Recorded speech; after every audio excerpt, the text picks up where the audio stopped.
Oh, it's come through a brilliant overtaking manoeuvre.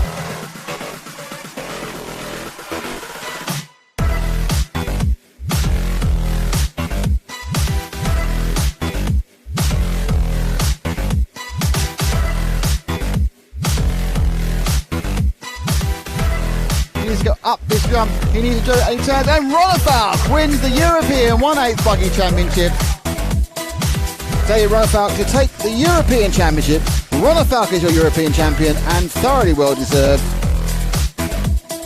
He can turn, he's got one right hand turn and it drops down, and Jean-Pierre Sartel becomes your European champion.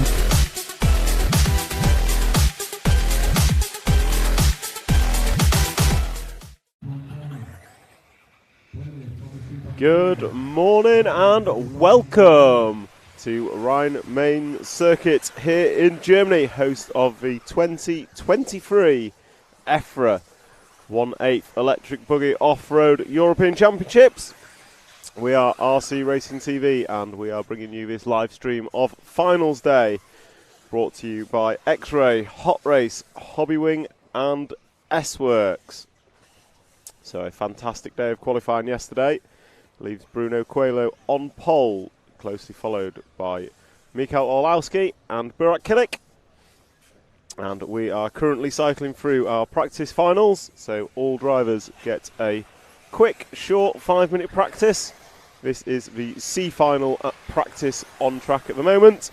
But next up, more importantly, is the B final last chance qualifier. So all your B finalists from yesterday, your 13 to 25th place drivers, will have one last chance. The winner will promote themselves to the A main, and then it is triple leg finals for all drivers. Triple leg 10-minute finals for all drivers will determine both our champion and also every driver's finishing position here in the 3-day European Championships. And we already have comments on the live stream, so those of you watching us on the YouTube platform through the RC Racing TV stream, please drop your comments in the chat and I will pick them up. So, John Moore, good evening. I don't know where you are in the world, but it's certainly not evening where I am. It is bright and early here in Germany, just outside of Frankfurt, and we have a wonderful day ahead. We have Aerowipe, good morning from the Netherlands. Good morning to you too, sir. We look forward to bringing you some excellent racing, and that racing will start in just a few minutes, with about 2.5 minutes left of this one, this practice, and then the last chance qualifier is up next. Sensi, good morning. Good morning to you too. Hope you are excited for what we have to bring to you today. And Pierre, good morning. Good morning to you too. Good morning from Sweden, Emil Magnusson, and Pierre also from Sweden. So a couple of you guys get involved early doors, that's what we like to see. As I said, this is just practice that we're following. There is nothing on the line here, except maybe a bit of driver's pride. However, next up is the B main last chance qualifier, which is what we're tuning in for. And then after the B main, we will bring you coverage of the A main practice. It is just that. It is just a practice. And then the final start, and we will cycle through 3-leg finals for all drivers. I think there's 11 finals. I'll just double check for us. So we start with the K final, and then we will cycle through. And for those of you who want to see a time schedule, if you log on to MyRCM and find the European Championship event here at the, I believe, ESV Rhine Main Circuit in Germany, you'll be able to find a time schedule for the day. And on the chat, we've got Janis Remes from Finland. We are ready. We are ready trackside as well. I'm looking forward to it. The qualifying yesterday was fast and frantic. Bruno took 2 zeros. Mikael Orlowski took 2 zeros. And Burak Kilik took a 0. Burak also on for a TQ time at the time in his final qualifier, but unfortunately a DNF. 4 corners from the end, put pay to that.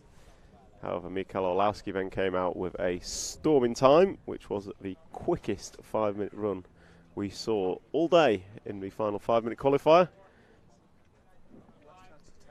So last chance qualifier is coming up next.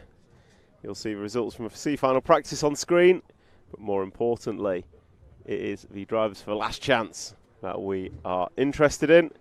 And Jacek Pietraks from Poland. Sorry, I do not speak Polish.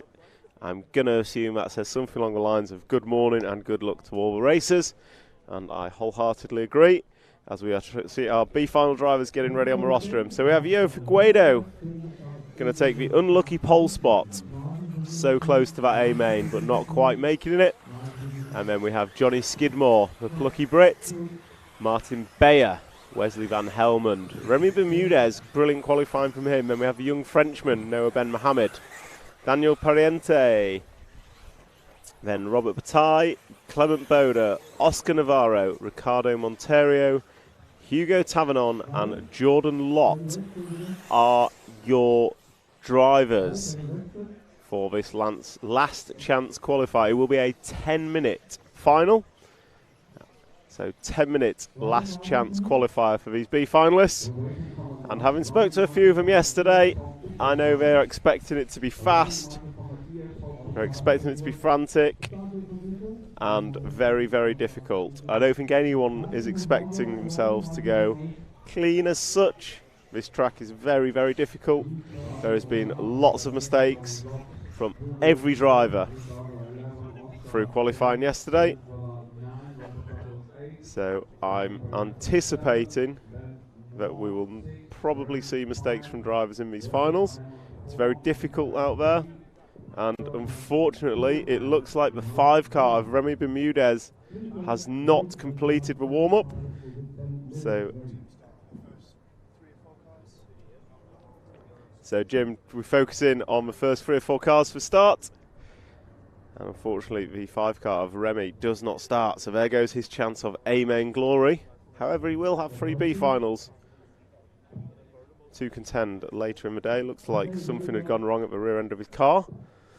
So such a shame for him. As we come into countdown.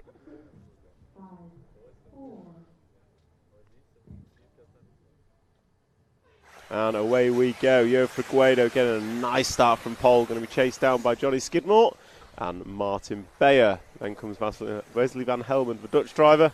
And then the 6 car of Noah Ben Mohamed is promoted to 5th. And there's trouble at the back for Robert Bataille, getting all kinds of wrong. So he's going to be back of the field. So we'll concentrate on the front 4 for now. And they are Figueiredo, Skidmore, Beyer and Van Helmond as they all go through the 7-pack. Nice and clean through there on lap 1. Figueiredo looks like he's pulling away already from Skidmore. So Joe Figueiredo, in fact, in qualifying, he came out of the gates swinging every single time, laying down some of the fastest laps. Beyer going triple single on lap 1, turning up the pressure on teammate Johnny Skidmore. Figueiredo just getting it sideways as he hit the landing, cost him a couple of attempts. The Skidmore's closed back in. So all that hard work from Figueiredo on lap 1 has gone, as Skidmore has closed right in on him now. So through the centre section they go. Skidmore right on the gearbox of Figueiredo, probably 2 or 3 attempts between them, if that.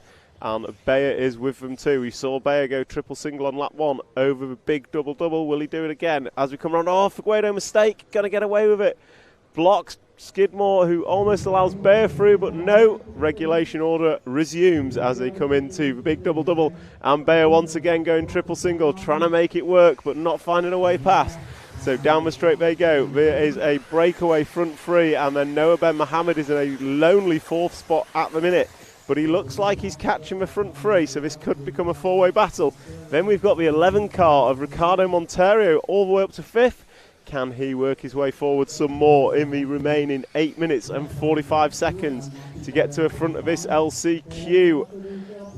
So watching the front 3, we've got Figueiredo, Skidmore, Beyer and Ben Mohamed trying as he can to make it a front 4. They come into the corner tabletop. It's a double 90 left. Beyer is looking closer to Skidmore. He doesn't go big this time, going double-double. Case is the last double, loses a 10 for 2. Skidmore, however, closes back in on Figueiredo.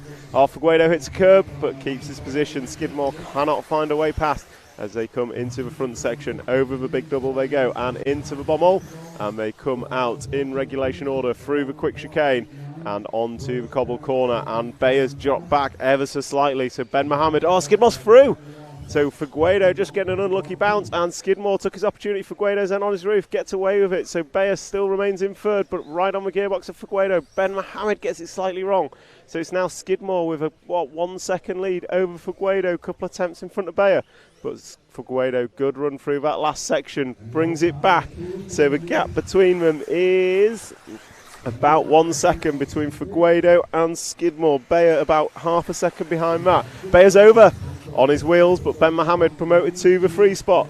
So it is now a 4-horse race. The front, Bayer's over again and spins round. So Bayer has dropped away from the front and now in the clutches of Ricardo Monteiro for that 4-5 battle with 6 minutes and 45 to go. We've got Skidmore in the lead from Figueiredo, who cases a triple, loses another couple of attempts, and here comes Noah Ben Mohammed. The young French driver is chasing down this leading duo, but it is Skidmore. He's got about 1.5 seconds now as they come down the straight. It is Skidmore, Figueiredo and Ben Mohammed all around the end of the straight. Equal gaps between them. It's about 1.5 seconds between the three of them.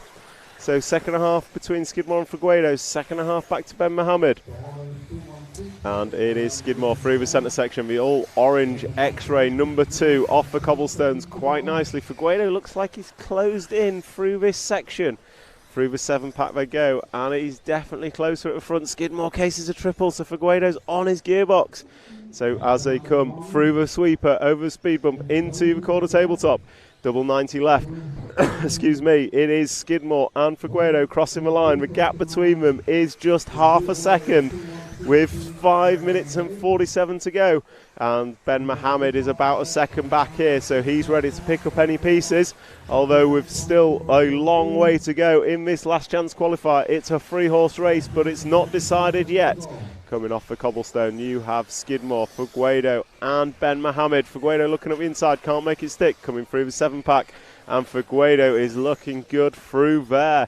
Off the triple they come, Skidmore casing it ever so slightly, no way past for the 1 car. So Skidmore in the 2, he's just hits a curb up on 2 wheels, but closes the door. Through the double they go, and down the straight, Figueiredo getting it slightly wrong, having to correct. And that just gives a 2/10 gap back to Skidmore as they come into the centre section. One more time. We are at 5 minutes down, 5 to go, and we probably have another 7 laps of racing. These guys estimated to go 15, so it'll be this lap and 7 more. So we are at half race distance as Skidmore comes into the 7-pack. Ben Mohammed right on the gearbox of Joe Figueiredo now. So this is off. Ben Mohammed looking up the inside as Figueiredo just double bounced but can't make it stick. But it is a closer battle for second and third than it is for first and second for the first time since Skidmore took the lead. And Ben Mohammed going big over double, and he is pushing our poleman Joe Figueiredo around the track now. So Skidmore going to come into the front section. First time he's probably had any amount of a breather as the battle rages for second and third with 4 minutes and 13 seconds remaining. 4:13 to go. Best lap of the race goes to Martin Bayer in the 4 spot. But it is a quickest lap of the front 3 goes to Noah Ben Mohammed. So he is the quickest out of these 3. But he looks like he's dropped back ever so slightly as Skidmore and Figueiredo are pulling away at the front. So it is 2, 1 and 6 your running order. And if I was to guess, there's about 1 second between 2 and 1 and maybe 1.2 between 1 and 6 as they come down the straight. But Noah Mohammed looks like he's closed that in ever so slightly. The young Frenchman is looking racy. So what have we got? We've got Johnny Skidmore just getting the Belmont hole slightly wrong, so Joe Figueiredo going to close in. And they are going to be coming up on the traffic of Hugo Tavernon very quickly as they come through the 7-pack. And Figueiredo is closing in on Skidmore. The gap between them is less than half. Figueiredo double bounces, gets away with it, looks at the inside of Skidmore through the sweeper. Not going to happen there. So it is Skidmore coming into the double with Joe Figueiredo right on his gearbox with a bit of traffic in front of Skidmore. I'm anticipating he'll jump out the way fairly soon. So there goes Skidmore, there goes Figueiredo, and there goes Noah Ben Mohammed. Thank you, Hugo Tavernon. As all 3 of them come into the front section. Ben Mohammed has dropped off ever so slightly. Is he biding his time? Is he saving his tyres? We will see with 2 minutes and 45 to go. So Skidmore through the back section. Figueiredo looking a bit racier through there as they come into the triple. Skidmore nails the downslope. Figueiredo nails it. Ben Mohammed nails it. And all three come into the sweeper. The battle is for first and second. These two pulled away ever so slightly. But as it ebbs and flows, the difficulty of this track, it's easy to get every single corner wrong rather than getting them all perfect. So Skidmore is pulled a couple of attempts, but it's all gone again through one corner. So Skidmore over big double into the bomb hole, and Figueiredo and Ben Mohammed follow with perfection as they power off the cobblestone. Gap at the front is less than half a second. Then it's a further second back to Ben Mohammed with 2 minutes to go. 2 to go. You have this lap and 3 more. It will be this lap and 3 more for Skidmore to hold on.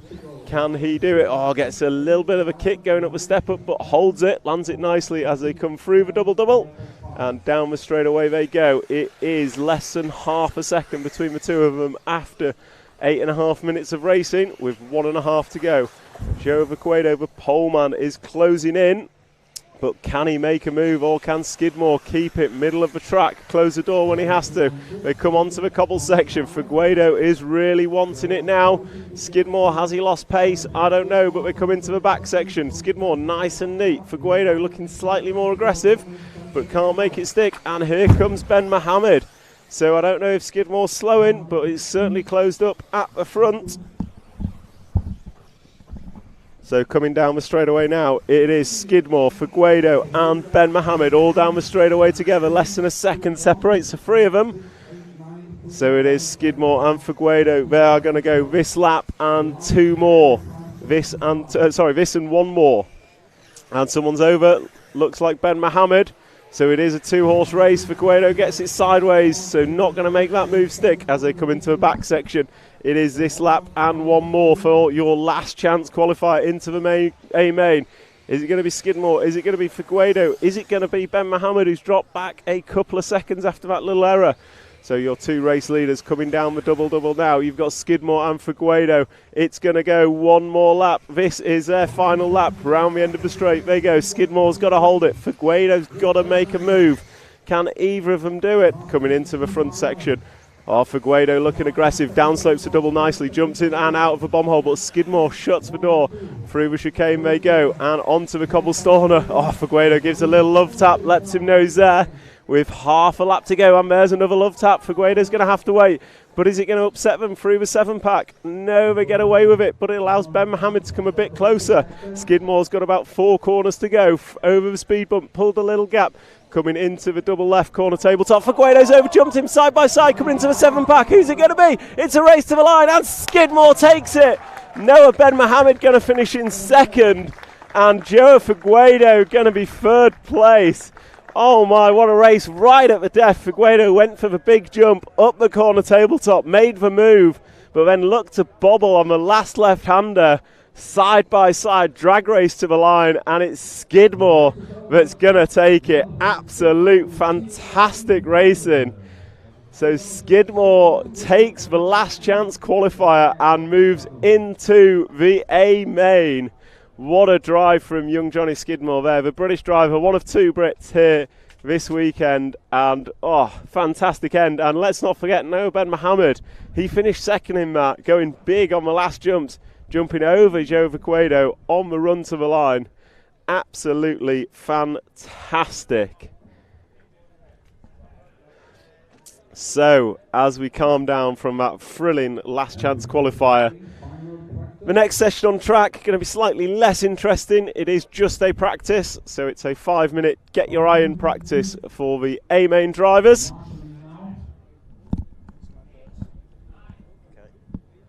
I was going to try and catch Johnny.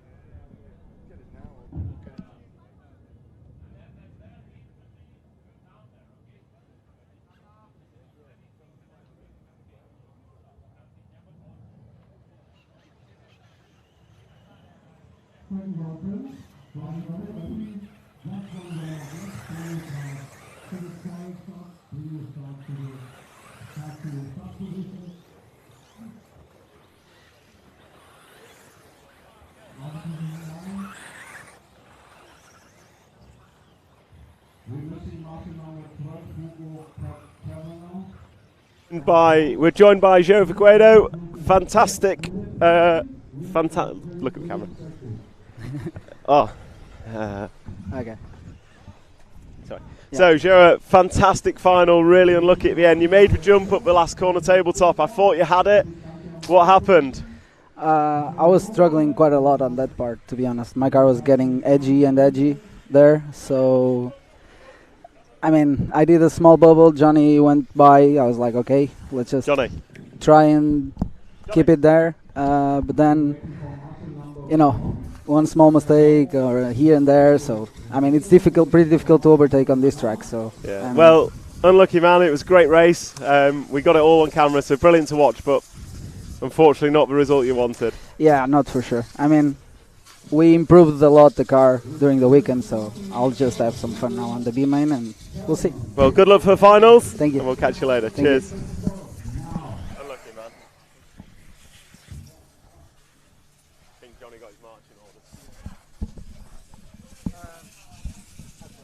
Yeah.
Normally the last qualifier is the one we wanted to be the best, so we are confident for the finals.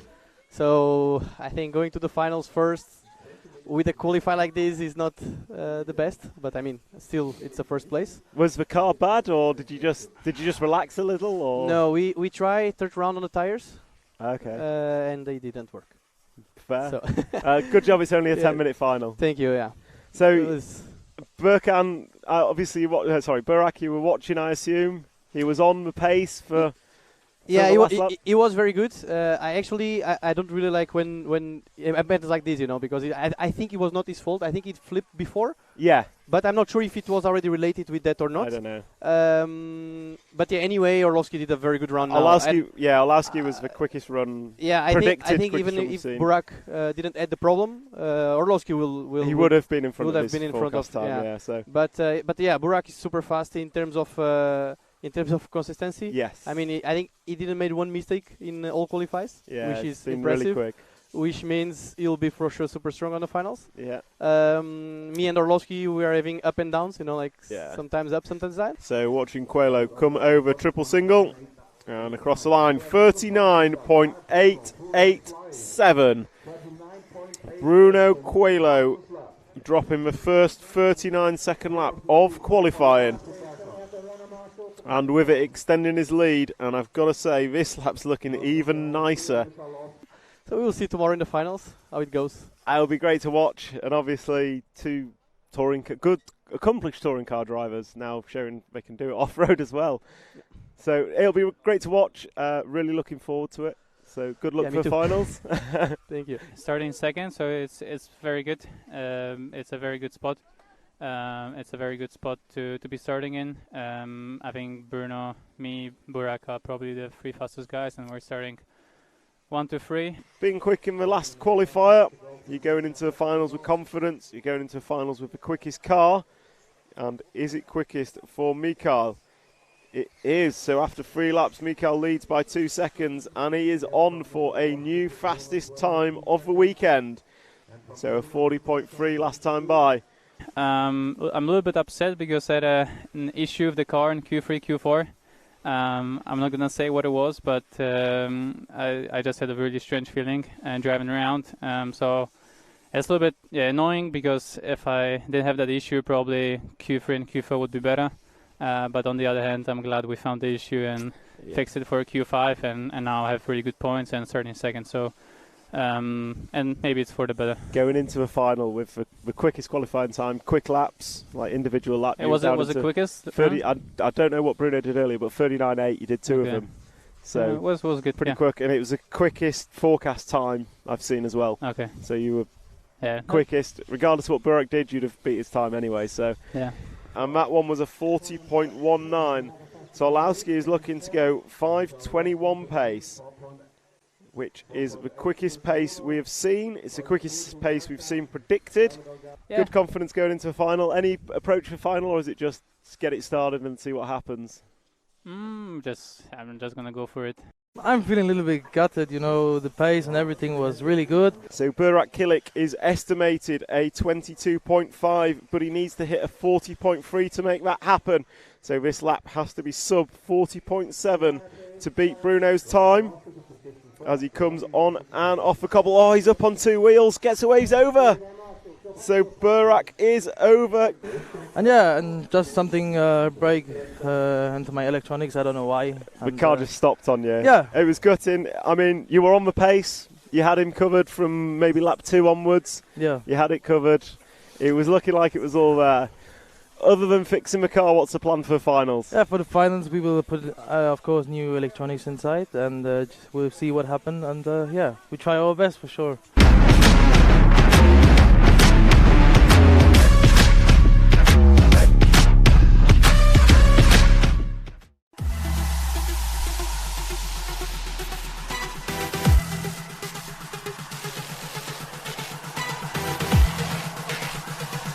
Oh, it's come through a brilliant overtaking manoeuvre.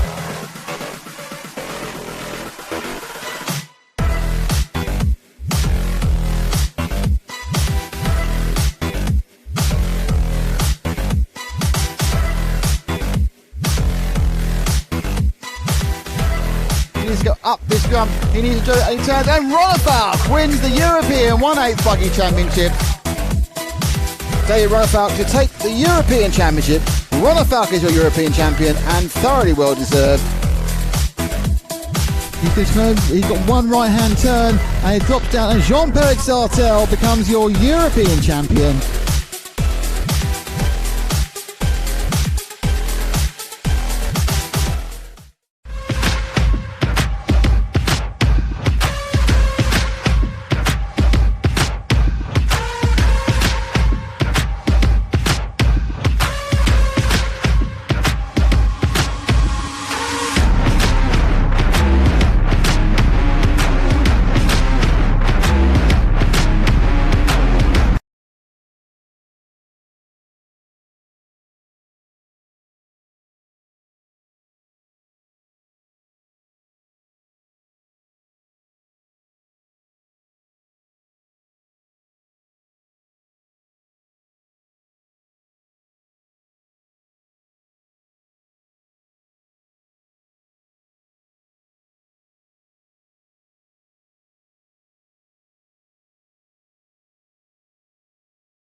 how quick his last lap is as we watch the Schumacher Buggy come into. Oh, Michael gets it slightly sideways, and that is going to put pay to a 16-lap run.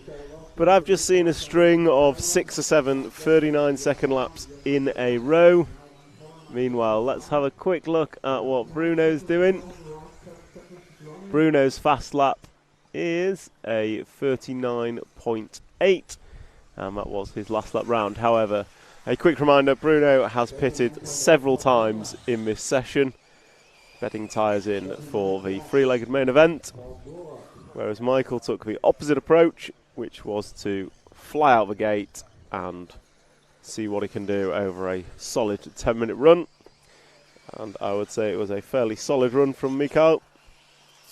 So drivers are finishing off their practice now. It doesn't mean anything. It doesn't change grid position. It doesn't earn them any points. This is purely a practice for the guys to get used to a new rostrum position possibly, and for them to just get settled in with the guys they'll be racing. And that is a wrap. So it might be a small couple of minute break before we start with our K final, the main event, and it is three-legged finals for all.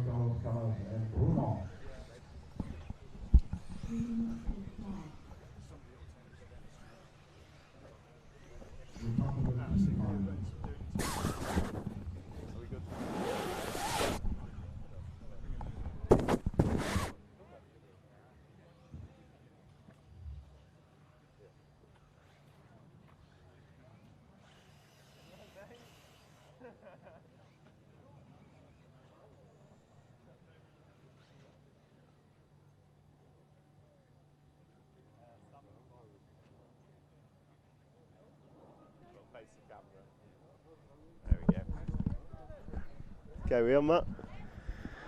So, Johnny, last chance qualifier, you made it work for you. How was that? Yeah, it was really enjoyable, to be fair. Obviously, missing the warm-up, the qualifying didn't go too well, but it was an intense race for 10 minutes and managed to come out with a win, but it was pretty close at the end. But, you know, like I say, we're in there now and we'll see what we can do. So you've had 10 minutes for emotions to calm down. What was the feeling on the rostrum as you... Well, it was chaos coming up to the line. You obviously made the move going up, the step up.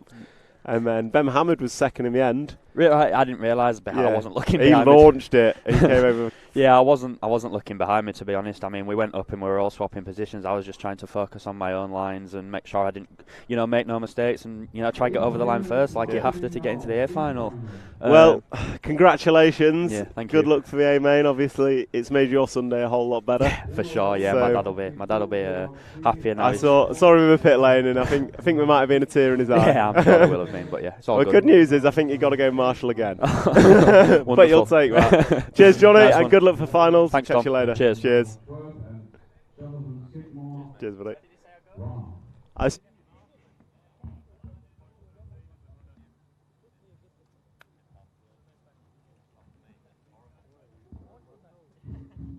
Drivers attention, we have now 2 warm-up rounds and the track is open.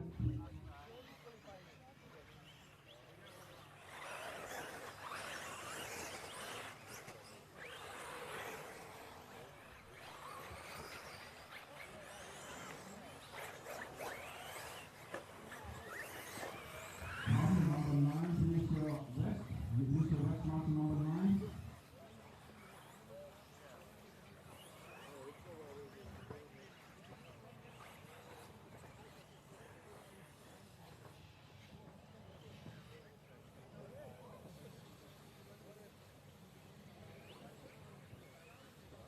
And we come to the team final. Position 13, Eric Yelena, Eva 9-12. Yoga Atienza, 11. Giuliano Lester, 10. Colin Meyer, Colin Lipton, 9. Tom Valetta, 8. Stuart Ronnie, 7. Steven, 6. Manfred, Littling, 5. Stafford Cook, 4. Donovan, 3. Christopher over 2 and Thomas Stokes from the pole position. After your second warm-up lap, we will start to the start position. After your second warm-up lap. You hear me, Jim? We're we're going to try and take a wider view at the start just to get the top group in. However big that group is, it might be 1, it might be 7. You never know. So this is the K final gridding up, and I'm quickly just going to jump to the comments. So we've got greetings from Poland. Greetings to you, Chris Vegas. Good morning from Germany. I can say the same to you. Good morning from Germany. As I am here trackside. Chris Vegas, nice race. I assume you mean the LCQ. It absolutely was a brilliant race down to the wire. Elias Headstorm, hello from Luleå. Edward Bosch, are you still past the key area with the camera today? We will be getting all the action, and I'm going to go quiet as the K final starts, and away they go. It was a hesitant start from the 1 car, and that 1 car is Thomas Stuck. Christopher Moroby in 2, Sander Schultz 3, Stefan Kunz 4, and Manfred Werflinger was your 5 car. And it looks like we've got a change of lead already, as it is the 3 car of Sander Schultz, who is your leader. So Sander is coming out in front from the bomb hole, and he leads as they go through the 7-pack. Oh, your poleman goes big, and it does not work out. So he's going to drop another place. So that's going to leave a 4 car in second. So it is going to be Stefan Kunz chasing down Sander Schultz. So we have Sander Schultz in the lead, and down the straight he goes. He has pulled out a massive lead, but makes a mistake at the end of the straight, gets away with it as he rubs the wall. So it is Sander Schultz from Stefan Kunz, and then Stephen Deprez in the 6 car. Your pole man has dropped all the way down to 4th. Although I think that may have changed now, but your race leader is on the cobble corner and has a huge lead, and it is the 6 car of Stephen Deprez that has moved up to the 2 spot. As I say that, Stephen has an error. So all this is doing is allowing your leader in the form of Sander Schultz to break away. And if we just hold the camera, we'll pick up the battle for second, because it is a far more interesting battle with a 3-car battle coming across the double-double now. This is your battle for second place, and that battle is headed up by Stefan Kunz in the green car with yellow wing, and he's been chased down by your poleman, that is Thomas Stuck. So if we just have a quick look at the timing, the lead is 3 seconds. So it's a 3-second lead for Sander Schultz, or it was last time he crossed the line. I'm not going to lie, it looks bigger. So Sander just taking the easy route, keeping it middle of the road and not making a mistake, unlike our poleman who's had a disaster lap. So it is going to be we're on the 3 car at the moment in 3rd place, and that is sorry, Sander Schultz made an error. No, Sander Schultz around the end of the straight. Sorry, apologies. Stefan Kunz is still.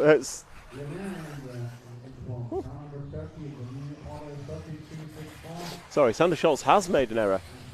So we now have the 13 car in the lead. So Eric Lemaire is your leader.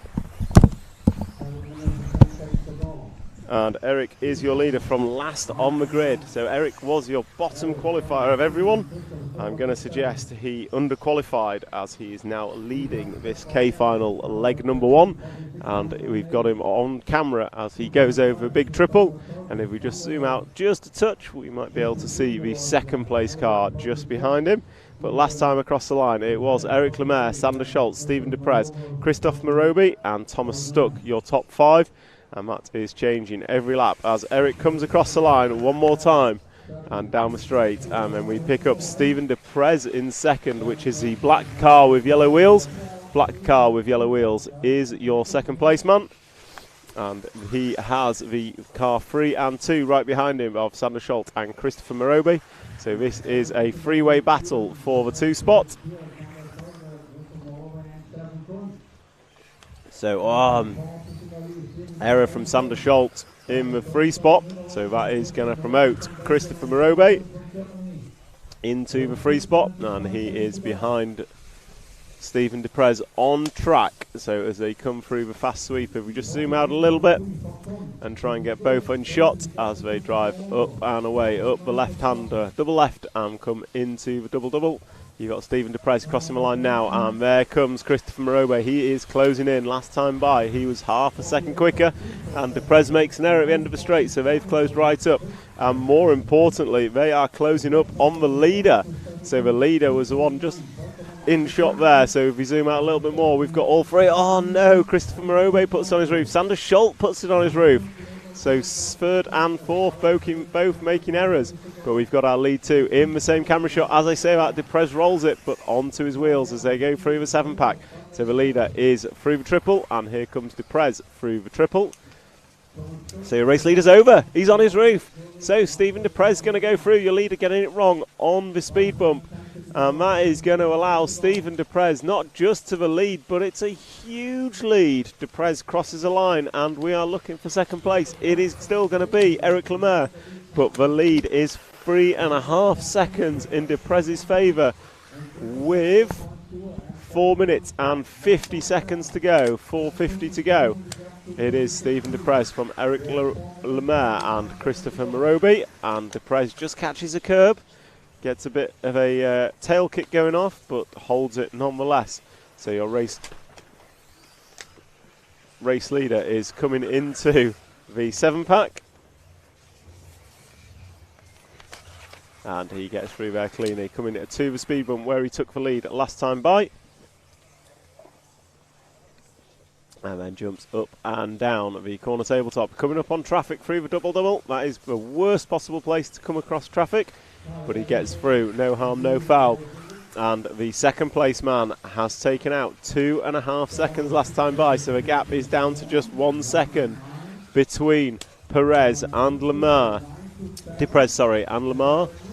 So they are both in camera shot. The leader is the all-black car. Then you have the white car, yellow wheels, or white, blue and red car, I should say, with yellow wheels, running in second, and he's over.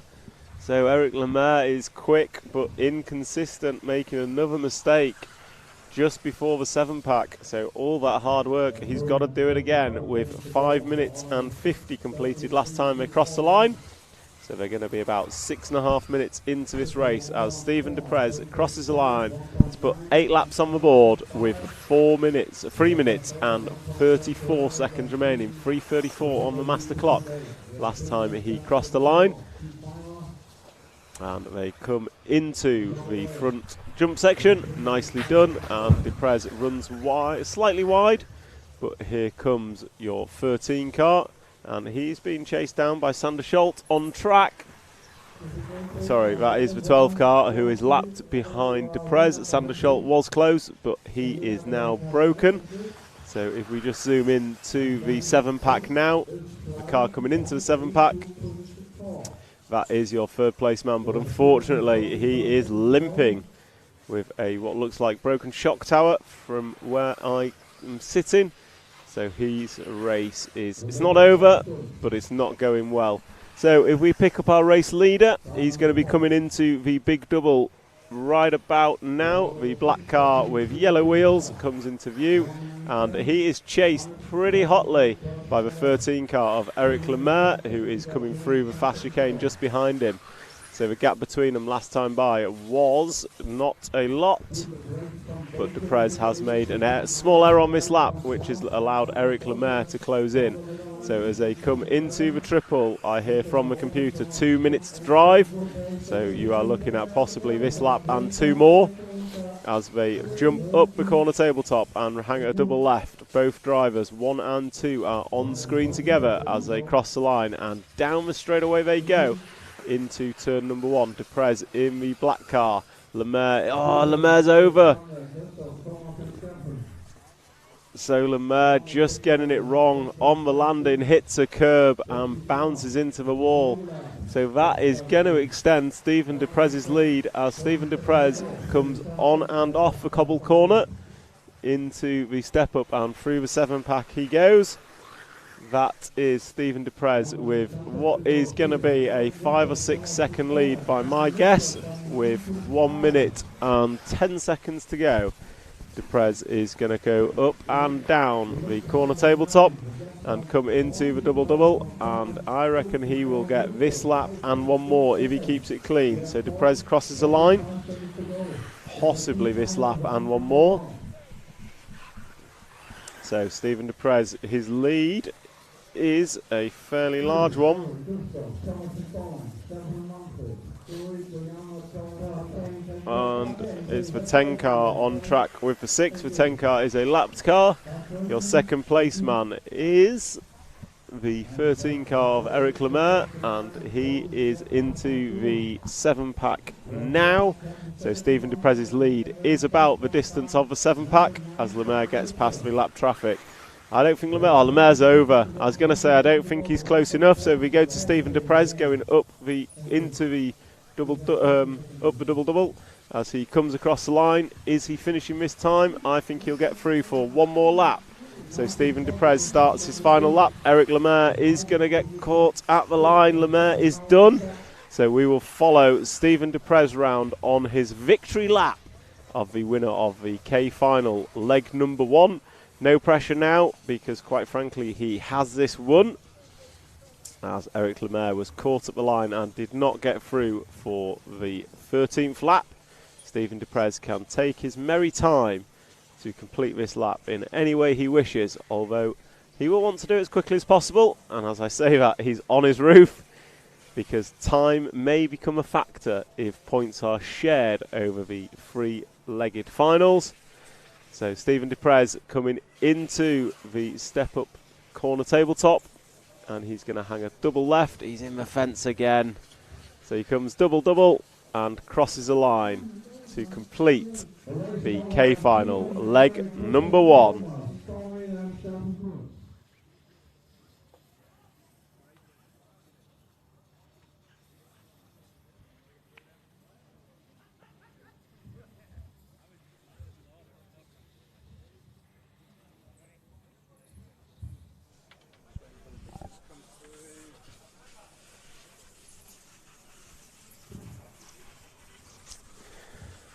So, we're joined by Bruno once again. You can't hear. Bruno can't hear me. No, it's too much. So, yeah, we're joined by Bruno once again. Bruno, practice A main, how was it for you? Yeah, I think it was good. We run 3 sets of tires for the finals, as we are going to run new set of tires every final.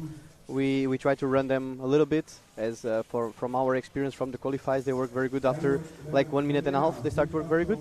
So we try to run them as much as possible now to have them ready for the finals. It looked like you played a different strategy to others around you, with Michael, Aaron and Burak all kind of going for a 10-minute run and as fast as you can, and you were just doing your own thing, playing the long game? Yeah, I think for Michael, I spoke with him and he said that for him, new tire is the best, like even starting with. But as I said, with my data from the qualifiers is not true, and the times can't say it. Like on my K3, I was in new tires, and only after like half of the round the car started to work pretty good. In the beginning of the round the car was a bit edgy to drive, and like you could feel it was missing something. And then through the round started to get better. Yeah. To the round after, we didn't change anything on the car, and the car was immediately working from the beginning. So it means the tires needed to wear a little bit.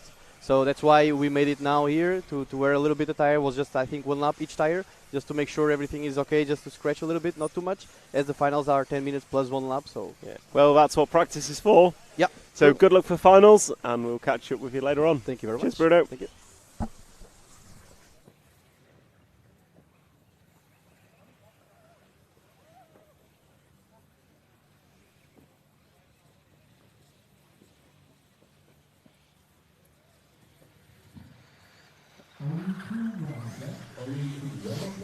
So that is Bruno Coelho just giving his thoughts after the practice A main.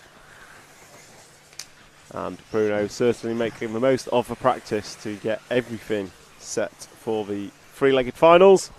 And that just shows the professionalism of the team, of Team X-Ray and of Bruno as a driver. They never stop working to ensure that when the flag drops for the main event, they are set as best they can be.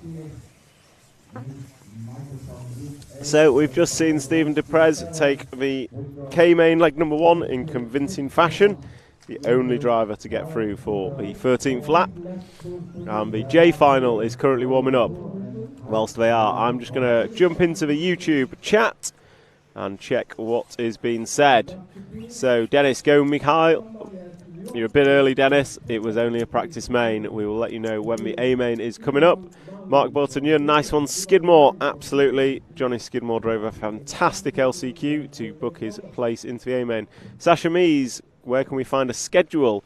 The schedule is on my RCM. I'm going to ask Matt if he can put in the comments the A main times, just so we got those on. And we've got hello from Queensland, Australia. Hello to you too. We are a long way from you, but glad that we can bring you such a brilliant event at this EFRA European Championships. Matt Guppy, no one wants to win this one. That's what it felt like. It was a difficult one, but we got there in the end. Witch Racing, good morning, success to all. Have a great day. I totally agree with you. Good luck to everyone racing today here at the EFRA 1/8 Electric Buggy European Championships. Brought to you by X-Ray, Hot Race, Hobbywing and S-Works. So J final is a go, and your poleman Heinz Muller leads away from pole. Hino Muller is in second, and Jan Disler was our free car. And it looks like we've had a mistake from the 2 driver, so the order on track is 1, 3 and 4, but it looks like it is still no 1, 3 and 2 now. So it is going to be Heinz Muller, Jan Disler and Hino Muller is your 1, 2 and 3 on track as they come into the 7-pack for the first lap.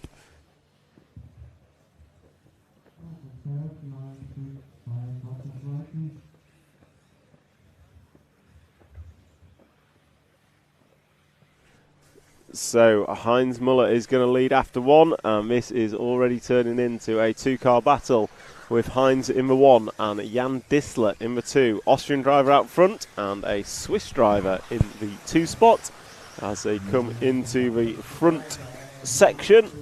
So finals so far, well, finals here are 10 minutes with 3-legged finals for all. So every driver will get a 3-legged final. And your race leader is coming through the 7-pack now, and he's kind of disappearing. I say that. It's a couple of seconds gap.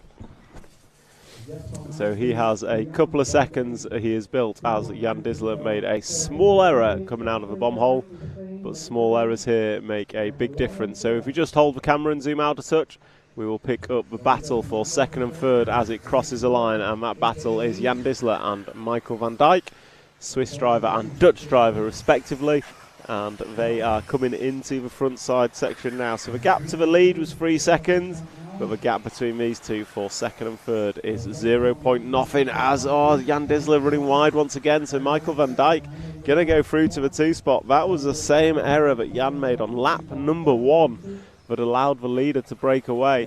So Michael van Dijk in the 8 car all the way up to the 2 spot after just 2 laps. So can he go one more? Can he catch our race leader? So our race leader is coming down the corner tabletop as Michael is going up it. They both through the double-double and down the straightaway go. So the lead is about 2.5 seconds, which is equivalent to the straight length as Michael van Dijk makes another small error. So we'll just pan out and come back to our leader and just watch a lap or 2 of Heinz Muller to see how he is coping with this tricky circuit here at Rhine-Main. A wonderful circuit nonetheless, immaculately prepared for this EFRA European Championship.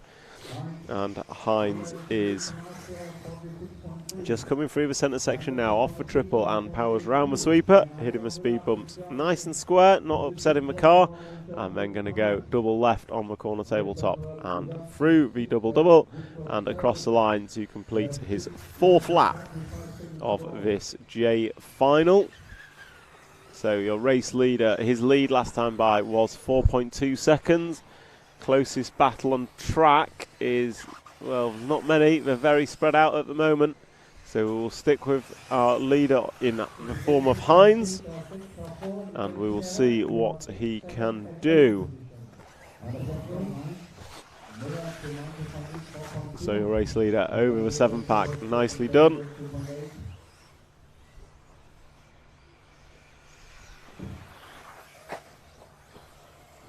And he is coming into the double-double now. Your race leader and he goes double-double, and that time by was a 46.9, but a 44.9 from Michael van Dijk behind has closed the gap significantly. So if we just zoom out, oh, Marshall in the way, clear.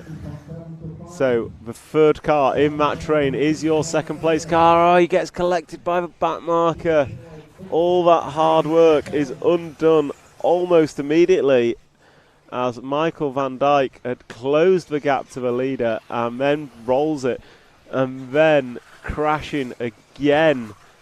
So 2 mistakes in quick succession for Michael is not the way to do it. He's going to have fallen 3, 4, maybe 5 spots. So if we pick up our race leader, who should be coming across the line now, and down the end of the straight goes our race leader, Heinz Muller. His lead has extended to 7 seconds, with Jan Disler in second, and then the 13 car of Jerome Good all the way up to third. So the 13s are doing well in these finals. Alexander Podanski, the young Polish driver, runs in fourth, and Michael van Dijk drops all the way to 5th spot. So we'll stick with the leader. In fact, I'm just trying to pick out a close battle on track. Unfortunately, there doesn't seem to be many, as we just see someone, that was Podanski, having a small error in the background as we watch Heinz Muller come round, and he's about half race distance. There is 5 minutes and 25 seconds completed, 4 minutes and 35 seconds to go here in this J final, leg number 1. Alexander is taking the gap to position 3. We have 3.3 seconds from 3 to 4.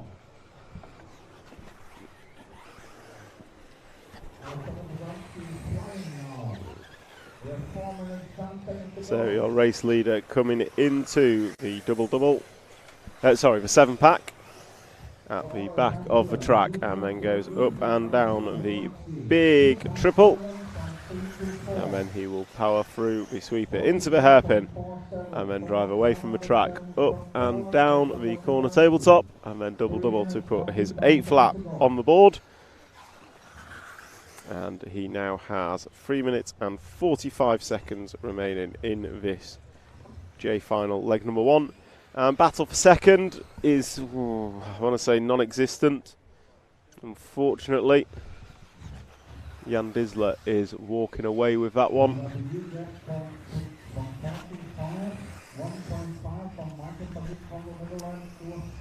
So yeah, the lead for Heinz Muller is 10 seconds. And then the gap between second and third, Jan Disler and Jerome Good, is a good 5 seconds. Closest battle on track is probably 4th and 5th for Alexander Podanski. So we'll pick up at the start of the 6-pack now, coming down the corner tabletop, green car, yellow wing, number 6. And the blue car, yellow wing, number 4, look to be in a good battle. So that is the 6 car of Victor Horsfeld and the 4 car of Peter Perrault, Swedish and Austrian drivers respectively, and they are battling out for 6th and 7th in this J main. And they cross the line now, and down the straight they go. It is the closest battle on track, because the lead is a good 10 seconds. And we'll pick up, I think next we'll look for Michael van Dijk, although they go side by side over a double. That is not the way to do it, unfortunately, for a 4-car collecting the pipe, but 6 cars over. So that is going to release the 4-car of Peter Perrault into 6th position. And we have, 2-car looks to be on its roof. That is a 2-car of Heino Muller. Not had the final he wanted, starting near the front, but very much not had a good final. So as we we'll jump to the 8 car at the coming into the double jump now, the big double, green car, black wing of Michael van Dijk coming over the double and into the bomb hole. So we saw him have a terrible lap earlier on. He has worked his way back up to the 3 spot in this J final with about 1 minute and 30 to go.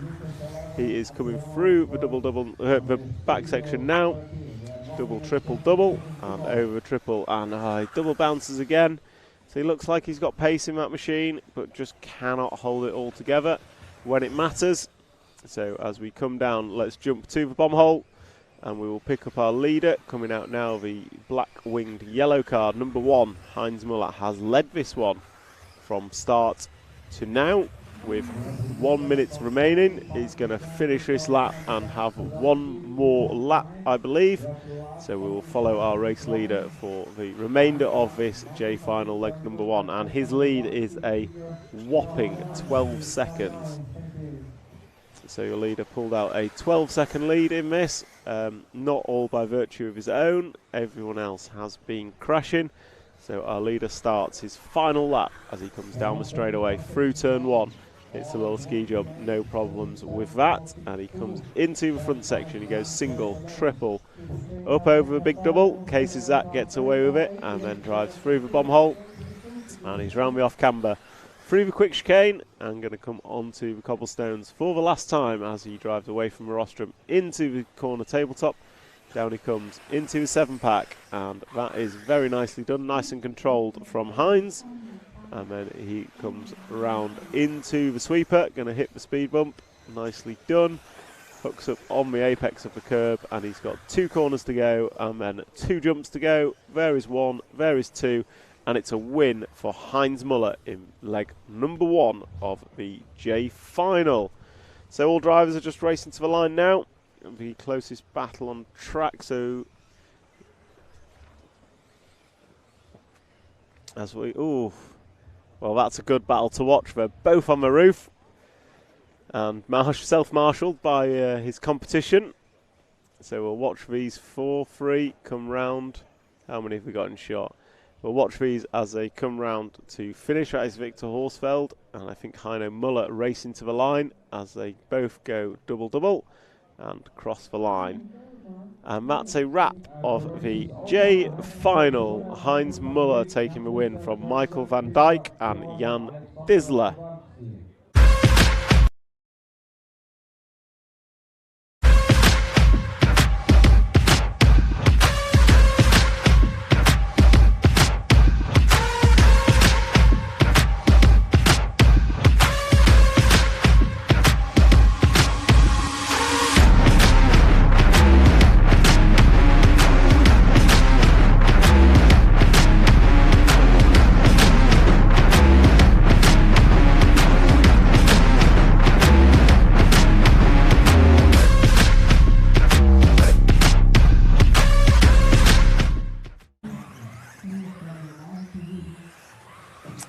So, the J final done and dusted here at the EFRA 1/8 Electric Off-Road Buggy European Championships.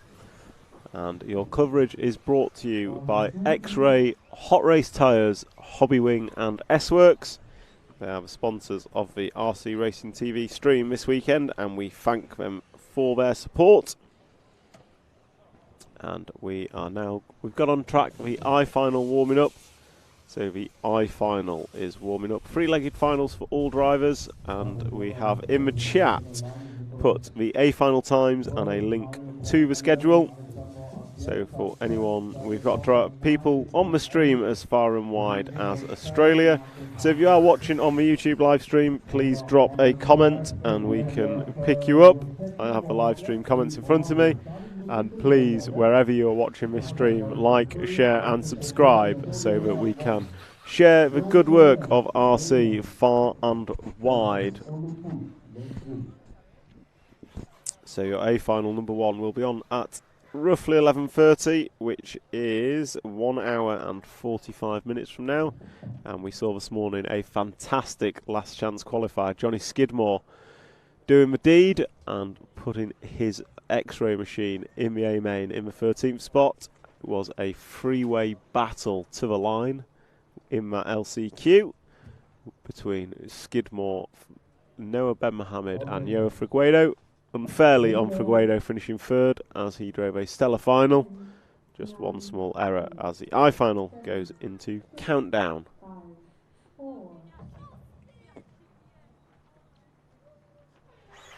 So off and away they go. Car 3 having a little hesitation on the start line and then proceeds to throw it into the curb and doesn't quite come out last, but not had a good start. So that wasn't a great start for car 3, who was Christian Walsh. It was Jody Muller leading away from pole, and we're going to pick up our poleman as he comes out of the 7-pack at the top of screen into the big triple. So he is our race leader, and he is our poleman. That is Jody Muller in the pink and blue machine. And he's already pulling out a, well, little bit of a gap. Second place has just crashed behind him. So that makes his life out front a little bit easier. But after lap 1, he's got a lead of about 1.2. You can see both cars down the straight together, and is Elian Buchholz in the 7 car that has got all the way up to second. And as bad as that start was for car 3 of Christian Walsh, he is still running in third. Granted, he is 4 seconds off the lead, but car 3 has recovered to third spot despite his, quite frankly, awful start. We'll concentrate on the 2 leaders for now. So we have Jody Muller and Elian Buchholz, and they're both in shot together. Elian going big over the triple, trying to close down that gap from the off.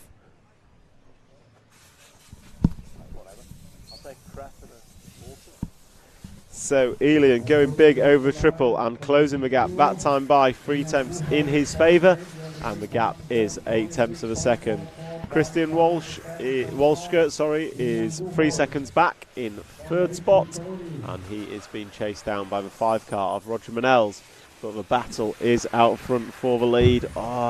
Elian just clipping the curb. That's not going to help matters, just allowing our leader to break away a couple of tenths more. But as we've seen, it's an extremely difficult track. It's very difficult to stay clean, and our second place man's had an error, so we just drop back to the battle for third place, because it is now a 3-car race for third. Forward a battle. So there, blue, if we go forward on track one more, going up the corner tabletop, the blue car, the 7 car is still your third place driver, but he's had a bad lap, so it's going to be the 7 and 5 cars battling for second place, and they are now a good 3.5 seconds off the lead. So unfortunately for Christian, he was the loser in all that, dropping all the way from third down to 6th. So the 7 car of Elian still holds second place, and looks like the 5 car of Roger has made an error. So we'll just drop back one more car as first and second are disappearing, and look at the battle for third as they all come crashing into view and out of view. And we have picked up, it looks to be the 5 car of Roger Manels, still running in third, and he has a 3 car of Christian Walshke for company. So first and second matching each other's lap time, gap remains at 3 seconds as the 3 and 5 car goes side by side over the little ski jump. That was a nice overtake from Christian Walshke, making it stick up the inside. Nicely done by Christian. So Roger Manels just losing out there, and that is now a battle, still a battle for third, but the battle is reversed with Christian running in third position and Roger now down to the 4th spot as they nail the triple. Nicely done, and then they will drive through the sweeper nice and fast. And it looks like Christian has some pace in that car. He has the quickest lap on track by over a second as they come down the straight. It's now a straight length separating the top 3, and you can see Christian Walshke is closing down on the second place of Elian Buchholz. Last time by Christian Walshke's fast lap 44.5, and he's up the inside of Elian. Another great pass by Christian. So Christian is absolutely on it after that bad start. Elian just running wide up through the off camber, and that allowed Christian to get through, and he holds that third position. But he gets a triple slightly wrong, gonna case it, lose a couple of attempts, but he now has his sights set on our leader, who is just coming through the double now and down the straight. So as your leader comes to the end of the straight, our second place man is at the start of the straight. Gap between them last time by was 3.3. So if we just pull forward one position onto our race leader and try and get them both in view if we can, it's a 3-second gap, maybe a little big to be having them both. But we can see our leader Jody Muller coming into the 7-pack as our second place Christian Walsh goes up and down the step up. We're about 4:45 to go, 5:15 down. 46.7 for Tony. So we have the race leader up the step up, and Christian Walschke is significantly closer this time round, but he's made another error. Catches a curb and loses probably a second.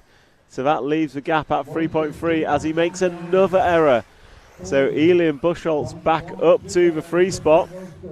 And that is the problem with being fast but inconsistent. So we'll follow our second place man. So we'll keep the camera on second, which is Elian Buchholz. As Christian Walsh up on 2 wheels. Can he make a pass, a clean pass again on Elian? His last pass was superb. With 4 minutes to go, the gap for Christian is 5 seconds to the lead. He's through to second.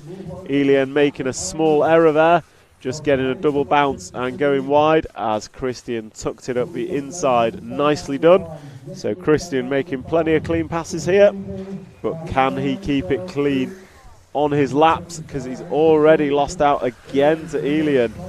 So Elian Buchholz is still in second. Christian is making very, very hard work of this. Meanwhile, your race leader, Jody Muller, we see him on the driving away from shot, is our race leader, and his lead last time by was 4 seconds as Christian is over again. So Christian giving us plenty of instant replays of mistakes, unfortunately, as once again he clips the corner and it goes barrel rolling off onto his roof. And I think with that he will have dropped to 4th position. As we look up, there is the free car on its roof once again, which is Christian. So we will pick up our race leader, who should be at the end of the straight now, and coming round into turn 2, and will now pick up into the front section. So Jody Muller is still your race leader despite all the pressure he is getting in the fast laps from Christian. It is Jody Muller from Elian Bolsch, the gap last time by 2.2 seconds. Marcus Heine jumps up to the 3 spot, Alexander Lang to the 4, and Roger Manel's down in the 5 spot. Free car of Christian Walsh drops all the way to 7th after that spectacularly bad lap. So it is the 1 car of Jody Muller, taking it nice and calm, nice and easy. He's not trying anything silly, and he is still leading, this time by a 46.1 for Jody, a 45.8 for Elian. So Elian is closing the gap. I'm guessing not quite quick enough though. With just 2 minutes to go, it will be this lap and 2 more, I believe. This lap and 2 more for our race leader. And the gap last time by was less than 2. So we just zoom out a little bit. Oh, leader's over. Marshall is there as quickly as possible. I don't think Elian's got through. No, Elian is still behind. So we've got them both in camera shot now. So we've got blue car, yellow wheels is your second place man. Pink and blue car, white wheels is your race leader with this lap and 1 more to go. So the lap they are starting now plus 1 more lap. 48-second laps for both of them last time by. So your leader, good first section of the lap, pulling out ever so slightly, coming into the front section. Case is a double for your leader, and Elian gets it nice and sweet. So Elian closing up. Well, the gap was 2 seconds. It looks to be about 2 seconds still. As we follow our race leader, can he hold on? There's about another minute of driving to go. This half lap to finish and 1 more lap, and Elian is closing in. So if we just zoom out a little bit, we'll see Elian catching as they come through the speed bumps. They will be starting their last lap as they come round. Elian has definitely closed the gap. Can he get even closer without a mistake? Down the straightaway they go. Half a straight length between them. The gap is 0.8 of a second. So we go round turn 2. Nicely done. Disappear from view and appear again. And into the front section we go. Jody Muller's got to do what they've done all through this race, which is keep it clean. Elian Buchholz has to throw everything at it to take the win in this I-final leg number 1 as they come into the very difficult 7-pack. Jody Muller goes double, triple, double, and Elian does the same, running a bit wide but keeps it. Oh, Elian goes triple, lands on the dust. That's going to buy Jody a little bit of time. As time has expired, they are finishing the laps they're on. Here comes Jody Muller, going to take the win in the I-final leg number 1. Elian Buschholz going to finish in second. Congratulations, Jody. And if we just come back to the double-double, we will watch the rest as they come over and finish on the double-double. So as they all come round and finish, you never know who's going to go big on the last lap. Here comes the I finalists, closing down their race. Their first race today of three will follow. As Roger Manels goes big but doesn't make it stick. Here comes Christian Walsh across the line. Here comes Christian Walsh now. So Christian has dropped quite a way in this final after showing some good pace. And that is a wrap of the I-final. Congratulations, Jody Muller on the win. Elian Buschholz on a very close second place.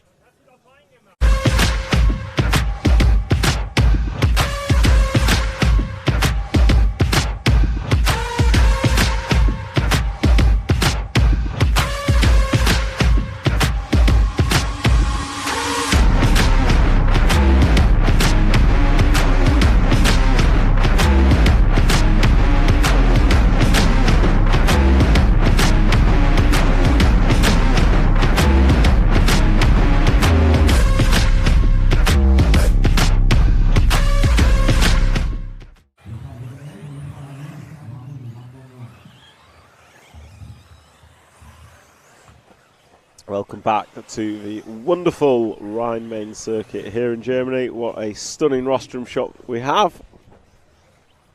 And just shows the level of preparation that has gone into this fantastic facility for the 7th running of the EFRA 1/8 Electric Off-Road Buggy European Championships. With your coverage brought to you by our sponsors X-Ray, Hot Race, Hobbywing and S-Works. For those joining us online, please like, subscribe and share. And if you are on the YouTube screen, then please get involved in the chat.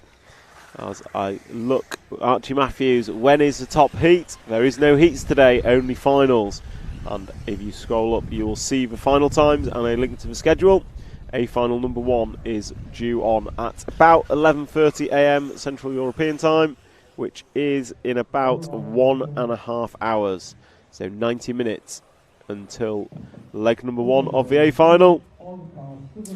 And we have Dutch RC timekeeping. Just enjoy the race. I absolutely agree, and the racing has been fantastic. As we have our H final gridding up. And then Vincent Verdun, David and Yillis go France. I agree with you. So we have Yillis in this one and David Passon. David Passon is the 11. Yillis is the 4. We will be sure to follow them. And on pole we have Josep Barafet, Sven Rudig in the 2, Stefan Habianic 3rd, Yillis Bernardo is 4th, Duncan Firenze 5th, Yanni Havi finished driver in 6th, Andreas Phuket, Sonia Skurzpek, Christian Rukonig 9, Tim Donk 10, David Posson 11, Oscar Coote in 12, and Sandro Ehrenhoffler is your 13th and final driver as we get ready for the H main to begin.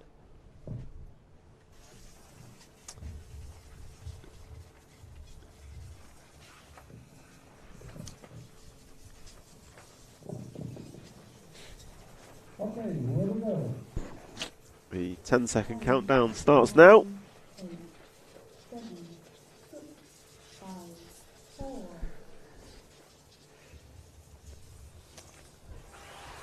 And off and away they go. Your poleman Josip Barafut leading away nicely, and this is a regulation order for the 1, 2, 3, 4, 5. So the 6 car has dropped, which is unfortunate for Yanni Hovey, but your front 5 are or were in regulation order as they filter through the fast chicane. And this is a very fast track in places, very technical track, and quite frankly very difficult track. As the 1 and 2 side by side through the 7-pack on lap 1. That is not a place I would like to be. I'm glad I'm watching the TV rather than driving, as it looks too challenging for me. So we have a 4-way battle for the lead. It looks like 1, 2, 3 and 5, and it is. So Gilles Bernardo unfortunately has dropped back ever so slightly. But the 4-car lead, we have Josip Barafut in the black wing, white, yellow wheels.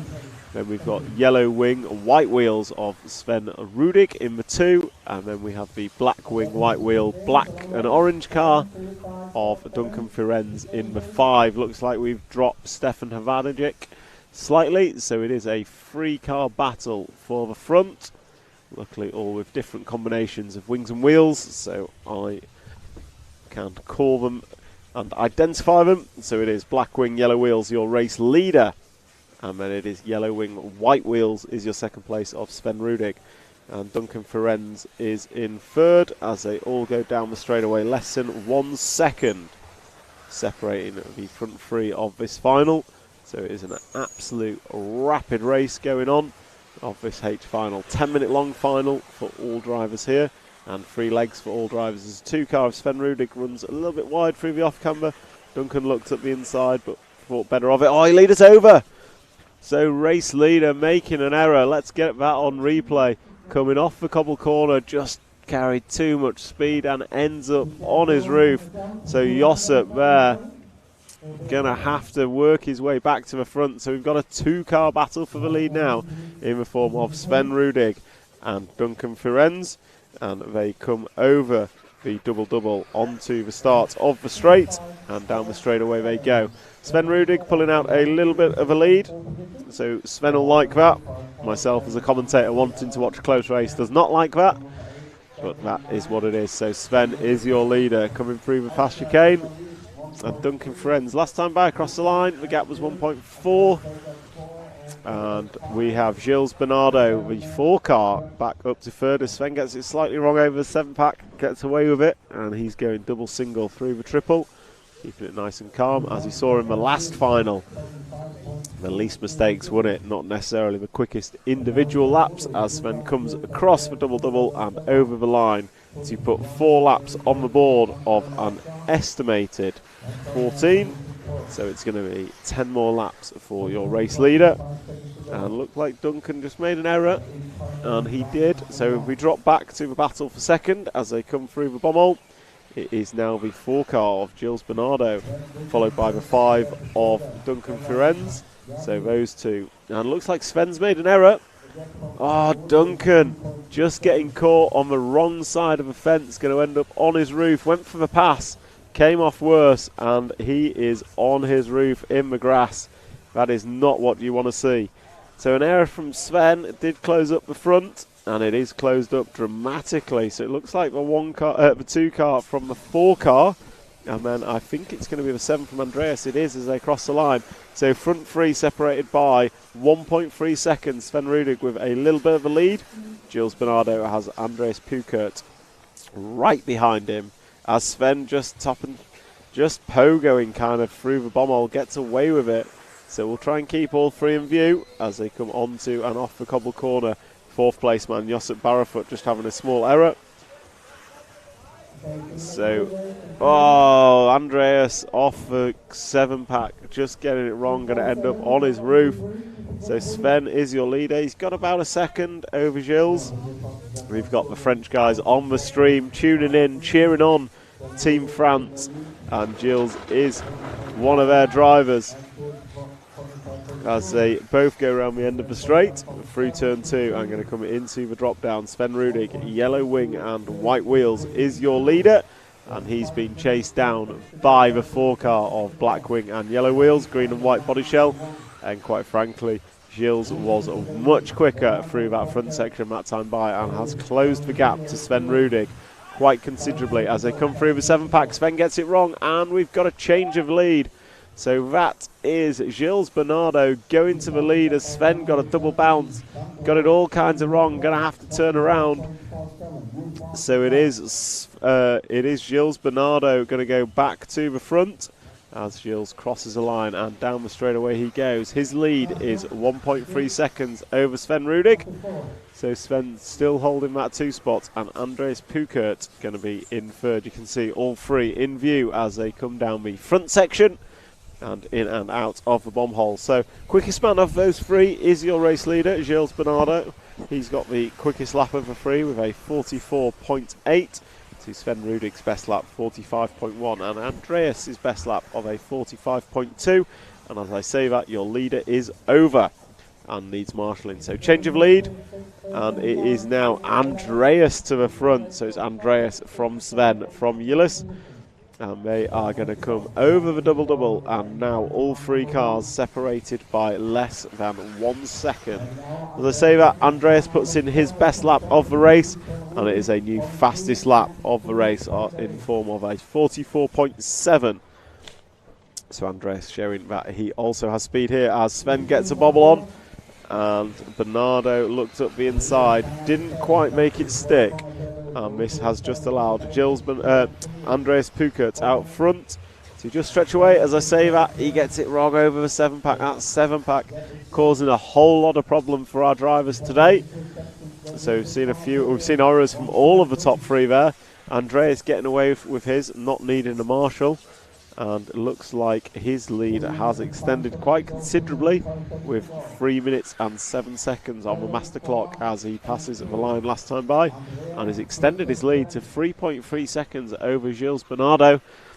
And I'm going to say that is insurmountable if Andreas just keeps it rubber side down, pointing forward. So pressure now on Andreas with 5 this lap and 4 more to go.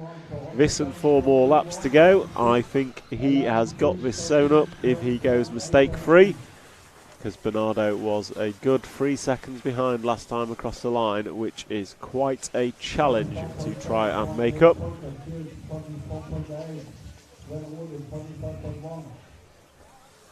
As your race leader comes across the line, and it's a 46.1 for Andreas that time by, and a 45.7 from Gilles. Now that's not enough, it's quicker, but it's not quick enough to close the gap in the 4 remaining laps. This lap and 3 more to go, as we follow our race leader through the fast chicane onto the cobble corner, going to drive away up and down the corner tabletop into the 7-pack. He goes double, he goes triple, and he goes double. Very nicely done from Andreas there, going double single. And we're going to drop back onto the battle for second over the triple. Gilles and Sven Rudig are battling it out for second, and this is only going to help Andreas out front as these two battle. Andreas can just pull away. With 1 minute and 30 to go, they go down the straight. Gap between them two last time by was 1/4 of a second, just 2.5 tenths. And they have this lap and 2 more. This lap and 2 more, I reckon. Gilles getting it a little bit wrong, just bobbled, landing the double. So Sven going to go through back into the 2 spot where he started. And these two are having a good battle between themselves as Andreas is driving away from them. Andreas extended his lead to 4.2 last time by, and it looks even greater again. Sven Rudig and Gilles Bernardo coming into the double-double. Sven's over. Sven Rudig crosses the line, but he's on his roof, going to cost him a whole bunch of time. So let's pick up Andreas, our race leader, who is coming out the bomb hole now, I believe. Yep, onto the cobble corner. So Andreas, last time by, his lead was 5.3 seconds. And with 20 odd seconds remaining, I believe he is going to be coming round to start his final lap. And I think it will be a victory lap that he will have all to himself. So he comes round, he's just got double-double to go, and cross the line and starts his final lap. And if we watch him as he's on his victory lap, Gilles Bernardo finishes second as he crosses the line. Sven Rudig comes home in third. Sven will be feeling a little bit like a win has got away. However, Andreas Pukert, the German driver from 7th on the grid, is going to rock around for the next half lap on his own. He is the only driver through for the 14th lap. And he is coming around now over the double single, taking it nice and calm, nice and easy. Got nothing to play for here. Over the first speed bump into the double corner tabletop. And then we'll go double-double to finish off our H final, leg number 1. Your winner, Andreas Pukert.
So, welcome back to the live coverage of the EFRA 1/8 Electric Buggy Off-Road Euros, sponsored by X-Ray, Hot Race, Hobbywing and S-Works.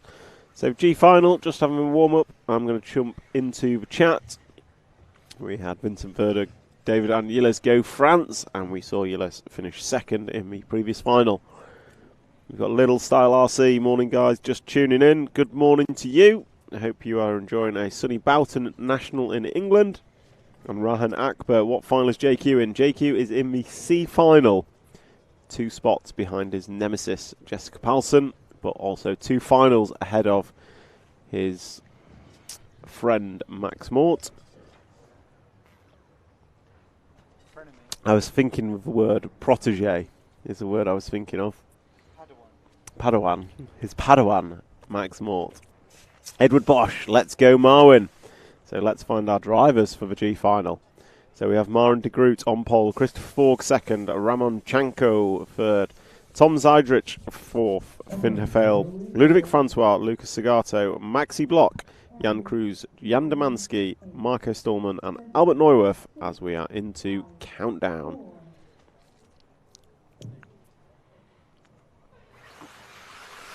So away we go, Poleman getting away cleanly as they have done in most finals. Mid-pack cannot say the same for it. So we've got regulation 1, 2, 3, 4, 5 and 6 have a bit of a coming together as a 2-man's over. So Christopher Ford getting it wrong, coming out the bomb hole. So that's going to leave a 2-horse race for the lead. And that is 1 and 3 car. 4 cars not far behind. Oh, and 3 cars over. Ramon Chanko needing a marshal. So, oh, Poleman's over as well. So that is carnage. That's going to leave what looks to be the 4 car of Tom Zeidrich in the lead as they come over double-double for the first time. It is the 4 and 3 car of Ramon Chanko.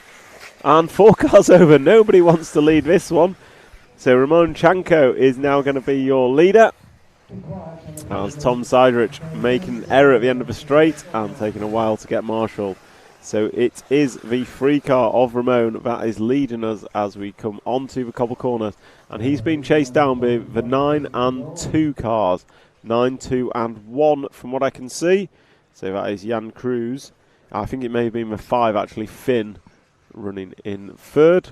But Ramon over the speed bump he goes into the 180, riding the curb nicely, then jumps up and down the corner tabletop and coming into the double-double to cross the line and put 2 laps on the board. His lead as he crosses the line is 2 seconds.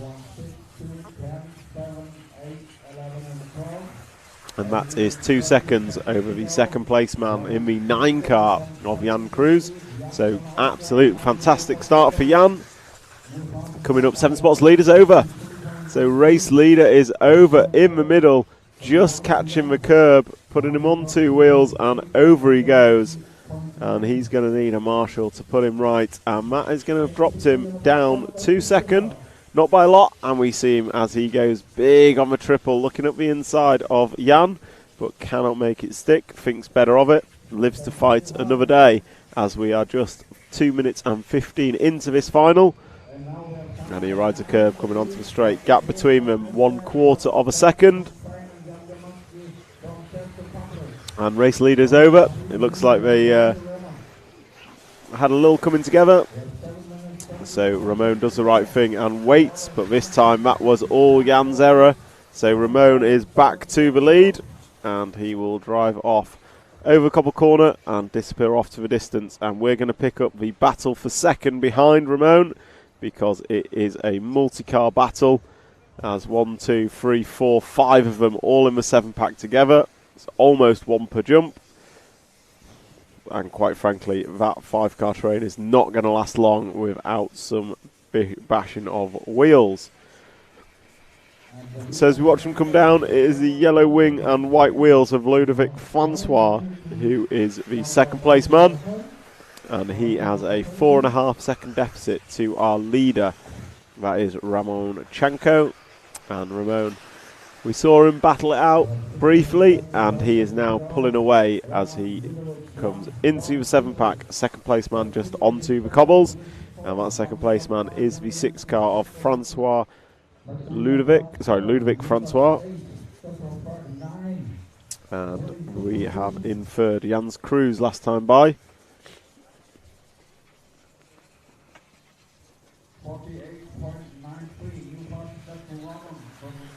So here comes Ludovic crossing the line, and he's been chased down by Jan Cruz and Tom Friedrich. And then your pole man, Marin de Groot, is running in 5th. And great move by the 6th car. So the 6th car of Francois. Oh!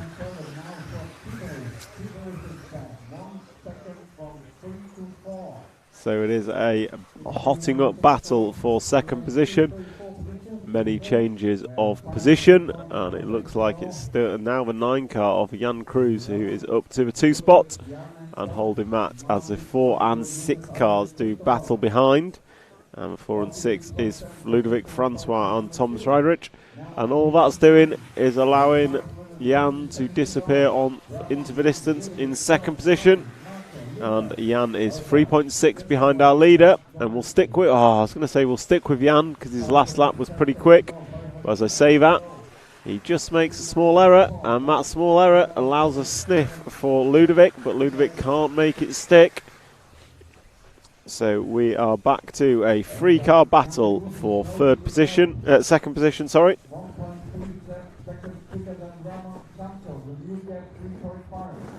And whilst we have that 3-car battle for second position, our race leader Ramon is disappearing off into the distance with a lead last time of 2.6. This time by it is a lead of 3.7.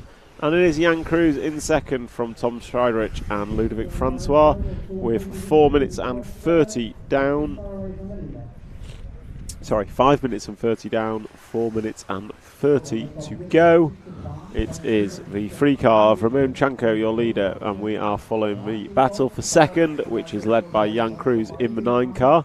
And it looks like our race leader's made an error. If we jump forward 1 car, that is our leader. However, second and third have promptly made an error behind him. So Jan Cruz making the error, as did Tom Friedrich, but all 3 now coming into view together. So what was a 3.7 second lead this time by is less than 2.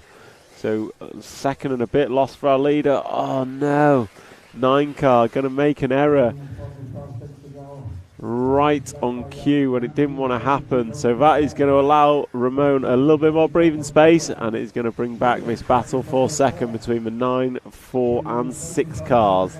So it is still Jan Cruz in second, but being chased down by Tom Friedrich in the 4. And quickest lap on track does belong to Jan by a good 6/10 over our race leader Ramon. But Ramon's lead is probably looking at about 4 seconds now, 3 or 4 seconds. And we will concentrate on this battle for second. Jan Cruz up on 2 wheels, just let it go to keep it there and didn't roll it as they go down the straight almost side by side into turn 1. Their gap to the lead is 3.2 seconds as they come round into the front section. And that is second, third and fourth, you can see on screen, with 2 minutes and 45 seconds remaining. Your race leader is once again disappearing off into the distance, but race leader's over. So at the end of the 7-pack, race leader is over, and that is going to allow Jan Cruz to cruise in as the leader once again gets caught on the triple. So Jan Cruz now has his sights set on the race leader as they are in the double left-hand corner tabletop together, coming around the double-double to the start of the straight. The lead this time by less than 1 second, so you can see them both in shot on camera. Race leader is the 3-car of Ramon Chanko. Second place, Jan Cruz in the 9, and Tom Friedrich in the 4-car. Running in third is there 2. So all 3 of them now with just 2 minutes to go. 2 minutes on the master clock. You're going to have this lap and 3 more. This lap and 3 more. If they don't crash, I should say. And it is, great move from Tom Friedrich. So Tom opening the door on Jan Cruz at the end of the 7-pack, getting through for the lead, and then promptly puts it on his roof. He's going to have to wait. There we go. So Tom Friedrich back down to a 3 spot. Ramon Chanko just needs to drive away from this, but he isn't the quickest over a single lap. That Delight lands with Jan Cruz, who's now back to the 2 spot. All 3 of them separated by less than a second last time by. And I don't need to call the gap. You can see it on track just how close it is. And there's going to be a change for lead. Ramon getting a bounce the wrong way. And that allows the 9 car of Jan Cruz through to the lead with just this lap and 2 more to go. Can Ramon do anything about it? Can he come back? They go through the 7-pack. Ramon going big and going over. Gets away with it, landing on his wheels. So the 2 of them now coming through the sweeper over the roller and going to step up, take double 90 left and then come down into the double and down the straight they go. So it is Jan Cruz last time by a 43.8 to a 45.0 for Ramon. So Ramon really needs to get his head down. He's got this lap and 1 more to get back the lead he has held for pretty much the entire race. Can he do it, or can Jan Cruz win it from the 9 spot? Looks like we've lost Tom Striderich. He's had a slow lap and is a few seconds back. So it's very much a 2-car battle for the lead. And that is, a little love tap there from the 2nd place of Ramon. Puts the 9 car on the dust. And that's allowed Ramon to go through. And it's a lead he's held as the 9 car needed marshalling. So if we pick up our race leader coming over the double now, and across the line, starting his final lap now.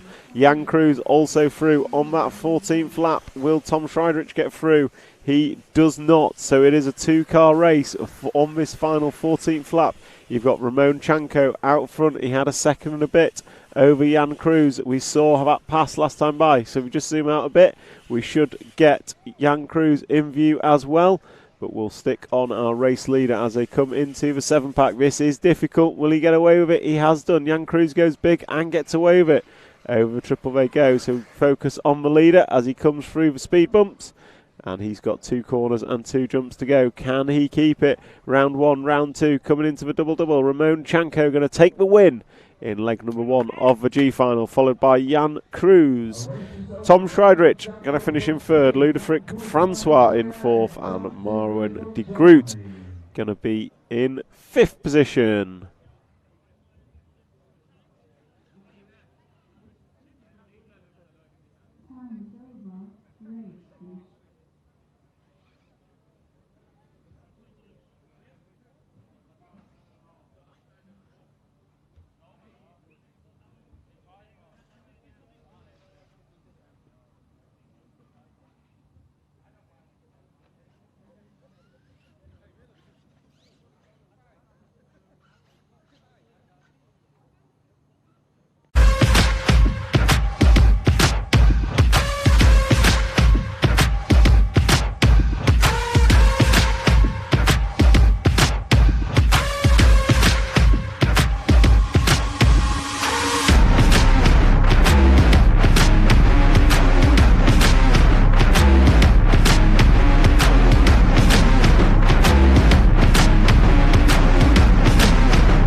So welcome back. What a fantastic day of racing we've had so far, and it is only 10:30 a.m. So about 1 hour we will see our first A final take to the track, and if the last chance to qualify B finals anything to go by, it will be fantastic racing here at the EFRA 2023 1/8 Off-Road Electric Buggy European Championships. And your RC Racing TV live stream is brought to you by X-Ray, Hot Race Tyres, Hobby Wing and S-Works. And for those of you joining us across the many platforms, I urge you to like, subscribe and share so we can get the good word of Scale RC Motorsport out to as many people as possible. And if you are on the YouTube live stream, drop us a comment and I will pick it up. I've got the comments in front of me and I will be checking in on those as and when I can. And as the F final is warming up, we have comments from Edward Bosch, Let's Go Marwin, in the last final. Unfortunately, Marwin started on pole, came home in 5th position. Which racing RC team? Good luck, Jan. And I assume he is talking about the Dutch driver, Jan Eichhorn. He will start 5th in this F final. That is gridding up it will be Frane Buljan from Croatia away on pole, and he will be chased down by Benedikt Heitzer, Sebastian Zuna, Jonas Krekkonen, Jan Eichhorn, Anastasia Frog, Paul Lepart, Patrick Schweinzer, Florian Muller, Alexandra Buchholz, Christoph Jules and Philip Kropf are your drivers. Okay, then let's go. 10, 9, 8, 7, 6, 5, 4. And off and away we go for the F final leg at number 1. And looks like we've got a regulation start across pretty much all of them. Oh, 6 cars rolled it. So Anastasia rolls coming down the step down. And that is going to put her at the back of the field. And then we've got a mistake in the middle from what looked to be the 2 car. So we have our race leader, Frane, a poleman, out front. And he is being chased down. So Frane is disappearing out front. If we just hold back ever so slightly and pick up the battle for second, which is a multi-car battle. Oh, it's a freight train essentially, known in F1 circles as a DRS train. No DRS here, and that is led by the Dutch driver of Jan Eichhorn. So Jan up to the 2 spot in the 5 car, and then we've got Sebastian Zuna, Benedikt Heitzer and Paul Lepart running 3, 4 and 5. So 5 car breaking away from this train slightly, as it looks like that was the 2 car of Benedikt Heitzer on its roof. Not great at reading numbers upside down, unfortunately. So we've got a 2 car breakaway at the front, and they seem to be a little bit isolated, so we'll just concentrate. Oh, battle for second actually between the 10 car. So Alexander Buchholz is rocking and rolling, maybe not qualified as high as they should have, but coming into the double-double, this is hotting up for the battle for second, and they are approximately 2 seconds off the lead. We've got less than half a second separating second and third. Oh, error from the 10 car. So Alexander going to end up on his roof, and several cars going to go by. So that means it is just a 2-horse race for the lead, as Jan Eichhorn riding the curb, nicely done, and closing in on our leader, Frane Buljan. So Frane was in a low qualifying heat, led most of them that he was in, and as they come down into the double-double, and down the straightaway they go. The gap this time by is 1.5 seconds in the favour of Frane Buljan, but the quickest lap goes to Jan Eichhorn with a 44.6. So Jan certainly got the pace in that machine. Race leader's over. So race leader coming out of the bomb hole, just makes a little bit of an error, gets an awkward bounce, and that is going to promote the green winged car of Jan Eichhorn to the 1 spot. And we'll stick on Frane. We'll zoom out and look at Frane and the battle for second. So it is the 1 car, and I think that's the 11 car of Christoph Jules behind. So it is the order as they cross the line is 5, 1, 11, 10. And that is your front 4. So Jan Eichhorn in the 5's got a good lead. I say good, it's about 1.5 seconds. And then you've got the 1, 11 and 10 cars. So cars doing well from the back of the grid. As I say, that Christoph in the 11 gets it all kinds of wrong. Joins the track rapidly, but that's going to release Frane ever slightly from looking behind to looking forward. And looking forward he will do for the lead of this final. As he races the lead, no, Frane's over, sorry. So it looked like Frane crashing out in the background. So that's going to promote Christoph Jules into second, and Christoph is closing down on our race leader. So race leader coming into the double-double now, and Christoph also in frame with 6 minutes and 15 seconds to go in this final. 6 minutes and 15 to go. And it is your race leader coming into the front section, downslope nicely off the dolly double, but over and on his roof. So Jan Eichhorn making an error coming out of the bomb hole, same place we saw the lap previous, and that is going to promote Christoph Jules to the front. So 11th to 1st in just 4 minutes of racing for our number 11 from France. Christophe Jules is now our leader as he goes up and down with 90 left, step up into the double-double and across the line. Let's see what his lead is this time by, and it is a big lead of 2.5 seconds over the 10 car of Alexander Buschholz, and then a further 3 seconds back to Frein Bullian in third position, who was your poleman. And unfortunately for Jan Eichhorn, he has dropped all the way down to 8th position after that error. So costly error, or multiple errors I should say.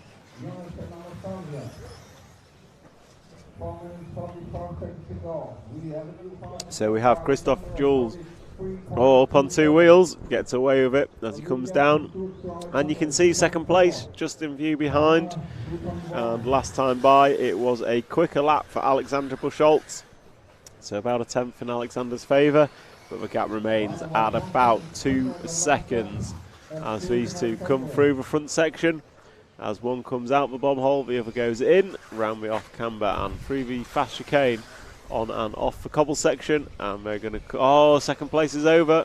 Marshall is getting there as quick as possible. 1-2 cars going to go by, so we pick up the number 2 car of Benedikt Heitzer, and he's been chased down by the number 1 of Frein Bullian, and 2 car is over. They go side by side over a triple. That is brave, and Benedikt is going to hold that spot over Frein. So these two running second and third, and they are some way behind our race leader Christophe Jules, and Christophe is looking at 6 minutes completed, 4 minutes to go, and a lead of 9 seconds. So Christophe Jules should lead this unless he makes some serious errors. Meanwhile, we will stick to the battle for second and third place between our poleman and second on the grid. It is Benedikt that holds second place, and Frein, your poleman, is running in third, and Frein tries going big over the 7 pack, and makes an error. So that's just going to give Benedikt a little bit of breathing space. And that breathing space is going to equate to about 2, maybe 3 seconds as they cross the line. It is 2.5, so getting pretty spread out in this final. If we try and pick up our race leader as he comes off the cobble corner and drives up the corner tabletop, up and down into the 7 pack. He goes double, triple, single, and Christophe, he's just got to keep it rubber side down for remaining 2 minutes and 45 seconds, and I think he will take this one as he has a monumental 8-second lead.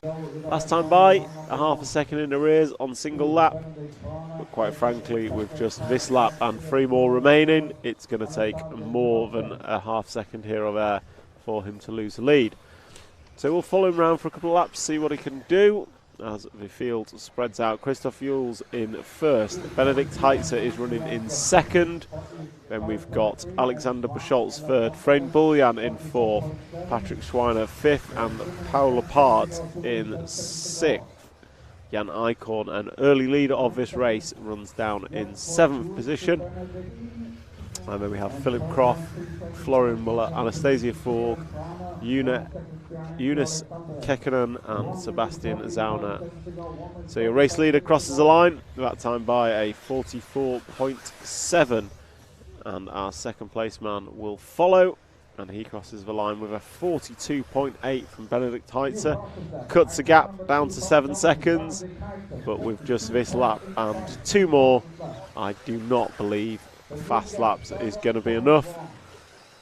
So we just need to watch Christophe keep it clean as he comes through traffic, and nicely done over a 7 pack, keeping it very calm, very simple, very easy, and he comes through the fast sweeper. There can still be an error. There's been lots of errors on this track. He's not got the pressure of a car right behind him, but he still needs to close out this final, and he goes through with a 43.5, which is a quick lap. Oh, he's up on 2 wheels, but gets away with it, brings it down nicely, and then comes into the front section as we hear the referee asking for reverse positions. So there's some action going down. If we just pick up the end of the straight, Coming into the double next, we've got a 3-car battle, 7, 8 and 1 battling for 4th spot.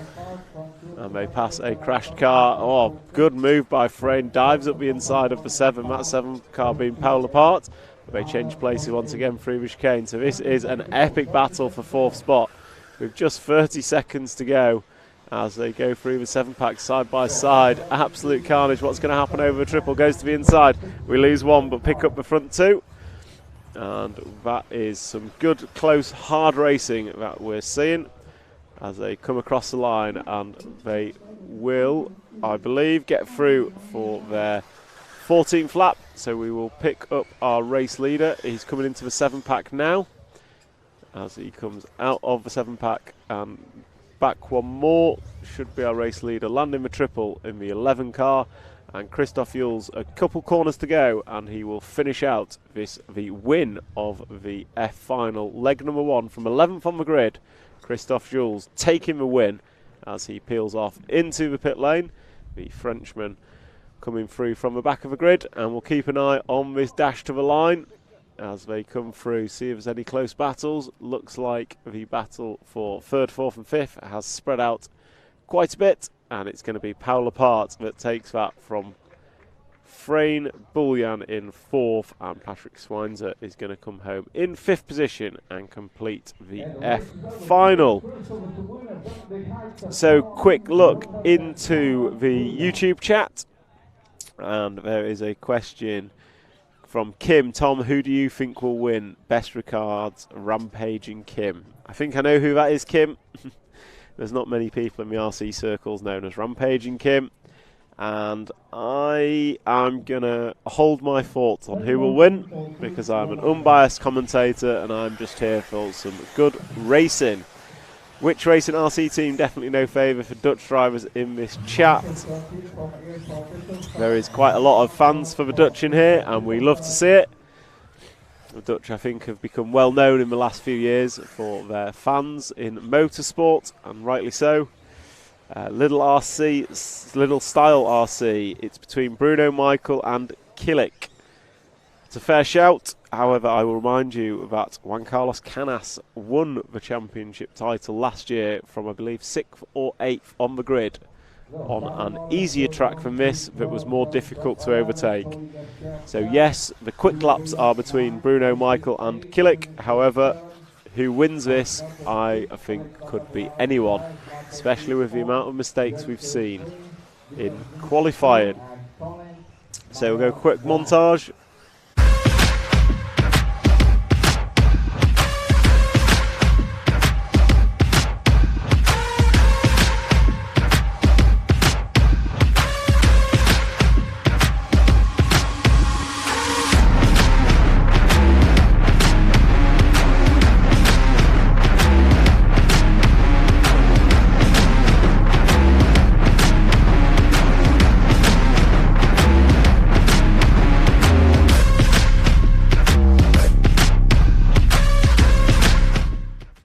So we have the E final gridded up and the comments in the chat. Come on, Colin, go Colin. I'm going to guess Colin is a Dutch driver.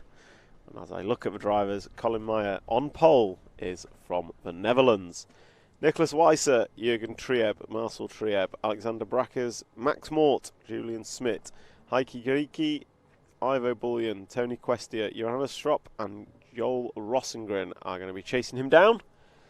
And I would like to thank our sponsors for enabling us to bring you this live stream. They are X-Ray, Hot Race Tyres, Hobby Wing and S-Works. As we come into countdown.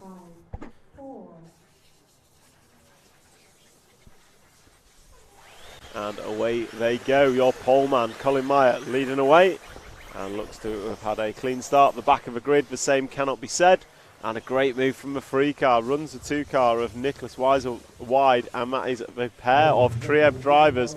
3 and 4 got through, but looks like Nicholas has made a move back up to the 2nd. And then the 3 car makes an error. That was Jürgen Trieb making an error on the cobbles. So it is going to be regulation 1-2, and then I believe the 4 car of Marcel Trieb is in third, and it is a fast battle. Scratcher, it looks like the 4 car has moved to the front. Oh no, we've got the leader way out, sorry. So it is 1, 4, 2 and 6. So Colin Meyer leads 2.2 after lap number 1. Marcel Trieb is looking particularly racy as the 2 car gets it wrong coming into the double upside down. Marcel Trieb gets it wrong. So Max Mort with the most beautiful Mayako body shell I have ever laid my eyes on will be up into the 3 spot. So Colin Meyer has got quite a lead as Max Mort briefly moves to the 2 spot, can't make it stip. So Marcel Trieb looks fast, but I've seen 2 errors from him already on this lap, and in a 10-minute final, errors is not what you want. So coming into the double-double, it is Marcel and Max down the straight, almost side by side. And they are doing the battle for 2nd position as Colin Meyer is walking away with a 5-second lead after just 2 laps. As Max Mort cases a double, gets it a little bit sideways. That's going to release Marcel Trieb ever so slightly. He no longer has to concentrate on what's beside him and can look forward to Colin Meyer in the 1 spot. And as you see from the fixed camera, Colin Meyer is about a 6-pack in front as Colin up and down the corner tabletop, and he's going to drive away. We'll stick with the battle for 2nd as it comes through, because the battle for 2nd between Max and Marcel is looking a whole lot closer. And it is still Marcel from Max, and Alexander Brackes not far behind that battle. So that is the 4, 6 and 5 cars. Unfortunately 4 is over. So Marcel Trieb getting it wrong, coming out the bomb hole. So that's going to release Max Mort into the 2 spot, and he is being chased down by Alexander Brackes. So you've got the Dutch driver Colin Meyer out front. You've got Max Mort, the Finnish driver, in 2nd, and Alexander Brackes, the German driver, in 3rd, just riding the pipe. So Max Mort is going to be released, and Max has a bit of a job to do. Last time by, he was 5.3 in arrears of our leader Colin Meyer, and Colin did a 42.4 lap time, which is the quickest lap of the race. So Max's car, Mayako car, coming off the cobbled corner now, and we will jump forward, I think, and try and pick up our race leader as he lands the triple. Very nicely done. So the 1 car, yellow wing, yellow wheels of Colin Meyer is up and down. The double left-hander going to drop down through the double-double, and down the straight he goes. That time by 42.8 as the wind picks up trackside. And Colin, nicely done around the end of the straight. Coming into the front section, he goes triple, double, and then, he's got it wrong. Lands on his wheels, comes through the bomb hole upside down, but lands on his wheels, which is a sign of all good racers knowing how to crash quickly. And he is into the 7-pack. He goes double, triple, single, single, keeping it relatively low risk. And this is the way to do it. Keep it rubber side down for Colin, and he will struggle to be beat here. So we're just going to drop back now and look for the 2nd place battle as it comes into the 180. And that 2nd place battle is still Max Mort and Alexander Brackes in the 6 and 5 cars, and they are a good 9 seconds behind our race leader. So this is Colin's race to throw away at 5 minutes and 20 down. Sorry, 5 minutes and 20 to go. This is very much Colin's race to throw away with a nigh on 10-second lead. However, Max Mort, quickest lap of the race last time by, a 42.1. As I say that, he bounces off the pipe and relinquishes 2nd position, and then in an effort to get it back, throws it on its roof. So it is Alexander Brackes now in front of Max Mort, as Max nicely drifts it around the 180 apex, and they come into the double-double, and down the straightaway they go. So Max looking up the inside, can't quite make it stick on the first one, but he does second time round. So he makes a move and then cases a double, which allows Alexander back through. And then they go switching positions around the off camber, and it is going to be Max Mort that resumes second position. Puts it up on 2 wheels, clipping the pipe as they go through the 7-pack. And it looks like Max is quick, but he's making lots of little errors. Not crashes, just touching the pipe here and there, incorrect bounce.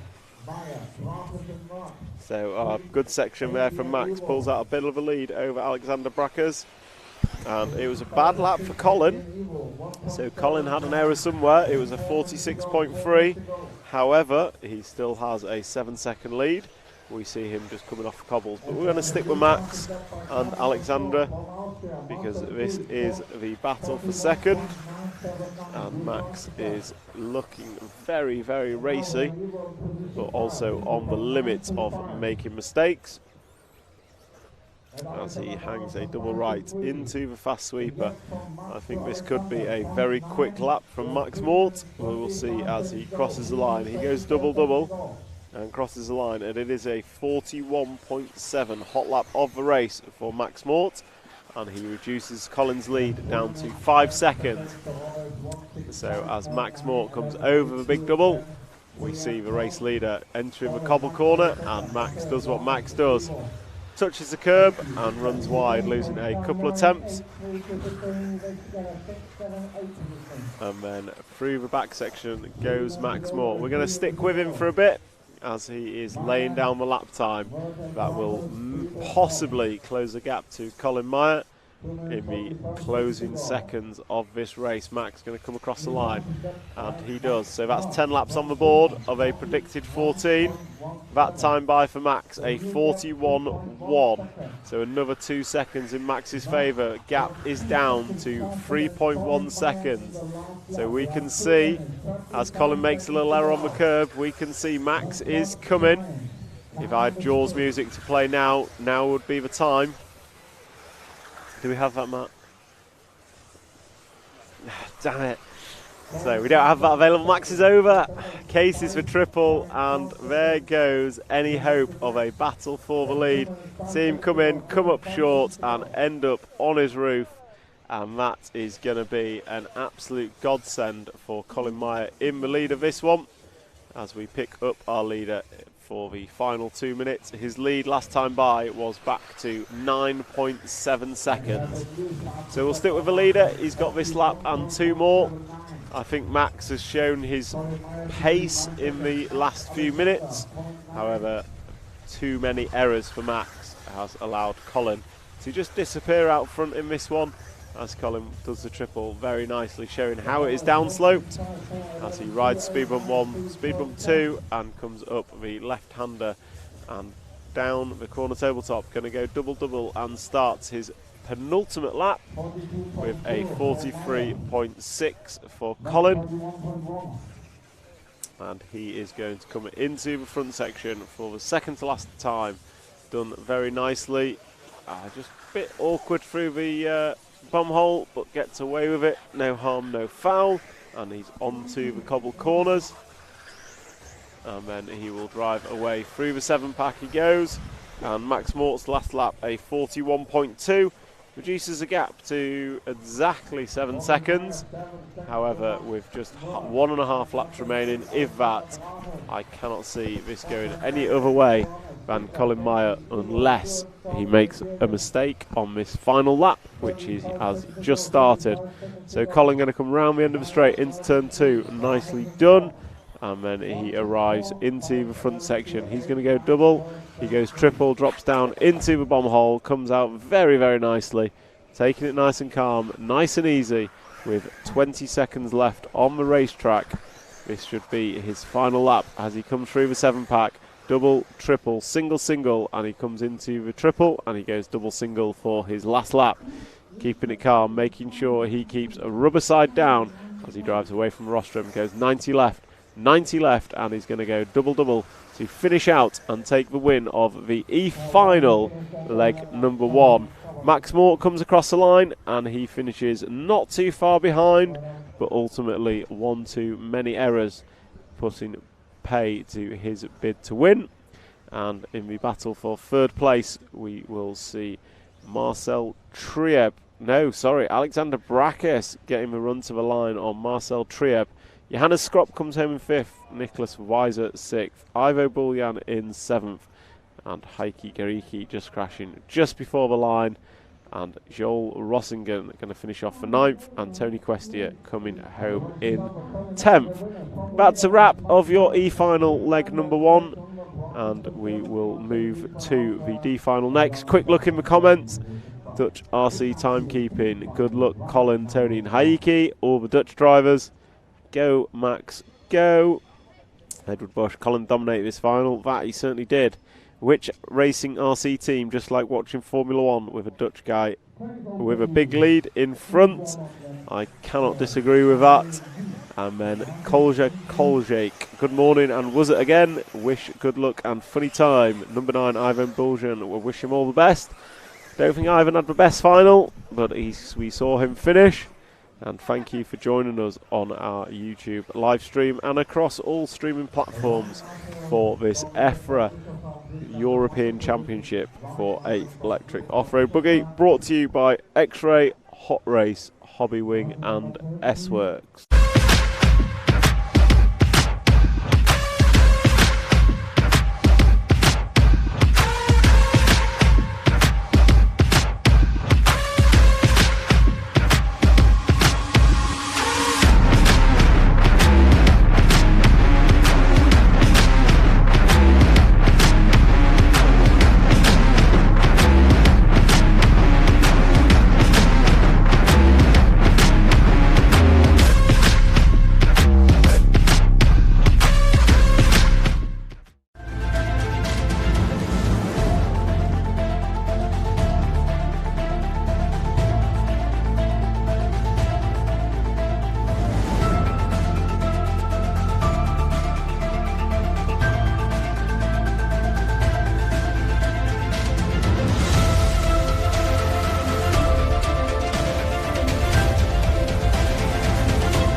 Away. Oh, he's made an error.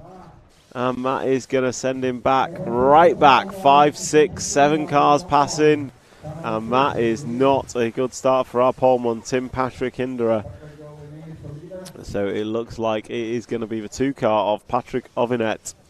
Going to go to the front, followed by the 4 of Jonas Bauer. It looks like we have lost the 1 and 3 of Carlos Pineda and Tim Patrick Hinderer in that start. We saw Tim get it wrong coming out the bomb hole. So as they cross the line, it is Aviant Bauer, Lautenbach and Waite. So 2, 4, 6, 5, 3, 10 is your top 6. Good start from Ulyss Skolody, all the way from 10th up to 6th.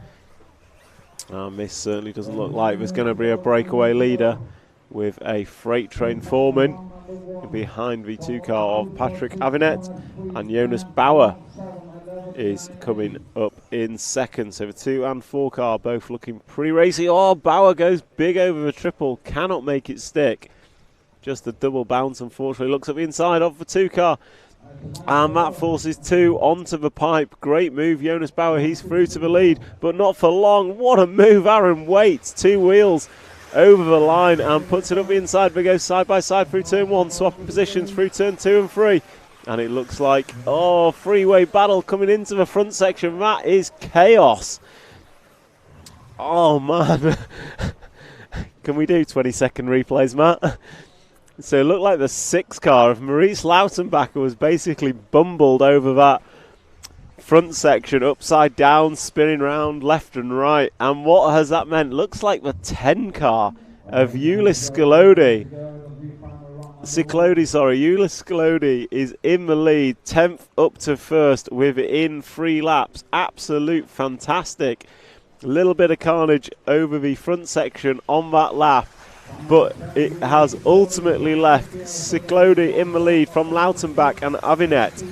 Richard Corrington going to go up to a 4 spot. Nathan Dalby 12 up to 5th, and Aaron Waite, brilliant move onto the through the last corner onto the straight. It's been shuffled down to the 6th spot, so that's unfortunate for him. So we see our 2 leaders, the 10 and 6 car of Ciclodi and Lautenbach. And Lautenbach up the inside, great move after the 7 pack to go into the lead. So we've got Lautenbach and Ciclodi. They're going to come round into the double-double together, and Lautenbach puts in a stellar 43.1 lap time. And actually through that second half of the lap pulled out a 1 second lead. So Lautenbach of LRP fame is pulling out quite nicely. 3rd position is your 2 car of Avinet. So we'll see what Patrick can do in that 3 spot as he sets about chasing the 10 car of Ciclodi in 2nd position. And Lautenbach makes a small error, has to climb the curb, going to cost him a couple of attempts. So that hard work is slightly undone as he jumps up the corner tabletop, and he's going to go double left, then come down to the line as we focus on Ulyss Ciclodi, the Austrian driver, in 2nd position. And the lead for Maurice is 1.5 as I watch the 2 car get marshalled after hitting the fence at the end of the straight. So that's going to promote Richard Corrington, the French driver, up to 3rd position. And it just means that Ulyss Ciclodi has no one behind him to bother him, and can just look forward to Maurice Lautenbach, who has made another error at the end of the 6 pack. So that gap was 1.5 seconds. It now looks to be under 1 second. Lautenbach just getting an awkward bounce and having to correct the car once it had landed. Down the straight they go, and the gap is under 1 second as they come through the 1st section into the front section. And Lautenbach nicely done, but Ciclodi very nice, very quick through the bomb all that time by as they go through the chicane onto the cobble corner and power away. We see Lautenbach jumping into frame at the back corner tabletop, and once again Lautenbach not great over that 3rd section, and he's over on his roof for a long time. So we'll stick with Ulyss Ciclodi, who is our now race leader, and that lead is going to be a good 5 seconds, I would suggest, as he crosses the line with a new fastest lap of the race. Lautenbach does go through in 2nd position. The gap is 4 seconds in favour of Ulyss, and Lautenbach is running in 2nd, and then it's a further 2 seconds back to Richard Corrington in 3rd position. So slightly spread out final as it stands, but with 5 minutes and 30 down, 4 minutes and 30 to go, there is still plenty of opportunity for things to close up, as we have seen in many finals so far. So Ulyss coming across the start-finish line, triggers the lap. Number 8 is complete, and he does a 41.9 last time by. Sorry, 42.4 last time by, 41.9 is his best lap. As Lautenbach comes sideways around the end of the straight, and Lautenbach has made a couple of errors, and he's going to drop down to 4th position. Richard Corrington's going to be promoted to the 2 spot as he powers off the cobbles, and then the battle is in for 3rd is between Patrick Avinet and Maurice Lautenbach. But our race leader crosses the line once more. That time by was again a 42.4, so he is nothing but consistent, and he has 5 laps remaining, this and 4 more, will see him take the win of leg number 1 of the D final all the way from 10th on the grid. Just goes to show that it is a grid position makes a difference, but it is not the deciding factor. We've seen car 13 win, we've seen car 10 win, we've seen car 11 win. I'm not sure I've seen many car 1s apart from Colin Meyer in the last final, as your race leader comes around to put another lap on the board as he goes double-double and crosses the line, that time by a 43.1 for Julius. And then Richard Corrington should be next across, and there he goes, a 43.7 from Richard. And then there's a good battle at the end of the straight if we want to just turn to turn number 2, and we pick up the battle of Maurice Lautenbacher in 4th and Patrick Ovinet in 3rd position as they come over the double. And Maurice nicely jumping in and out of the bomb hole, good work from him. So Maurice's car looks extremely racy, a bit like Max Moore in the final before. Also looks like there's going to be an error on every other corner. As they come over the triple, Maurice goes big, and there is the error we talk about. So Maurice, all that hard work of the last lap and a half undone in one corner, and that allows Patrick to just disappear ever so slightly more. Julius last time by 42.4, Richard 42.8, so Julius extending his lead out front to 10 seconds. And we will pick him up shortly, but for now we will continue watching the battle that is Maurice Lautenbacher. Maurice now under pressure from Tim Patrick behind. So it is Maurice. Fastest guy on track is probably Maurice, but he is fast between crashes. As we come into a final 1 minute and 20, as your 10 car leaders are on his roof at the end of the straight, so pick up the leader at the end of the straight, coming through turn 2 into the front section now. So your race leader has had a long crash, needing a marshal, but with 1 minute to go, last time by he had a 9.5 second lead. So it was a big error. I don't think it was a 9-second error, but we will watch Julius for the remainder of this final to see if he can bring home the win of the D final leg 1 all the way from 10th position. As he comes into the double left-hand corner tabletop, he's going to come round, go double-double, and he will be starting his final lap now. It was a 6-second error for your race leader, so his lead has reduced to just 3 seconds.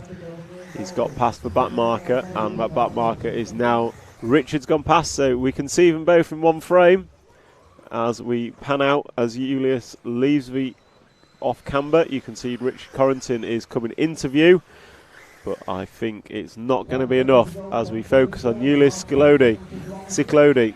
He has this jump to go, he's done that, he's just got the half speed bumps to go. Make sure he doesn't make an error on them as your second place man is over.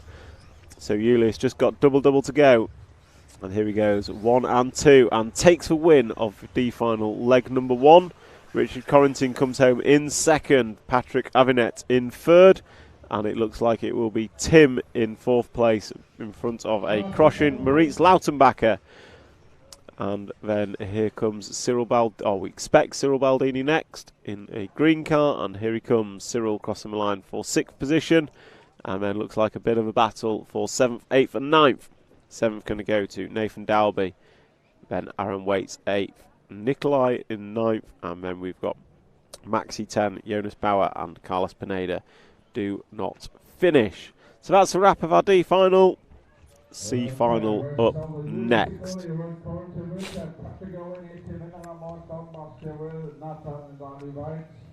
come to C final, round number 1.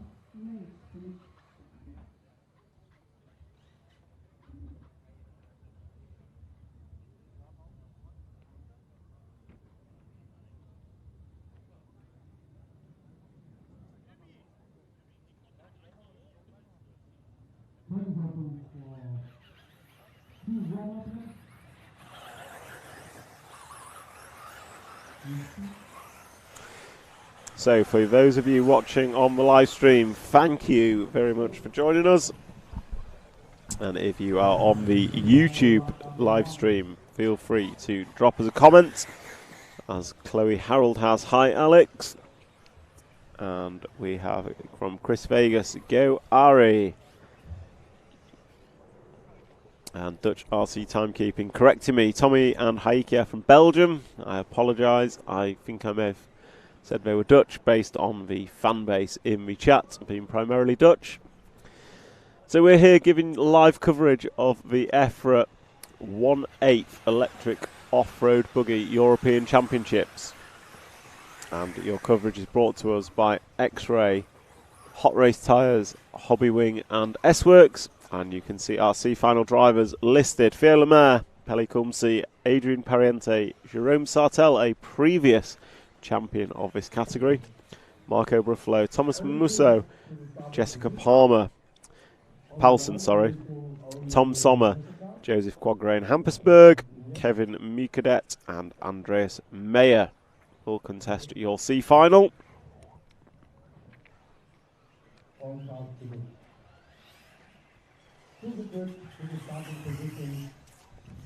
As these guys and girls with Jessica in this final, starting in P7, are taking up their grid positions.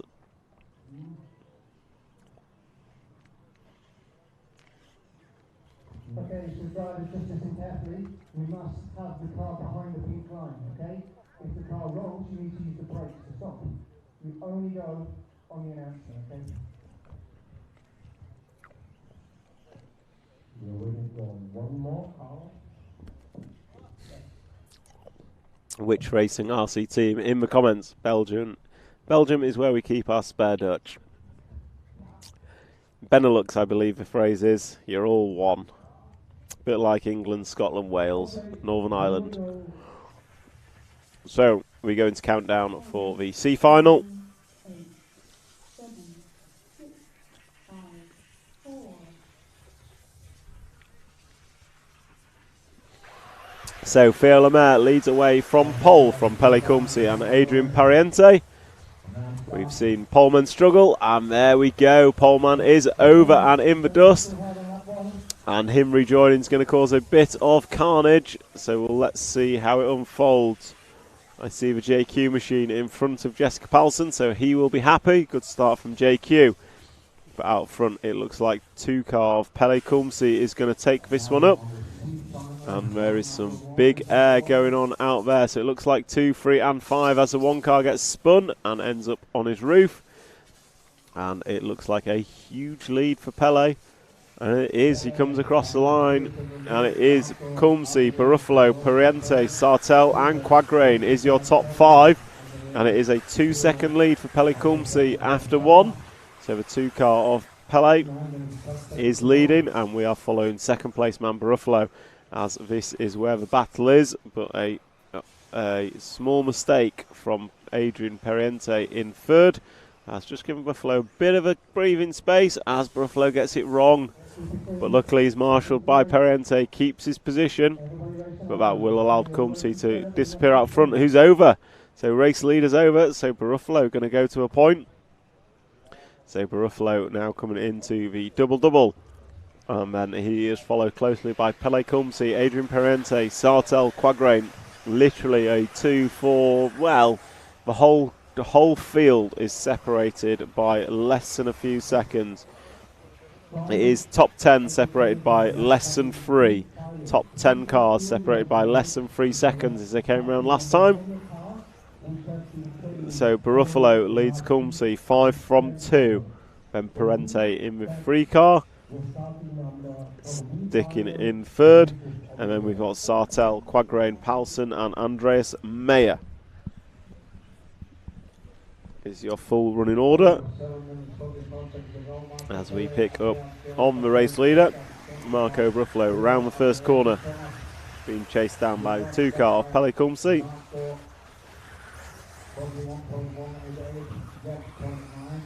So race leader nicely in and out of the bomb hole, up on 2 wheels through fast chicane, gets away with it. Doesn't go over onto his roof, didn't really have to lose much speed, which is nice.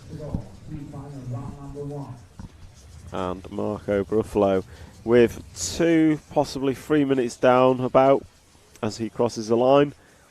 He will be looking to cement this lead, and he's pulling away from Pele ever so slightly. Last time by was 7 tenths in the favour of Marco Baruffalo, and it is becoming a bit of a two-horse race out front as Adrian Periente is slipping away into the clutches of Joseph Quagrain, who is running in third.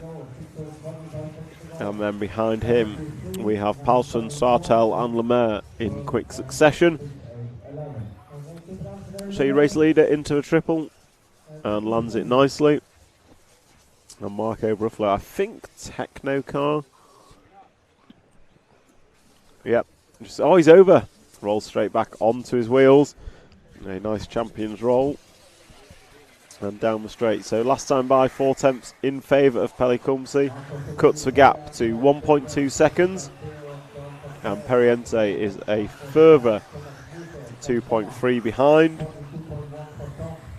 And your poleman, Phil Lemaire, making moves. Trying to get past Jessica Paulson for 5th position. And it looks a bit closer at the front as we come over the 7-pack. Pele Kumsi looks to have closed in on the back of Marco Baruffalo. It ebbs and flows around this extremely difficult and technical track as Baruffalo just comes off the pipe, and the gap is definitely reduced as they come across the line for the 6th time. The gap is now less than 1/4 of a second as they are basically nose to tail around turns 1 and 2.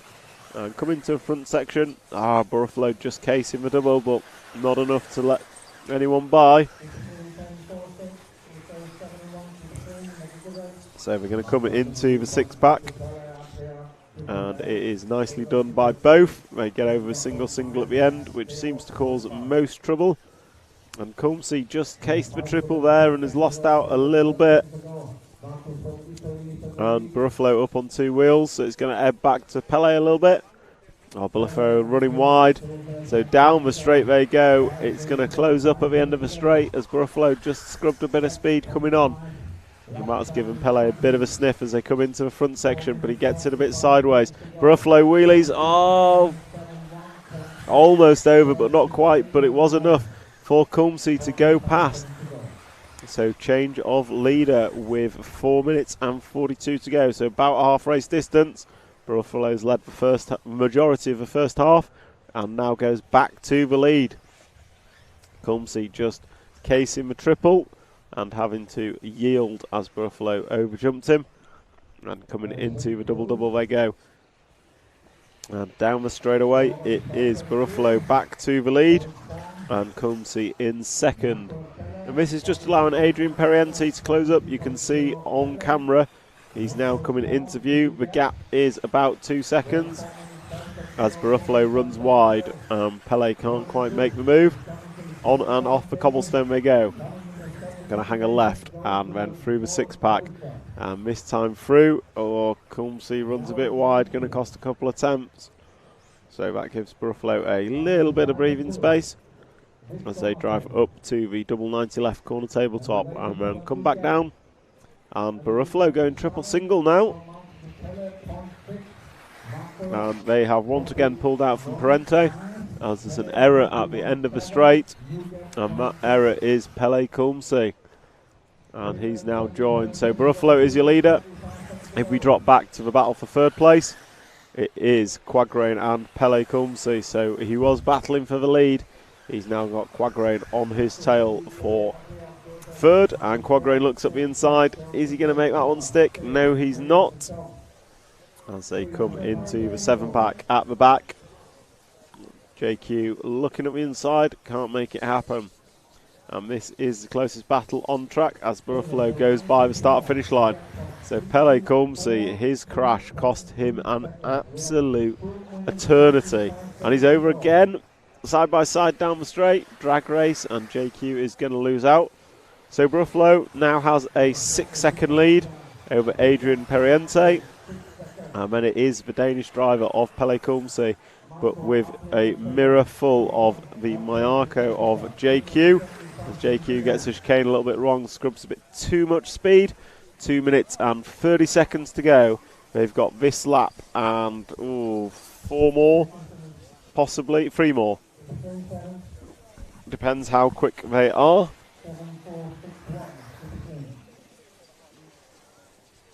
So coming down onto the straight. And looks like Pele's pulled out from JQ that time by. JQ not having the best of laps. And they are 11 laps on the board. Buffalo Periente estimated to go 15 laps. And Comsey and JQ estimated to go 14 as it stands. And it looks like that battle for third is done and dusted, but is becoming a battle for second as Comsey is chasing down Adrian Periente. Last time by, it was 9 tenths in favour of Comsey as we focus on Periente, and we can see the 2 car of Pele is coming. So down the straightaway they go. Meanwhile, Buffalo is still out front by 8 seconds now. 8-second lead for Buffalo, and the battle for second is on. So we've got this lap and, I don't know, 2 or 3 more. I think it's going to be this lap and 2 more as these two come through the chicane nice and fast onto the cobble corners. And then they're going to go up and down over the 7-pack. Going to go double, triple, single. Pele's over. Lands on his wheels, going to get away with it as they come round. Going to power through the speed bumps and up and down the double 90 left corner tabletop, coming into the start-finish line, and they cross the line. It is 2 more laps for them both, unless they crash. So they should get 2 more laps unless they crash this lap and 1 more as they come through the front section. And meanwhile, it is a 9-second lead for Buffalo now. So Marco Buffalo is extending his lead out front to take the win of the C final. And we are watching the battle for second between Adrian Periente and Pele Comsey, the 3 car and the 2 car. And they are battling for second and third. And they are going to come round, and they should be starting their last lap now. Periente through. Comsey through and crashed, so that's going to give Periente breathing space. So if we pick up our race leader, Marco Buffalo is coming off the cobble corner now and driving up the pink car. Second of the 2 coming into the 7-pack, the number 5 of Buffalo. He has led this pretty much start to finish after the first lap carnage. And he is going to go right, and then 2 left-hand corners to go, and then a double-double, which he may take triple-single. He does not, and it crosses the line, and it's a win for Marco Buffalo. And then we've got Adrian Periente, who will come across the line for second, and Pele Comsey will finish third. JQ going to finish 4th, Thomas Musso, Hampersburg, Jessica Paulson, Jerome Sartell, Andres Meyer, Theo Lemaire, Kevin Mikadet, and Tom Sommer is the full finishing order. And I will quickly zip back to the YouTube comments, and we have Chris James, morning, favourite part of the track? For me, it's anywhere in the shade, but I think actually the bit I'm enjoying the most is the fast sweeper with the kind of 2 half roller speed bumps on. It seems a real simple bit of track, but it's actually causing quite a bit of trouble. People hitting the speed bumps and just grip rolling from them. Obviously the jumps, there's a lot of errors, but I think those speed bumps might be critical come main time. But all in all, looks like a brilliant track. Very technical, very difficult, and expertly presented by our Rhine-Main circuit team here. And a pretty good guy in the comments. Awesome coverage, guys, both commentating and camera. Well, thank you very much. We appreciate all the feedback we can have. And Tarja, Ivanen, Go, Jose, Hampus and Jessica from the last final. So B-Main, the nearly men, are gridding up. And the one guy that qualified for B-Main who's not racing is Johnny Skidmore, as he won a brilliant last chance qualifier first thing this morning. It was absolute fantastic racing. Went down to the wire, but it was Johnny Skidmore that took the win from Noah Ben Mohammed and Yura Figueredo. So he is in the A final, which will be up next. But now our B final is warming up. And those finalists are Yura Figueredo on pole, Portuguese driver. Unlucky not to win the last chance, but Johnny Skidmore made 1 less error. Martin Beyer on second. I'm sure he'll be disappointed with his personal performance, but the team performance of X-Ray has been fantastic. And then we've got Wesley Van Helmond, Remy Bermudez, who unfortunately could not run in the last chance qualifiers. Car broke on the warm-up lap. Then we've got Noah Ben Mohamed, Daniel Periente, Robert Bataille, Clement Bode, Oscar Navarro, Ricardo Monterio, Hugo Tavernon and Jordan Lott are your drivers. And we will come into countdown shortly.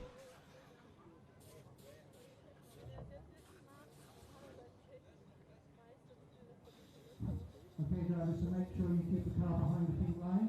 Okay, if you need to use the brake, you need to use the brake.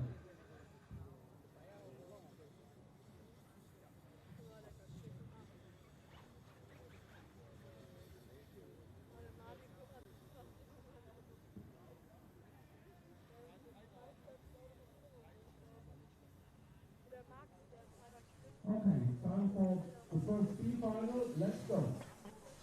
So, countdown started. 8, 7, 6, 5, 4. Figueiredo leads away from pole from the 2 car of Martin Beyer. And then the 3 car of Wesley Van Helmond.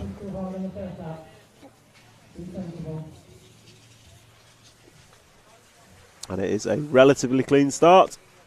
A couple of crashes at the back of the pack, but it is regulation order through the front of 1, 2, 3, 4, or 1, 2, 3 at least. And then, oh no, Ben Mohamed getting it wrong on the triple. So it is a 1, 2 and 3, and then there's been a bit of disaster behind, and Yo Figueiredo is already pulling away from Martin Beyer.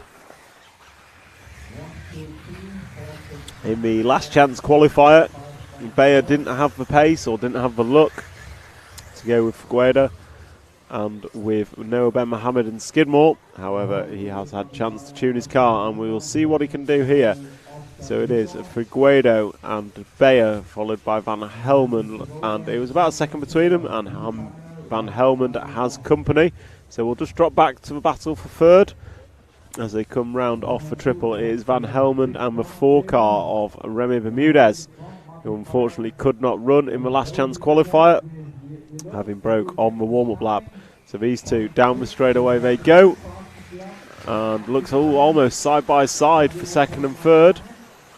So and it is side by side through turn 3. They come into the front section. It's battles up and down the field. On Remy gives Wesley a little love tap, and he's going to take that. He's been told very quickly to return the position by the referee, and that has just meant it is a 5-car battle for third position, which Remy is going to crash out of. Unfortunately for Remy, goes side by side with Robert Bataille, sorry. And it is going to be Bataille that comes out of that one. So Van Helmond still holds third, but more importantly, at the front, we've had a change of position. So we jump to the front 2, just coming into the front section now. It is Beyer and Figueiredo for the lead, and Figueiredo looking side by side. So Beyer absolutely finding a turn of pace. So we've got a battle for first and second, and then we've got a 5-car battle for third, fourth, fifth, sixth and seventh. So Martin Beyer, he's going to case the triple. Figueiredo up the inside. Clears Beyer out off the line, but does the right thing, possibly a bit too kind, and lets him go. So Figueiredo didn't make the error, but he did force it from Beyer, so he's let Beyer back through. So that gives us a battle for first and second as they come into the end of the straight. And Figueiredo again looking up the inside, this time tags Beyer, but goes. So it is Beyer in second, Figueiredo in first, and all this is caused on Beyer. Just tried to go big, and that has cost him. So Van Helmond going to go through to the 2 spot. So we'll stick with the battle for second, because it is a battle and a half. So you've got Van Helmond, who's got a slight break from the blue car, but the blue car cases, it looks like Beyer gets up the inside.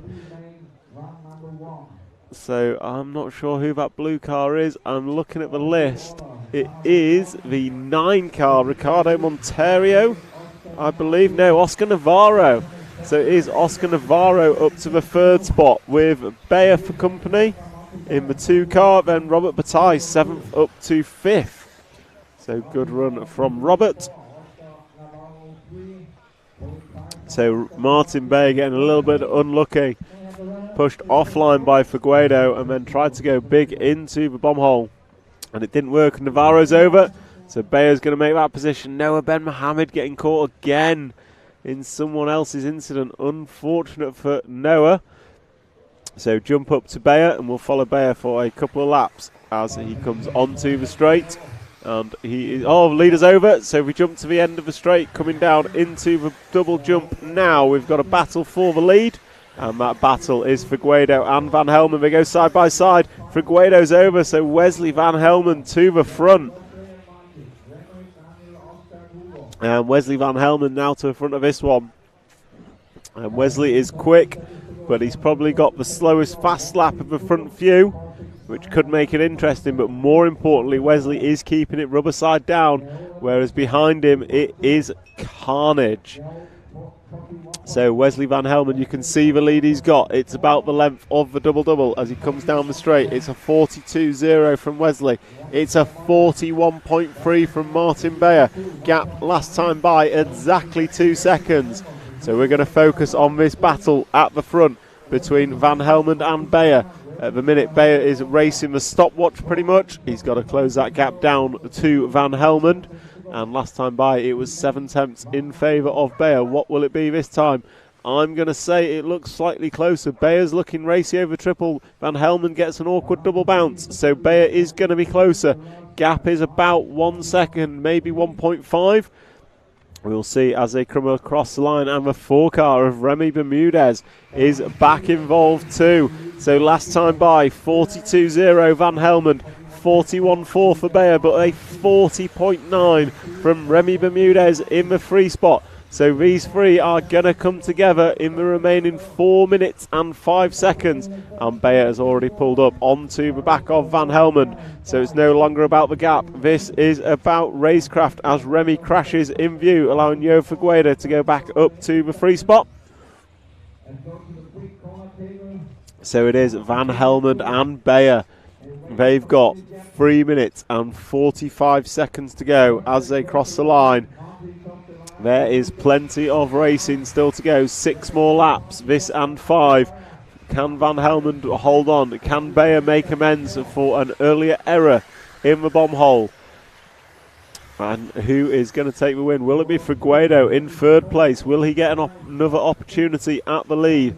Still 3 minutes and 20. Van Helmen's over. Landing on his wheels, going to get away in 2nd. So Martin Bayer now going to go to the front. So that is an unfortunate error for Van Helmen. But as we've seen on this track, there are errors everywhere. Bayer's going to make one too. Going to spin around after hitting the pipe, but gets away with it.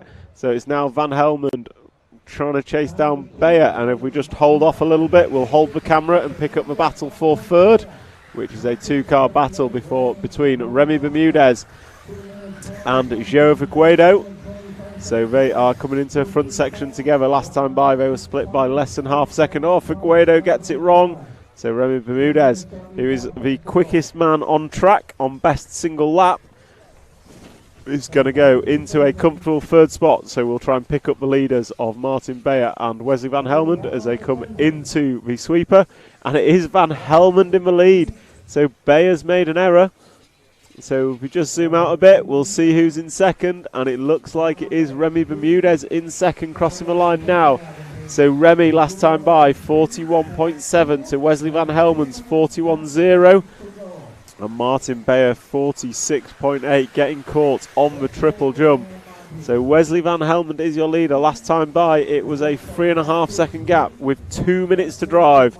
2 minutes to go. We'll jump forward to Wesley Van Helmen and we'll see what Wesley is doing. He's got it all kinds of wrong on the 7-pack. And then on the triple, he's over and Bayer's going to get through. So it's now Remy Bermudez to the lead and Martin Bayer flying into shot, taking those speed bumps at full chat. So going to come across for double. Martin Bayer going triple single. And it is a 40.0 from Martin Bayer. The gap is 1 second. We need not call the gap. We can see it on track. Remy Bermudez has been rapid but made errors. Martin Beyer has been rapid but made errors. With 1 minute and 15 to go, who's it going to be? They're going to go this lap and 2 more. This lap and 2 more. Who's going to hold on for the win? I think pretty much the whole of the top 5 have had a chance of leading this one, and they've all thrown it away at some point. But Remy Bermudez, Martin Beyer, less than half a second between them as they come into the final jump section. Martin still going triple single, favoured by teammate Bruno Coelho, who is our pole man, so it must be quick. And they are into turns 2 and 3. Not a lot between them. This lap and 1 more. Last time Martin Beyer, a 40.5. Oh, he jumps in and great move. It looked like Remy got the bomb hole all wrong. Martin Beyer was on the brakes, did not touch him from what I could see. So into the 7-pack. Can Martin Beyer hold on for the last lap and a half? Can Remy Bermudez do anything about it? We just zoom out a little bit. We can see Remy is not far behind, but it's about a second and a half. And then the same again to Wesley Van Helmond as they come across the line. 10-ish seconds on the master clock. They are starting their final laps now. Can Martin Beyer hold this one out for the remaining 40-odd seconds that he has to? He comes through the front section. He doesn't jump into the bomb hole this time, taking a risk-free approach. And that's just going to allow Remy to close up ever so slightly. They come off the cobbles. Martin Beyer into the step up, step down. Going to hit the 7-pack. Remy just riding the pipe. Martin's through that. Oh, just gets a little bobble. Remy is closing in, but he is not yet close enough. Martin Beyer, 3 corners to go. Through the 180, nicely done. 90 left, running to the line. He goes triple single and takes a win of the B final. Remy Bermudez going to come home in second. Who's going to be third? Should be Van Helmond, but it's not. It's Daniel Pariente and Venyo Figueredo. Boda Clement, Van Helmond, awful last lap, going to come home in 6th. What a shame for him. Noah Ben Mohammed in 7th, Hugo Tavernan 8th, Jordan Lott in 9th, Ricardo Monterio in 10th, and Oscar Navarro, early leader, finishing in 11th position. That is a wrap of the B final leg number 1. And A final leg number 1 is up next. The crowd is assembling, as we can see on screen, and I will just jump into the chat very quickly. A lot of support for Wesley Van Helmond. Great coverage, said by Tarja Ivanen. Thank you very much. Little style, let's go Wesley. Wesley was leading, unfortunately could not hold it. Ryan Akbar, how's the bump up system? We had a last chance qualifier earlier this morning, and that is the only bump up of the day, and that position went to Jonathan Skidmore, which was a fantastic final. I'm sure RC Racing TV will have that in the replays and highlights that will go on YouTube. Little Style RC, so the starts in heats need to be like 1/10, and E-Buggy don't need rolling start like Nitro. It's not a rolling start, it's a grid start for the E-Buggies. Oh, you mean in qualifying heats? Yeah, but it works. It's what they're used to. But the actual finals is not a rolling start, it is a grid start, and it's just a different grid format to what Temp Scale use. And now we move on to the A-Main. Beastie 24, Orlowski, go and get them. I'm sure it will be a fast and frantic race at the front, and I'm sure it's going to be very, very close no matter what happens.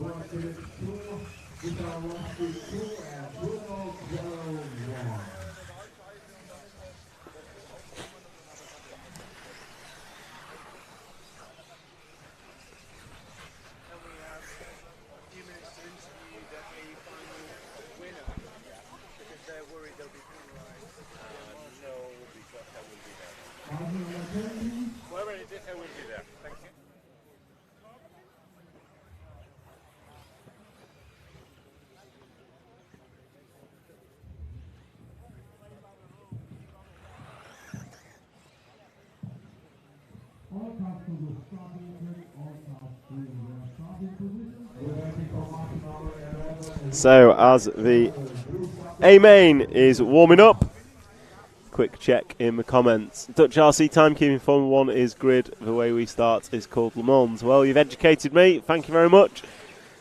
Suffacis, why isn't there much emphasis on the cars being used?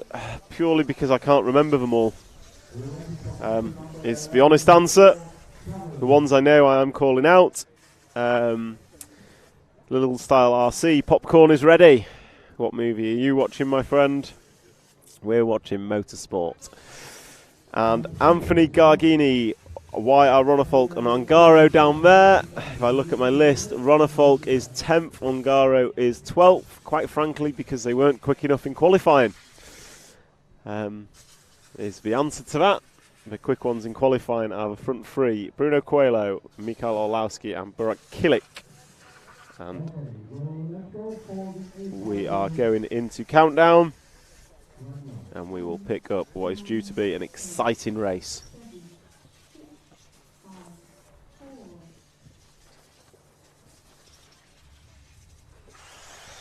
So off and away they go. Steady start from Bruno and Orlowski and Burak. So all three at the front. Nice steady start. Aaron Ronick in the 4, looking racy already. Orlowski looked like he was going to try and make a move on Bruno, but he thought better of it. And coming through with fast chicane, Bruno's looking tetchy. So Orlowski is all over the back of Bruno, but he's had to check up, and that's allowed Bruno a little bit of space as Kilik goes up the inside of Orlowski. Can he make it stick? Yes, he can. So Burak Kilik putting the move on Orlowski. Orlowski having to kind of check up a little bit not to hit Bruno. And that has allowed Kilik through, and Kilik is going to get his head down and chase down Bruno Coelho. So it is Bruno Coelho and Kilik, Burak Kilik, followed by Mikael Orlowski, Aaron Ronick and Jorn Neumann up to the 5 spot. Jorn has been quick all the way through this, and Orlowski's made a little error, so Ronick going to go through. Is Neumann going to make it through? Looks like he has, so Orlowski down to the 5 spot. That is not good for Mikael.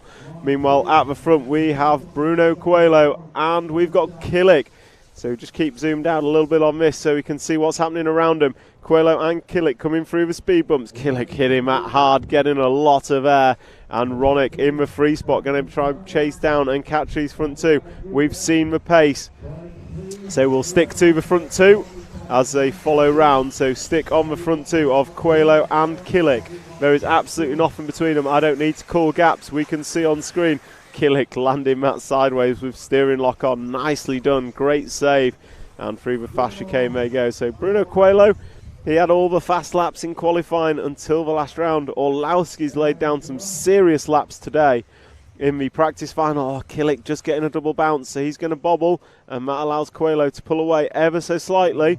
Gap is probably about 1 second now, but we can see that lost with just a simple bobble, and this track is anything but easy as they come round. Down the straightaway they go. It is Coelho, Kilik and Ronick, the top 3, with 2 seconds separating the 3 of them. We will stick with Bruno Coelho, and he is your race leader coming into the off camber.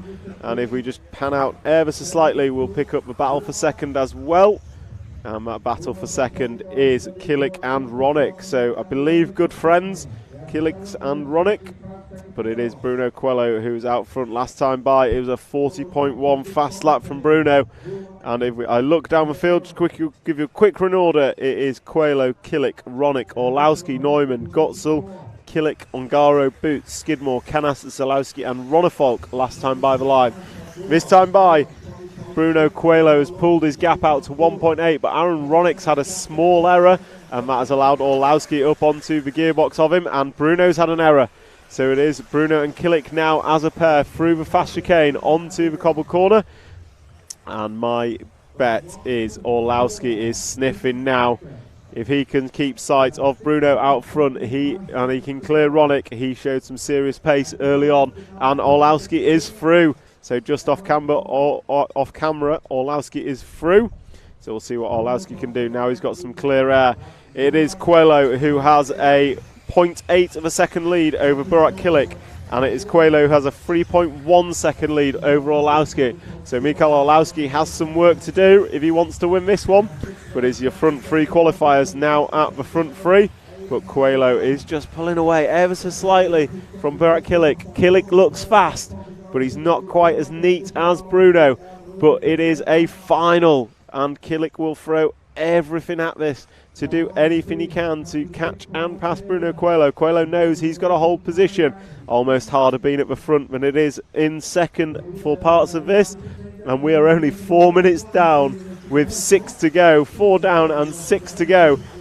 Last time by the computer, Orlowski 40.1 to Coelho's 40.6. So Michael Orlowski is catching the front two, and Coelho has been caught by Killick. This will slow both of them down. Oh, Killick drives into the back of Bruno, over him, and gets away with it. Neither of them ending up in trouble. All that's allowing is Mikael Orlowski to join the party. So we zoom out ever slightly. Bruno's over. Cases the jump, and Killick is through, and it is now a 4-car freight train for the lead. Bruno looking a little bit messy through the speed bumps. So it's going to be Killick. We'll keep on Killick as our race leader down the straight. Killick's lead is about 1 second, exactly in fact, over Bruno Coelho. Then we have Mikael Orlowski and Aaron Ronick in tow. Killick just getting that a little bit wrong, allowing Bruno to close in. Bruno beautiful into the bomb hole. Absolutely amazing.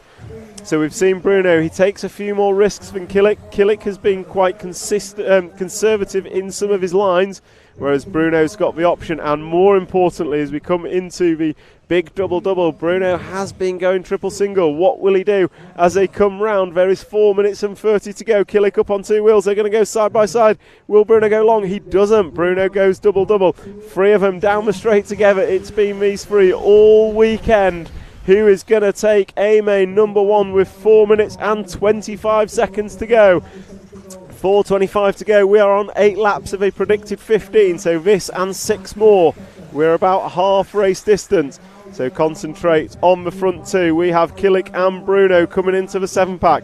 Orlowski's just dropped back ever so slightly. Might be biding his time, saving his tyres, who knows, as Orlowski goes long over the triple. Killick and Bruno both getting some serious air off the speed bump. Double left-hander coming down into the double-double. Both go double-double, and down the straight they go. Last time by, 40.4 quickest lap. Burak Killick out the 3. We have not seen scratch out. We've seen a 39.7 from Jorn Neumann, quickest lap of the final. And is that Jorn Neumann joining the back of this? It is. It's almost becoming a 5-car battle at the front. Jorn Neumann now latching onto the back of Aaron Ronick. So it is a 5-car battle as we come into the 7-pack at the back.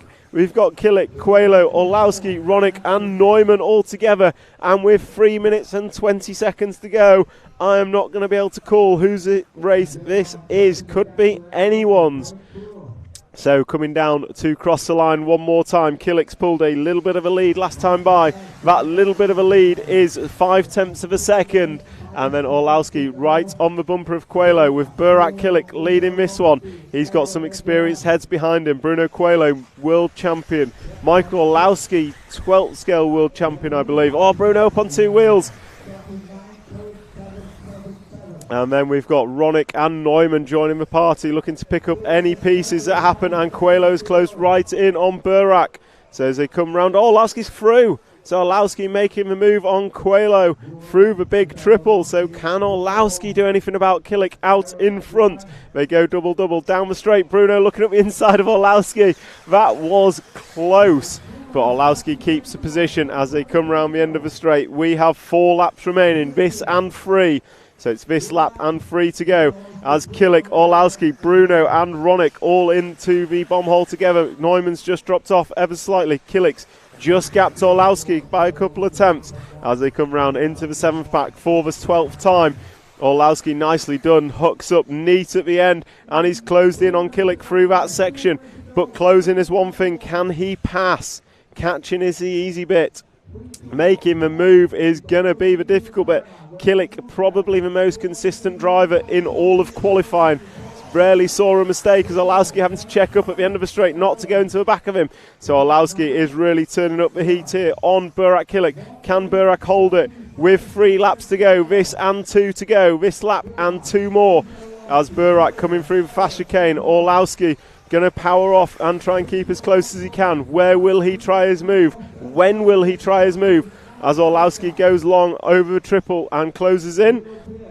Just gets a little double bounce, so Burak Kilik, absolutely phenomenal through that last section, has gapped Orlowski by maybe half a second, 3/4 of a second, as he starts his 13th lap of 15. So it's this lap and one more as they come round at the end of the straight. Orlowski's closed that gap back in.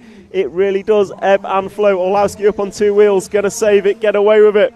As they drive to the bomb hole, into the off-camber, Orlowski pushes wide, Bruno can't get through the fast chicane and onto the cobble corners. We've got 40 odd seconds left. They're going to complete this lap and one more. This lap and one more is how it will go, as Orlowski just has to check up, and that allows Burak to pull once again through that section back to half, maybe 3/4 of a second.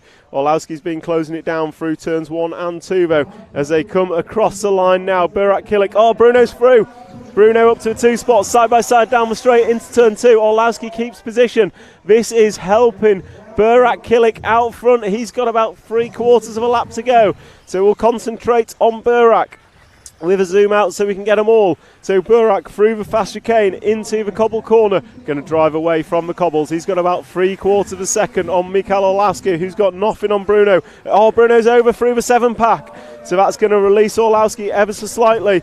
But Orlowski's got 2 corners to do something. Burak Kilik coming into the double left-hander. He's just got to do a double-double to the line. Burak Kilik going to take leg number 1. Mikael Orlowski going to finish second. Aaron Ronick in third. Driver's stand, Jim. So Aaron Ronick going to finish in 4th. Jorn Neumann going to come home in 5th. David Ongaro going to finish 6th from 12th. Juan Carlos Canos 7th. Elliot Boots 8th. David Ronafalk 9th. Johnny Skidmore in 10th. Birkin Kilik 11th. Max Goetzel 12th. And Bartosz Zaluski going to finish in 13th. I'll just go and see if I can grab Kilik for a quick interview.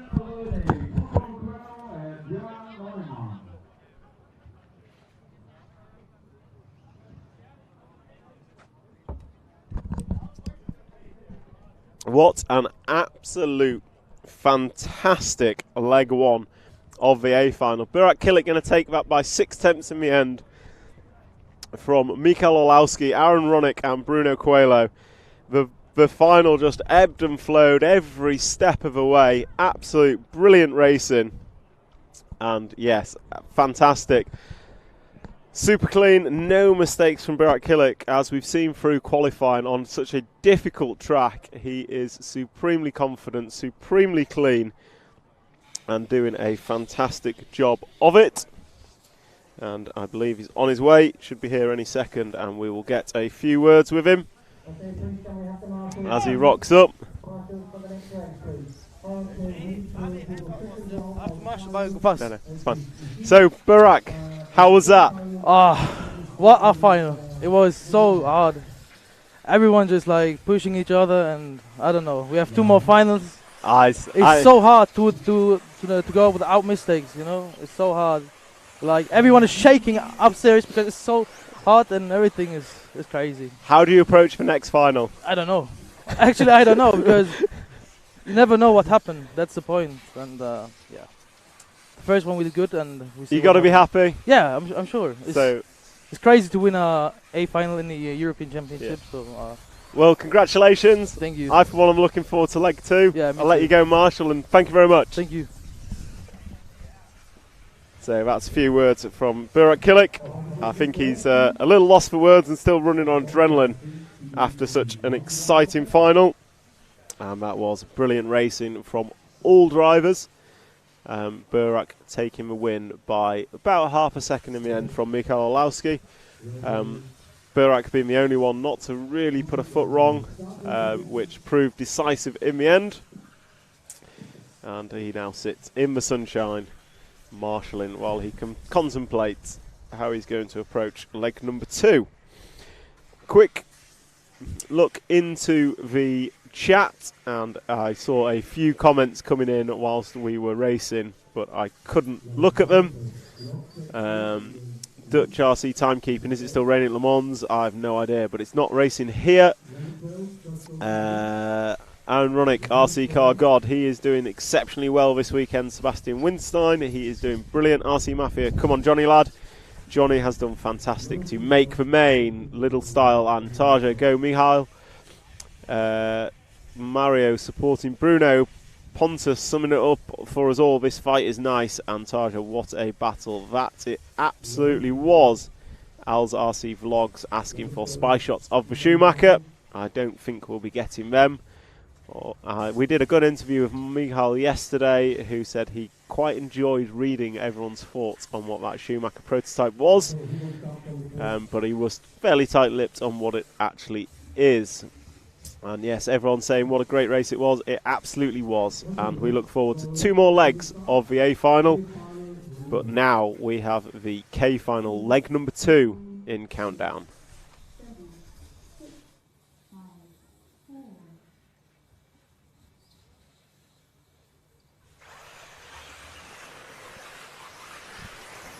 So K final rocking and rolling.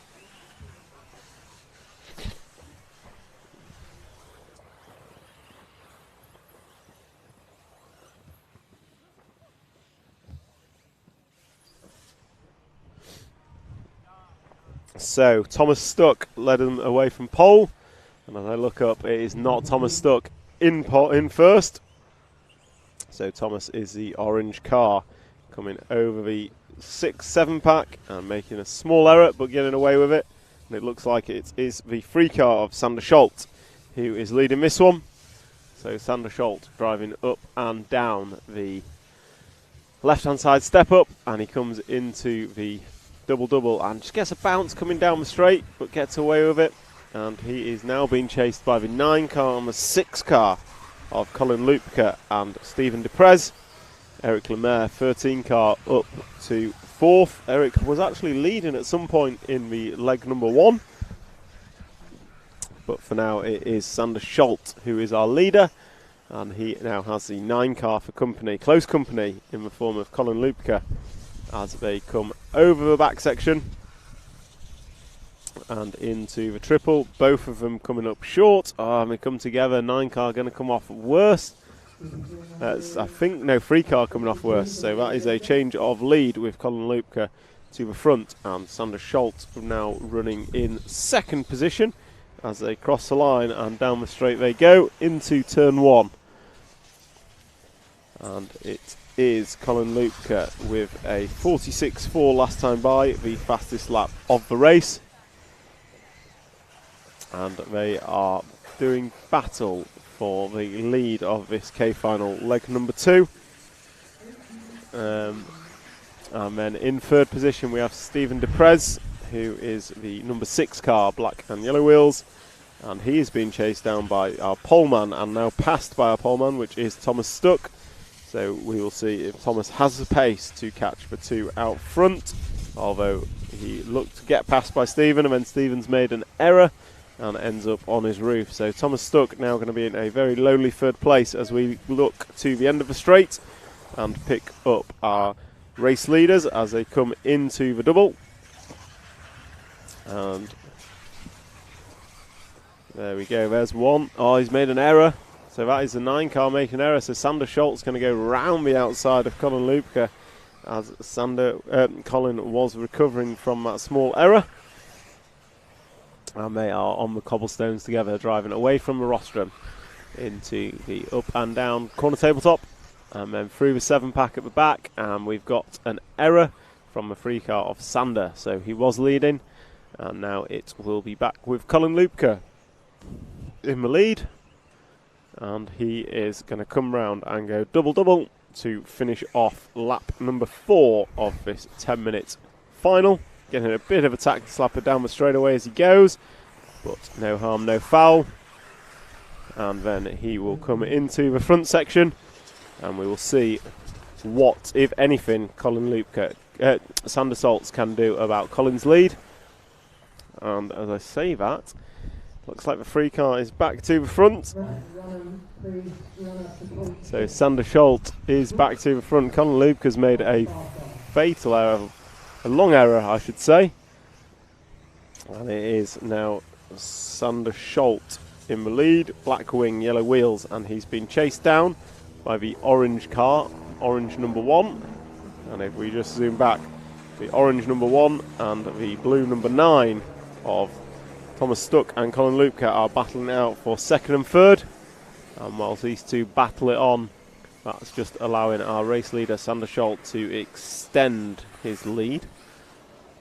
And his lead last time by was 4 seconds. So it's a 4-second lead for Sander Scholt.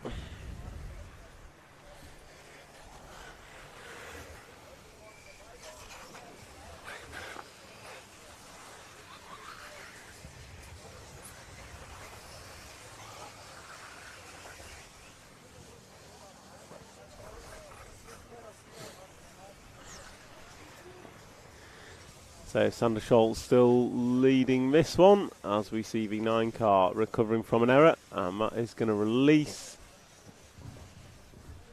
the lead for Sander Scholt to be ever slightly larger, and it looks like we've lost Thomas Stuck. Thomas Stuck having a long error, so we pick our leader up as he comes over the double jump now, and that is the yellow wheeled blue car number 3 of the Dutch driver Sander Scholt.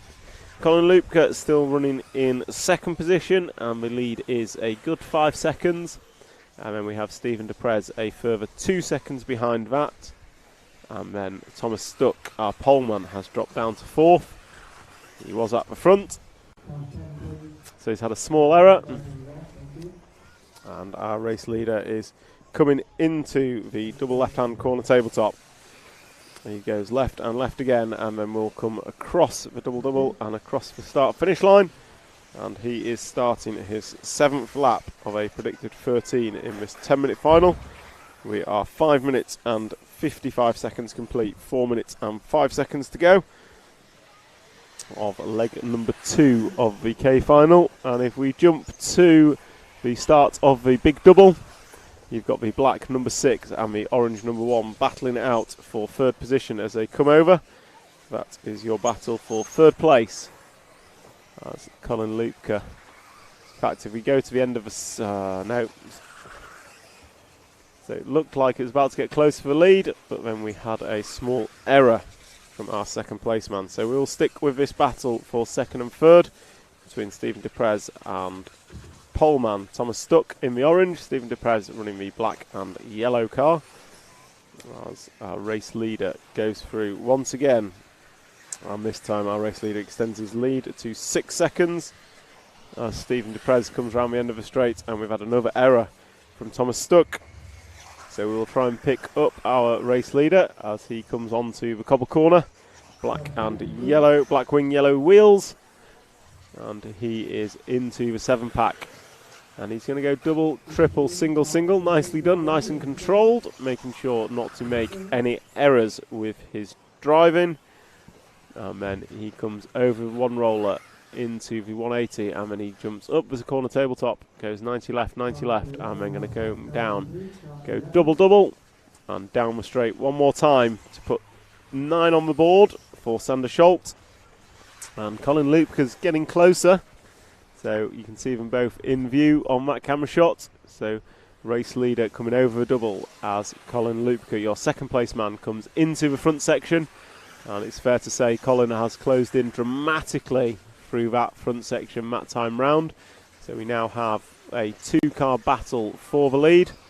And those 2 cars are Sander Scholt in the 3 with yellow wheels at the front, and Colin Lupka going big over the back section. The blue car with white wheels in the number 9 is running in 2nd, and the gap between them last time was nearly 4 seconds. I'm going to say the gap between them this time is going to be a whole lot less as they pass a crashed car, and that was fastest lap of the race from Colin Lupka, a 45.3 to bring the gap down to less than half a second. So we know Colin's got the pace, but has he got the consistency to make the pass and make it stick in the remaining 1 minute and 30 seconds. He's got right up on Sander here, goes past but runs wide. So Sander is going to have to do everything he can to stop Colin Lupka passing. Colin's going to have to throw everything at it, makes a slight mistake, gets away with it. Gap remains about half a second. Colin's over. Gets away with it, landing on his wheels, but that's going to increase the gap back to about 2 seconds at a guess. with 1 minute and 5 as they cross the line. They're going to go this lap and one more as your race leader is round the end of the straight. And just coming into the front section now. And there goes Colin Lupke. So they're going to go this lap and one more. And your race leader runs wide through the off camber. So if we just zoom out a bit, we can catch both in the same shot. And it is a battle for first with a lap and a half to go here in the second leg of the K final. Oh, Colin's over. Just getting it wrong. So we follow away with Sander Scholt and Colin Lupke getting it wrong. They should get one more lap, depending on how quickly they can get around. So here comes Sander Scholt, going to go double and cross the line. And here comes Colin Lupke. And if we hold on the wide angle view, we should see Colin come into view. There he goes. So the gap as they cross the line was less than 2. But this is the final lap, and there's back markers involved. The yellow wing car is a back marker. And there's a crashing back marker, and there's another back marker. The car 4 is a back marker, so Colin going to go through. Back marker probably helped him with a bit of brakes there. And this is a battle for the race win on the last lap of the K final. Colin going big, and that is not going to work. Once again, we've seen consistency prevail over speed. And we will watch Sander Scholt as he comes round with 2 corners to go. A 90 left and a 90 left. And then he's got to go double to finish off leg number 2 and take the win of the K final here at Rhein-Main Circuit, Germany. And there goes Colin Lupke finishing off in second. God.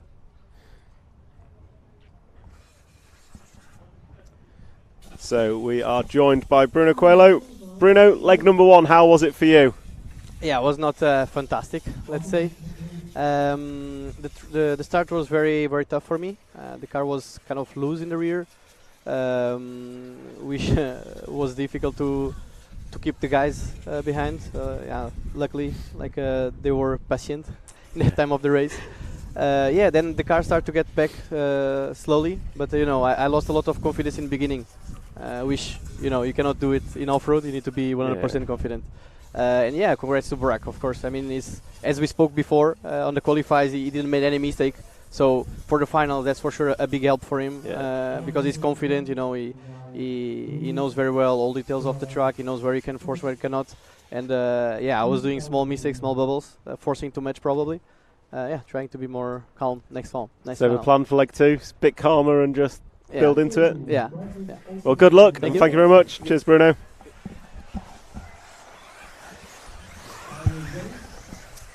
And now Michal joins us. How was that, Michael? It was pretty good. Bruno started really slow. I guess he was a little bit nervous at the beginning, and I was driving really slow behind him. It looked like you had to check up, which caused everyone to get past you. Yeah, so I checked up the whole section here, and then Burak got past me, and then I got a little bit angry about that, and I made a mistake literally a few corners after that, I think, and dropped to 5th.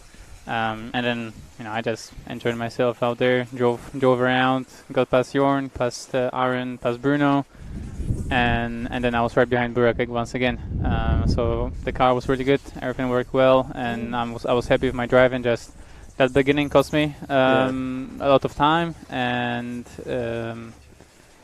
yeah, that will change nothing for the next one. Leave the car the same, leave the tire charge the same. Hopefully Bruno starts a bit faster now, so we can have some space, some comfort, and then fight a bit later on, because it was way too close at the beginning, and I lost a lot of time. And towards the end, I mean, Burak was leading, I was right behind him, but then there was me, Bruno, Aaron, and Jorn as well. It's a five-pack lead. Yeah, and we're all fighting together, where we should work together to battle Burak, but Burak led very well and didn't make any mistakes, and then we're fighting each other for the second. So I'm glad to get the second. It's really good points, and last year I won A1 from 4th, and then I finished 3rd on the podium. So I'm really happy about second. I don't mind coming second A1. There's still 2 more to go, 20 minutes of racing, so anything can happen. Anything can happen, and my car is awesome, my tires are awesome, so everything works really well.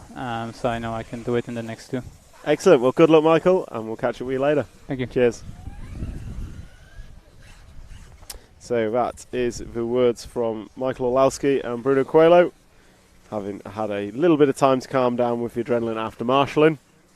And to be fair, Michael and Bruno had some brilliant close racing, closer than I could do, in their final. And I think they both recognised Bruno was maybe a little bit slow starting, and it cost Michael. But next time they both plan to go clear ahead and a faster start.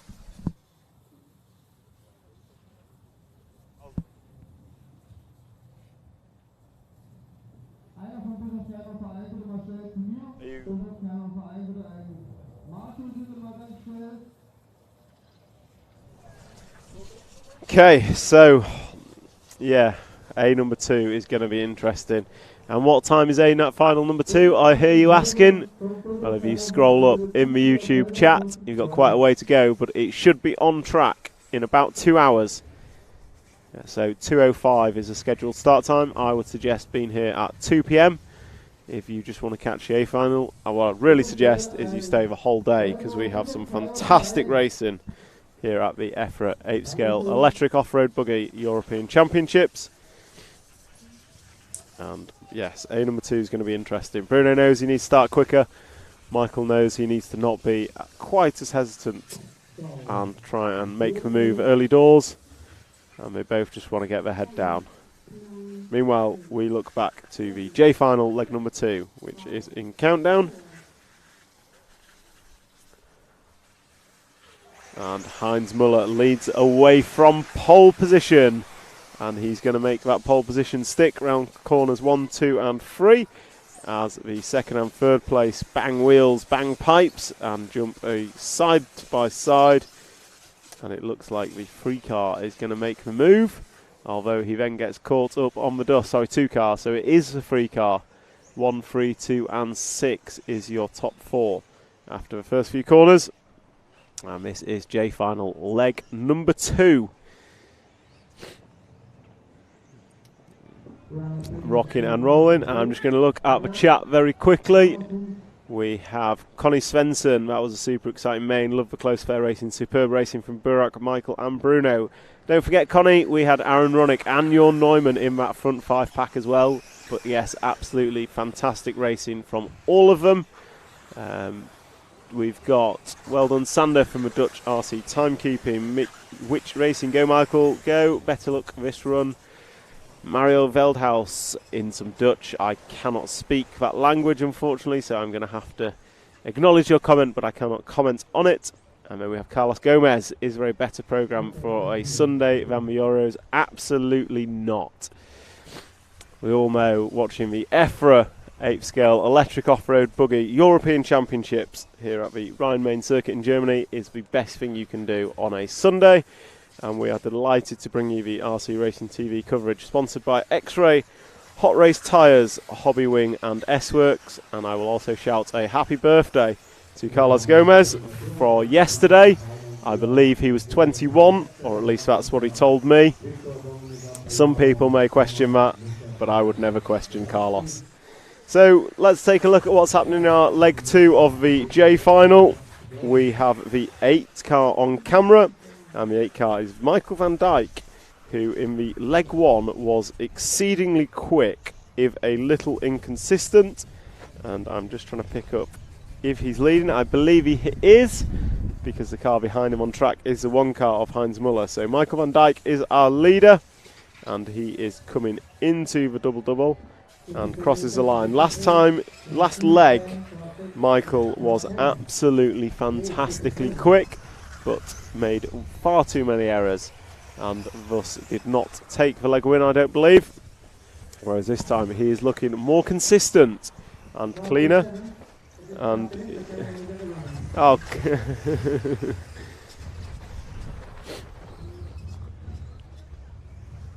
so Michael van Dijk on camera coming through the 7 pack. I'm just reading the YouTube comments. Carlos Gomez, I thought it was, it is not. But whenever your birthday is, Carlos, I'm going to wish you happy birthday for it. So Michael van Dijk coming into the double-double, and he's going to put 3 laps on the board as he goes down the straightaway. As the wind is picking up, that we can hear here.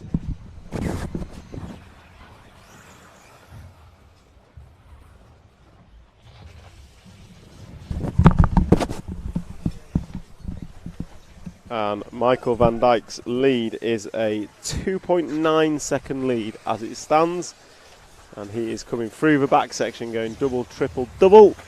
And it's a relatively spaced out final this time. So it's Which Racing on my YouTube stream telling me that Michael doesn't make errors, it's the camera curse. And for those of you who joined us through Friday and Saturday, you will know as soon as that camera was on a car, they crashed within 30 seconds. But Michael's doing a good job of it this time. We've not seen an error from him. The 8 car is now leading by 5 seconds. And Heinz Muller, your poleman, is still running around in second. Eusebio Periente, many of the Periente family here this weekend, is running in 3rd position. And then we have Heino Muller in the 4th spot.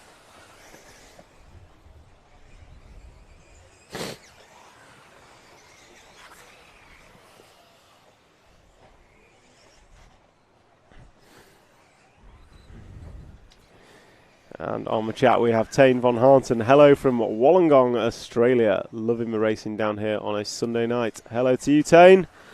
I wonder if you know the infamous Josh Payne of RC fame, who I also believe is in Wollongong, Australia these days.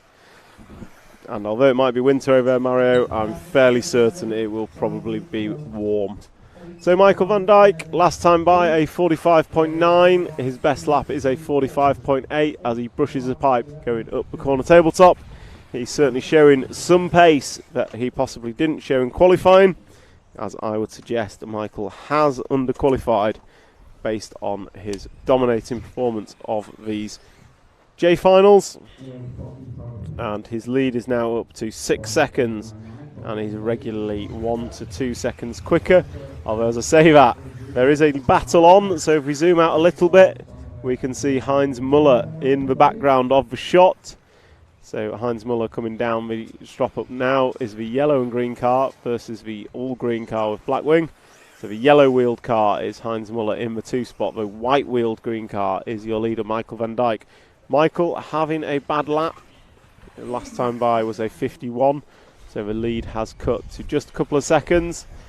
And say that 2nd place, your poleman, Heinz Muller, having a slight error, which is, we'll just delay him ever so slightly.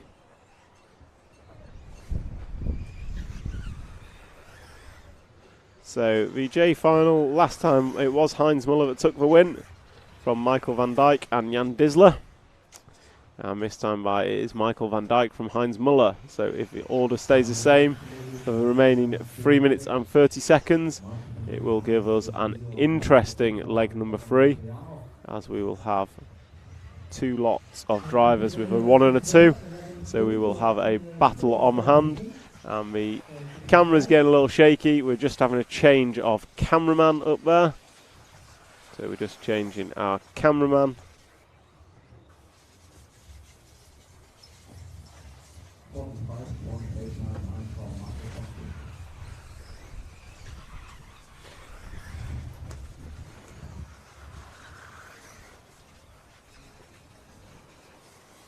So Michael van Dijk, good last lap for Michael.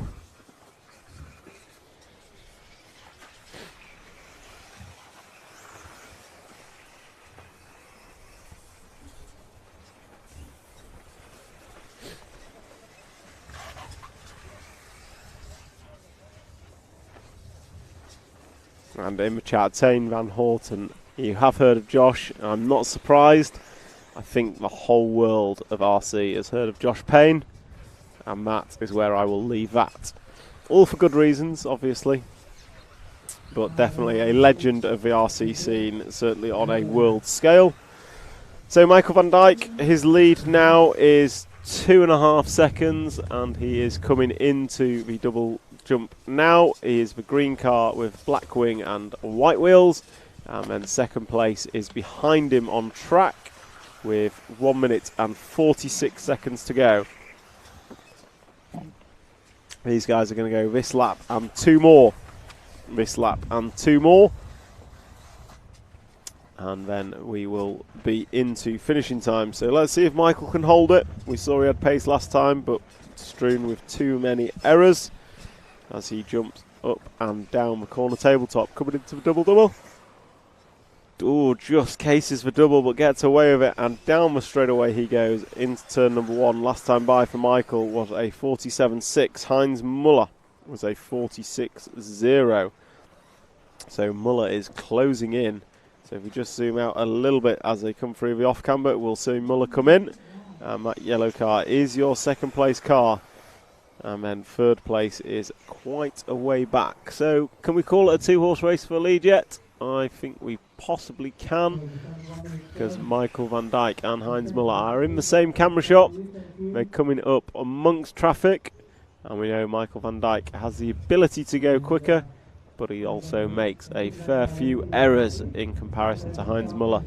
As they come across the line, that time by 46.1 for Michael, 46.5 for Heinz, and they are on their last laps now. So Michael van Dijk has to hold it together for another 40 odd seconds, and he will take the win of leg number 2 of the K final. If he cannot hold it together and Heinz Muller takes a win, he will have won both legs and will be the winner of the J final, no matter what happens in leg number 3. So watching Michael come through the 7-pack, he goes double, triple, single, single, nicely done, and a double single over the triple, taking it easy, taking the lower risk approach to ensure he makes it to the line. He's got 2 corners to go, and then a double jump. He's through the corners, he's got a double, and he nails that and takes a win. Michael van Dijk winning the J final leg number 2. So Michael and Heinz both have a 1 and a 2 going into the third and final leg of the J final, and we're expecting Heino Muller to come round next, and here he comes, I believe. There goes Heino finishing in 3rd, and then Asube Periento going to finish 4th, and we just wait for Victor Horsfield to take the 5th spot and round out our J final. So we're going to take a very short break here. We will be back in a few minutes. We may miss the start of the next final, but it will be on camera, and then we will return with some more commentary.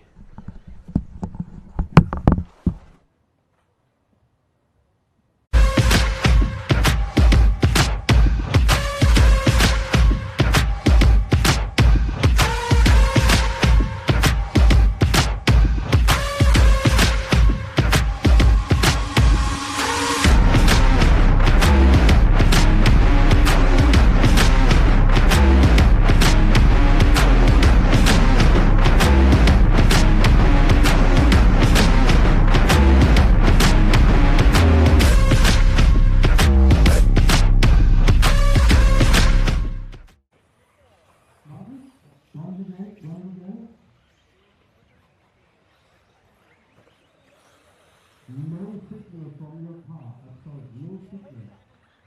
I don't know why.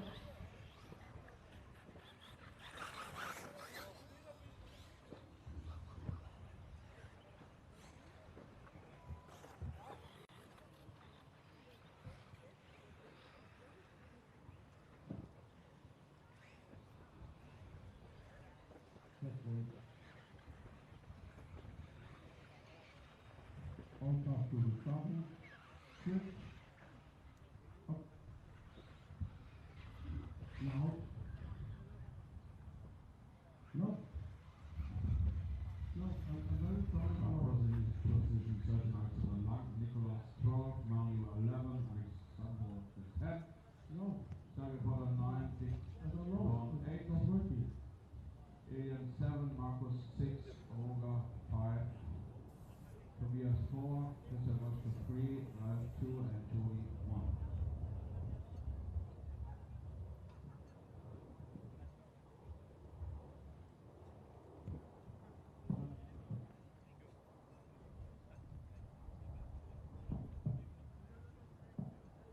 Okay, we come to the start. Countdown now. 10, 9, 8, 7, 6, 5, 4,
With 8 minutes 25 seconds to go, Canada 1 into the lead, 3.4 seconds behind.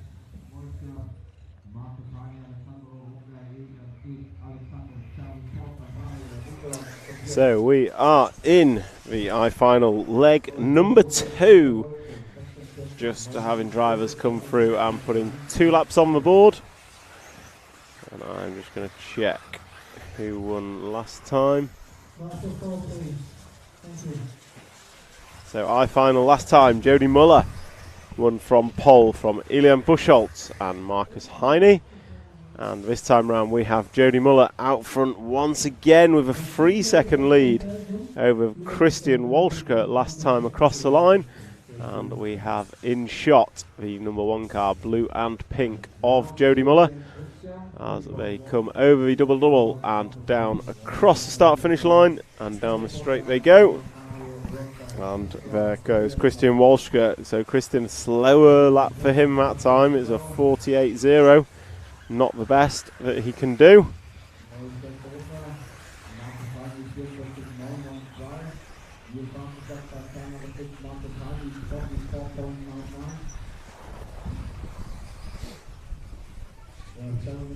And we have Marcus Heine in 3rd position. And then 2nd place from your first round.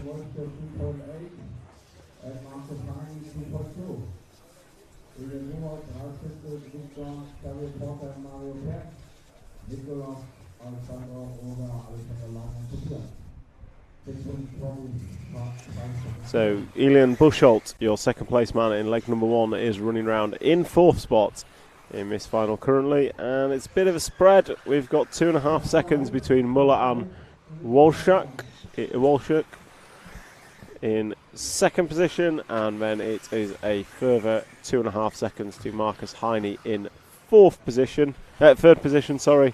Then a further 2.5 seconds to Elian Buschholz in 4th.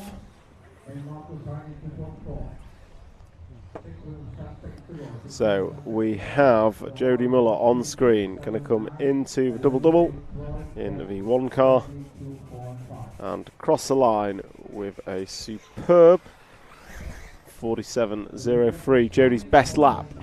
And Marcus Heine now jumps to the 2 spot with a 47.0, and the gap is 5 seconds. So if we just drop back a couple of cars coming into the double jump now, we've got the 7 and 3 cars of Elian Buschholz in 3rd and Christian Walschke in 4th. That is the closest battle on track between the 3rd and 4th place drivers.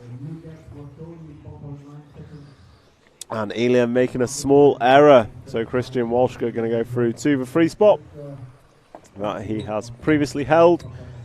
So this is your battle for 3rd and 4th.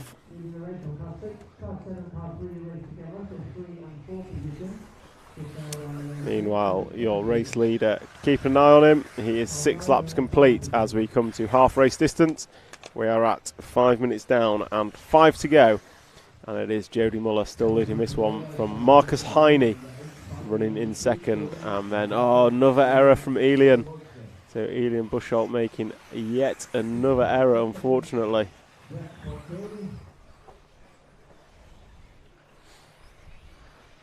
So that is a shame. And that is going to allow Christian Walschke back through. But Elian jumps over Christian. So Elian now back to the 3 spot. And it looks like Xavier Porter in the 9 car is joining this battle. So we now have a 3-way battle for 3rd position. It is a 7-second lead for Jody Muller at the front from Marcus Heine. And then Marcus Heine 2.5 seconds in front of this battle for third position. You saw Marcus just in view as they came round. And Christian Walsh is over. Going to need a marshal. So Christian is going to drop out of this battle. So it's now going to be a 2-car battle for third place. And that 2-car battle is Elian Buchholz in the blue number 7. And Elian's over. Oh, they're both over. Marshall gets Elian first as Elian was at his feet.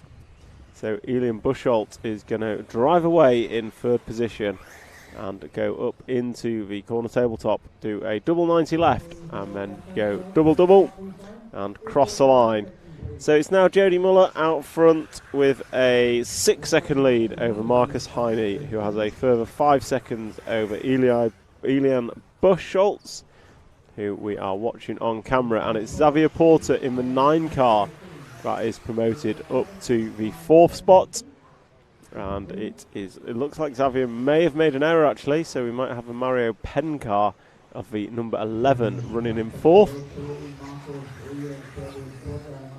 But with just 3 minutes remaining, Jody Muller is out front and quite frankly dominating this. So if we come to the beginning of the straight, in fact if we check that Marshall, I think that Marshall has the race leader's car in his hands.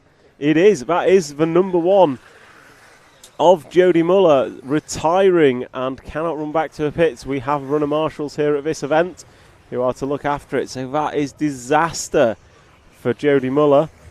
And don't know what happened there, but it's off and running. But Jody Muller is a lap down, having not quite made it to the loop, falling short through the double. So Marcus Heine going to take this one up in the 6 car. So we'll pick up the 6 car, I think coming off a cobbled corner now. And we'll come into view through the speed bump just to the left a bit into the corner tabletop. So down near the start of a straight, sorry. So the 6 car coming down and starting 10th lap for Marcus Heine. Elian Buchholz is up to the 10th spot and the gap is just 1.5 seconds between the 2 of them. So Marcus Heine, who finished 3rd in leg 1, is being chased down by Elian Buchholz. If we just zoom out slightly, we'll get the view of 1st and 2nd. So there you go, the blue car with yellow wheels is your 2nd place man. The blue car on its roof is your leader. So change of lead. Oh, Marshall just fumbles it ever so slightly. And it looks like we now have Mario Penn in the yellow and red car. Going to move. No, Mario Penn made an error. So this is your battle for 2nd and 3rd. It is Marcus Heine and Mario Penn. But in front of those, we have Elian Buchholz, who finished 2nd in leg 1. And with 2 laps to go, is now in prime position to take the win in leg number 2. So we are focusing on the battle for 2nd between Marcus Heine and Mario Penn. Marcus Heine inherited the lead after Jody Muller's car just stopped coming through the double. Disaster for Jody Muller. But that has handed the opportunity to Elian Buchholz. And Elian is going to take that opportunity with open arms. So if we pick up the car coming off the triple now, the blue car with yellow wheels in the centre of the track going right to left over the speed bump. This is your race leader, 2nd in leg 1 and looking to take home leg number 2, starting final lap now as they cross the line and down the straight.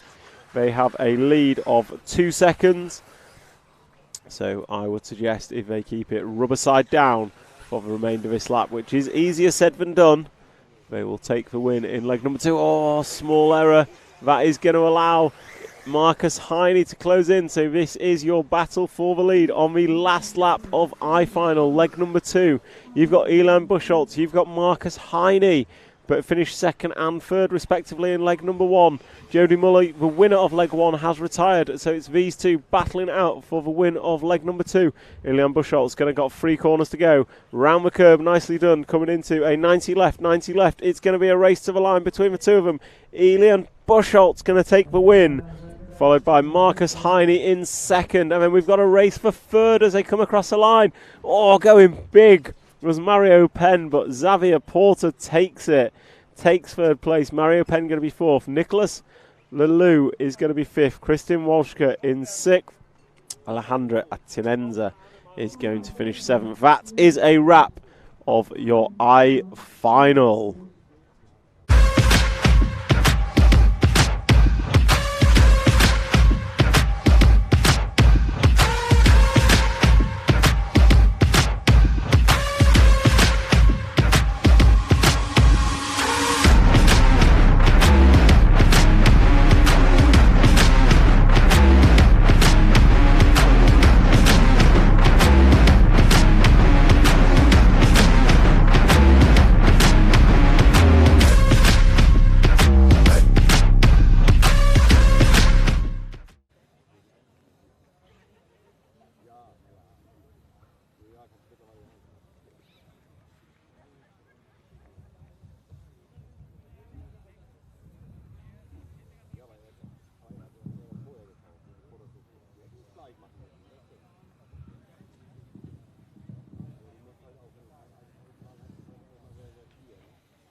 Trains open for warm-up lap, trains open for warm-up lap.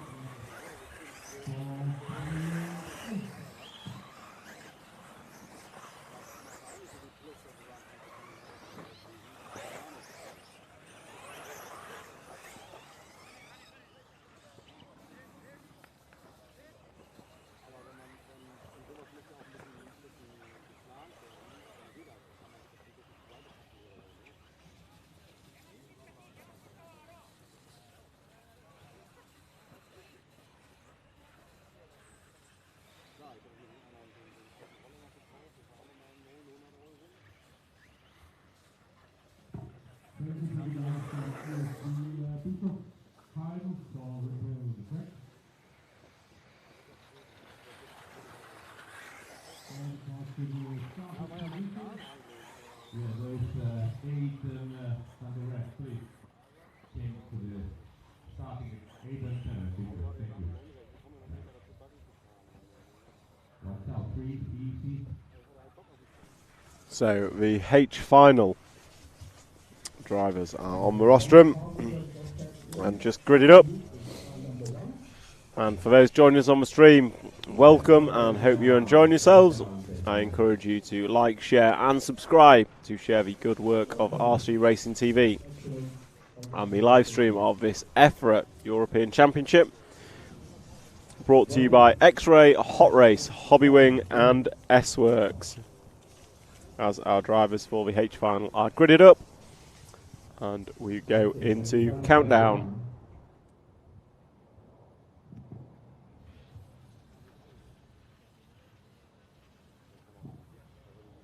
Okay, so here we go. 10, 9, 8, 7, 6, 5, 4.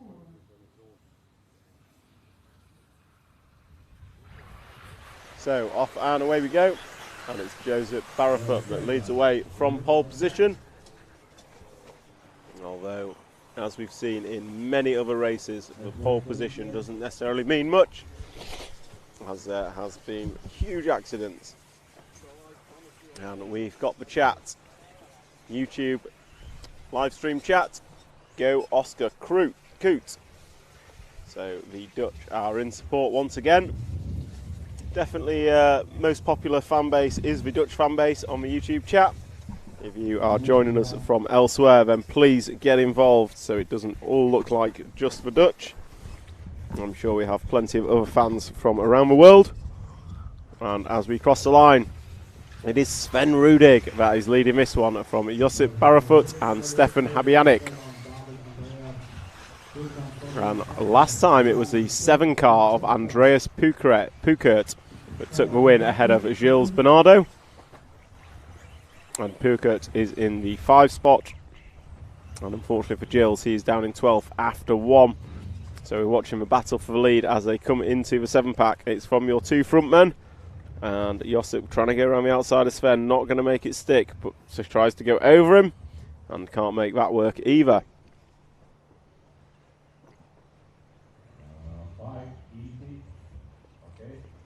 So 1 and 2 battling hard as they come over the double and down the straight. And this battle's allowing the 3 car of Stefan Habyanik to join the battle. So we have a 3 car battle for the lead. And then we have a 4 car battle for 4th, but we shall stick with the leaders of Sven Rudig, Josip Barrefoot and Stefan Habyanik. We've got Sven, white wheels, yellow wing. We've got Josip, yellow wheels, black wing. And then we have white wheels, black wing of Stefan. Josip just getting it wrong, coming off a 7-pack. So that is going to put him down to 3rd. As Stefan Habyanik moves up to 2nd and will quickly move up to the lead as Sven Rudig making an error. So the 3 car going from 3rd to 1st in 1 lap. And then Stefan just clipping the corner, making a small error. But getting away from it, getting away with it I should say. As they come through the off-camber, your race leader is Stefan Habyanik. And they come into the corner tabletop through the 7-pack and then into the big triple, and you see Sven going big, as does Josip. So we've got camera on Sven. He is running in 2nd position and he is trying to chase down Stefan as quickly as possible. As they cross the line, we are 3 minutes and 5 seconds into this race with 6 minutes and 50 seconds to go. And our full running order after 4 laps is Stefan Habyanik, Sven Rudig, Josip Barrefoot, Duncan Firenze, Sandro Ehrenhoffler, David Poisson, Tim Donk, Andres Pukert, your leg 1 winner, is down in 8th position. Christian Rukonig in 9th.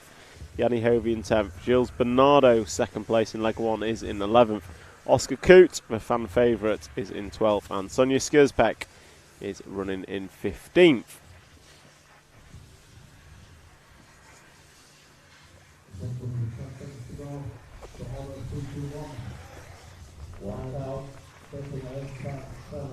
So your race leader has been through and put 5 on the board. And his race lead has extended to 2.5 seconds for Stefan Habyanik, the Austrian driver, leading out front from Sven Rudig, another Austrian driver. And we'll just watch Stefan come through the 7-pack at the back. Nicely, I was going to say nicely done, but he gets a bit of a bobble on, going to lose a couple of attempts. And it looks like Josip Barrefoot might be in the 2 spot. So we'll see as Stefan comes over the double now and across the line. That time by for Stefan, 45.991. And it is Josip Barrefoot in the 2 spot, and the lead for Stefan is 3.5 seconds. And then it looks like our closest battle on track is actually for 3rd and 4th place, with 1 second separating between the 13 and 5 cars. Although we'll pick up this battle for 2nd. As Duncan Firenze nailing that curb hard as they come off the cobbles and into the back corner. We see them going into the double, triple, double. and then round into the big double as they then come round the sweeper. Duncan Friends moving up to the free spot, in front of Sandro, as they come round the double left-hander and over the double-double. And it is Duncan Firenze now into the free spot. Duncan is arguably the quickest man on track over a single lap. He just needs to keep it together and be a little more consistent with less errors, and he has potential to move forward in this final as Sandro makes an error. We'll stick on Duncan as he goes about chasing down the one car of Poleman Josip Barafet through the nicely done through the 7-pack for the 5 car, although the triple is not quite as good as he comes up a little bit short, loses a few tenths. And these guys are into their final 4 minutes as Stefan goes by, putting 8 laps on the board. Gaps at the front pretty steady, 3 seconds between first and second, and then 2.8 between second and third. Most importantly, the quickest lap on track last time by was by the 3rd place car that we are following, and that is the number 5 of Duncan Firenze, and he's over, landed on his wheels, but that's what you get with fast but inconsistent. He's thrown everything at it, and it's just causing ever so slight small errors. And if we cut to the start of the straight right about now, we should see our 2 race leaders on the straight together, and that is because Stefan Habanagic has made a slight error, and that has meant that Josip Barafut has closed in with a new fastest lap of the race, a 44.1 for the 1 car last time by. So we now have a battle for first position. We are focusing on Stefan, our race leader, but the yellow car you see in the background is our 2nd place man from Spain. Oh, and he goes big over the triple and closes right in. So that move from Josip going big over the triple is doing wonders for closing this gap to Stefan Habanagic. As there you go, down the straightaway. Oh no, Josip getting it all kinds of wrong. Let's have a replay of that. Came onto the straightaway. Too much power, up on 2 wheels, throws in a little 360 and gets back on his way. But that does mean that Stefan has pulled out a little bit more of a gap.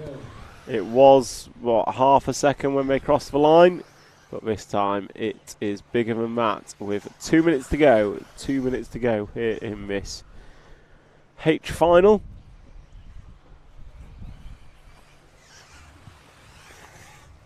And Stefan Habanagic is going to come across the double-double and start his 12th lap of this H final. And Josip is about a straight length behind. So yeah, about a straight length, which equates to 2.5 seconds as they come in. But leaders are going to come up on traffic shortly. There's one of them. So the 12 car that's just been passed is splitting first and second, and you can see Josip just starting to come into view. The yellow car just coming into picture as we follow Stefan through the 7-pack. And the back marker's going big. Oh, Josip goes big. Champions roll back onto his wheels, gets away with it after the double bounce. And they're going to drive away up the corner tabletop and down again. So once again, we have our 2 leaders in the same camera shot as they go down the straightaway. The gap has reduced to just 1.2 seconds with this lap, and 1 more to go. Maybe 1 more. Would have to be a very quick lap for Josip to get through. So this is likely to be Josip's last lap unless it's a particularly quick one. But I think we've had a mistake from our leader, and we have missed that one on camera, have we? Yeah, I think Josip is to the front, so it is the 1 car now that's leading, but he's over, and the marshal's going to get there. Will Stefan get through? That's Stefan in the background with red and white for number 3, and they're together with a back marker. So it's a back marker that's caused a problem. So the yellow card left is the one that is leading as he's coming into the double-double. I don't think he's going to get through. Time has expired, and Josip Barafut going to take the win in this one. Second place is going to be David Posson in the 11. And Stefan Habianic is going to fall to 3rd spot. Sandra Ehrenhoffler is going to finish in 4th. Yanni Hovey 5th. Duncan Firenze in the 6th spot. And then we're expecting Sven Rudig, but it's not. It's Andreas Pukert, your leg 1 winner, going to finish in 7th. And then Sven Rudig in 8th. And then we are expecting Tim Donk next. And then Christine Mukonig and Gilles Bernardo race to the line. And Gilles takes it by 5 thousandths of a second. So that's a wrap of the H final. Leg number 2. And Carlos Gomez in the comments. Hey, what a mess. Hey, I totally agree with you. So right at the death, a few mistakes, piled everyone together through the 7-pack, and there was errors from all sorts of people, but it was Josip Barrefoot that came through to take the win from the Frenchman David Poissons.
So our G final, leg number 2, is warming up, and the crowd on the YouTube stream go Marwin, and they are cheering on Marwin de Groot. He is the pole man, and I will just check the first result. He didn't win. He was 5th in leg number 1. It was the free car of Ramon Chanko, followed by the 9 of Jan Cruz that won this one in leg number 1. However, this is a new final, and they restart in their normal grid order. And we see the Carlos Gomez I was talking about on the rostrum with the microphone, getting ready to referee, as the G final, leg number 2, comes into countdown. 10, 9, 8, 7, 6, 5, 4. And off and away they go. Marwin leading away from pole. Blue car, yellow wheels, black wing. And he's been chased down by Christopher Forg in the number 2. And it is the number 2. Went to the lead, but ran wide through the off camber. And that allowed the 1 car straight back into the lead. And the one to watch is Ramon Chanko in the 3 spot, which is again white and blue car. Oh no, leader's caught up on the pipe, so the 2 car is going to go to the front. And that 2 car is Christopher Forg. Had a really bad start last time from memory, so coming over double W. It is 2, 1 and 3 is your leading trio, and 1.5 seconds between those as your pole man runs wide at the end of the straight, and that is going to allow Ramon through. And then comes the 6 car of Ludovic Francois, then the 10 of Jan Domansky. Then second in leg 1 is running in 6th position, that is the 9 car of Jan Cruz. So race leader through the 7-pack, looking nice and clean, and he is being chased down by Ramon Chanko in the 3 car. Both of them blue and white machines, a little splash of yellow on Ramon's car. as they come into the double-double. Ramon looking a little bit calmer through there, and round the end of the straight they go. And Ramon is over, crashing in front of Sven Rudig, but not needing a marshal. So that's just going to extend Christopher's lead. It was half-10, Christopher's over. So Christopher Fogg coming out of the triple and barrel rolling through the bomb hole, but getting away with it and on his way. Still in the lead, but he now has Ramon Chanko for company, as Ramon just gets a little bobble on. And your leader's over and out of the ballpark and possibly broken. So your leader, Christopher Fogg, is out of it. Car is broken. So there goes the hopes and dreams of number 2. That car will not be going anywhere. It looks terminal as the runner marshal runs back to the pits with it. But as you can see from the front wheel, it's going nowhere. So where does that leave us? It leaves us Chanko Ramon out front and Jan Cruz in second. They finished 1 and 2 in leg number 1. But the gap between them is significant. I would estimate it at about 4, maybe 5 seconds, because I've just seen Jan Cruz have another error. So you can see Chanko Ramon, and then you can see the pack that is tailing. Basically a 8-car freight train for second position. And here it comes, starting with Jan Cruz, who crosses the line now. And then I think we've got Ludovic Francois in 3rd position, then Maxi Block in 4th. Maren de Groot, our poleman, finished 5th in leg 1 and is running in 5th. But we are focusing on the battle between 6 and 8, which is a battle for 3rd, as someone has an error, and I think that someone was Jan Cruz, our 2nd place man. So this battle we are watching is now the battle for 2nd, as our race leader Ramon Chanko disappears into the distance. But we will not let that distract us from this fantastic battle for 2nd place in leg 2 of the G final here at the EFRA 1/8 Electric Off-Road Buggy European Championships, brought to you live by RC Racing TV. And we would like to thank our sponsors, X-Ray, Hot Race, Hobbywing and S-Works. So Ramon still your leader, and his lead last time by is 5 seconds. 2nd place is over. So Ludovic Francois is just caught the curb, ends up on his roof, and that is going to promote Maxi Block to the 2 spot.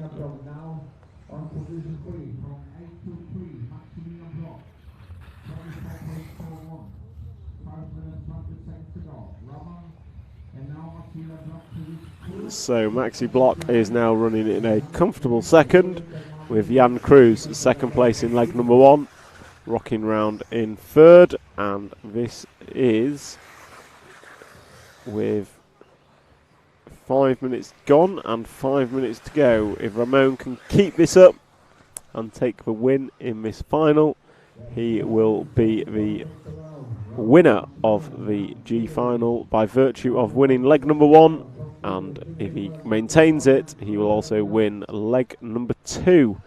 So the Spanish driver Ramon Chanko, he's just crossed the line to put 7 laps on the board, and we will follow Maxi Block, who crosses the line now with a 44.1. So he closes that gap to just 4 seconds. So it's not a huge gap, it's not insurmountable.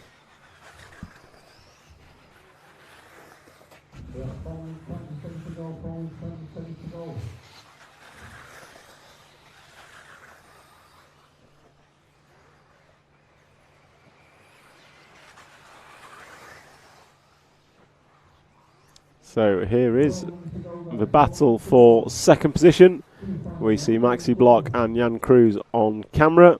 Jan Cruz the white car, Maxi Block the red, yellow and blue with yellow wheels as they cross the line. Good lap from Ramon Chanko out front, extends his lead.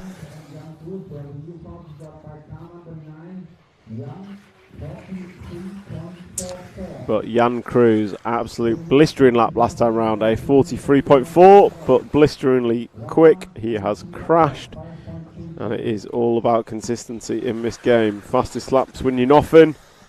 Points are awarded on finishing position.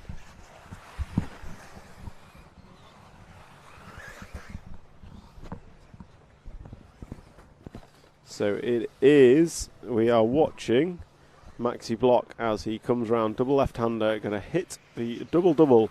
Nicely done, and down the straight he goes. So we'll follow him for one more lap. This is his 10th circuit of the Rhine-Main circuit here in Germany, host of the EFRA 8th Electric Off-Road Euros for 2023. The 7th running of this championship. And we will be crowning our 6th champion. Oh, Maxi just hitting the pipe up on two wheels because we have a previous double winning champion in the form of David Ronnefolk. So Maxi Block going to go double left with 2 minutes and 26 to go. He comes over the double-double and crosses the line, and that time by a 45.0 for Maxi Block. And not really many close races on track, so we'll try and pick up our leader, which is Ramon Chanko, and I think he is through the 7-pack now. I think that's him just rolling over the big triple in the air, and then going to go hang a right and left over the speed bump to the left-hand side of the track, and then drive up and down. The double left-hander, I think I might have picked the wrong car. We'll see who this is as he crosses the line. It is not Ramon Chanko. Ramon Chanko is coming down the double-double now and will cross the line shortly. And I think we've had an error from our race leader, and we have. So we've got a battle on. That is our two leaders in view now. Round turn number 1 and 2. And it is Chanko being chased down by Block. If Block wants to take this to the third leg, he needs to find a way past Chanko. Chanko is coming up on some traffic. Chanko is the white, blue and yellow car with a black wing, and is over. So Maxi Block is going to go through in the 8 car. Oh, I guess it a little bit wrong on the triple. They are side by side as they come into the sweeper. It is the 8 and 3 car with this lap and 2 more to go. So they're going to cover this one. And then they start with 2 laps to go, I think, yes, unless it's a particularly bad lap. They've got this lap and 1 more.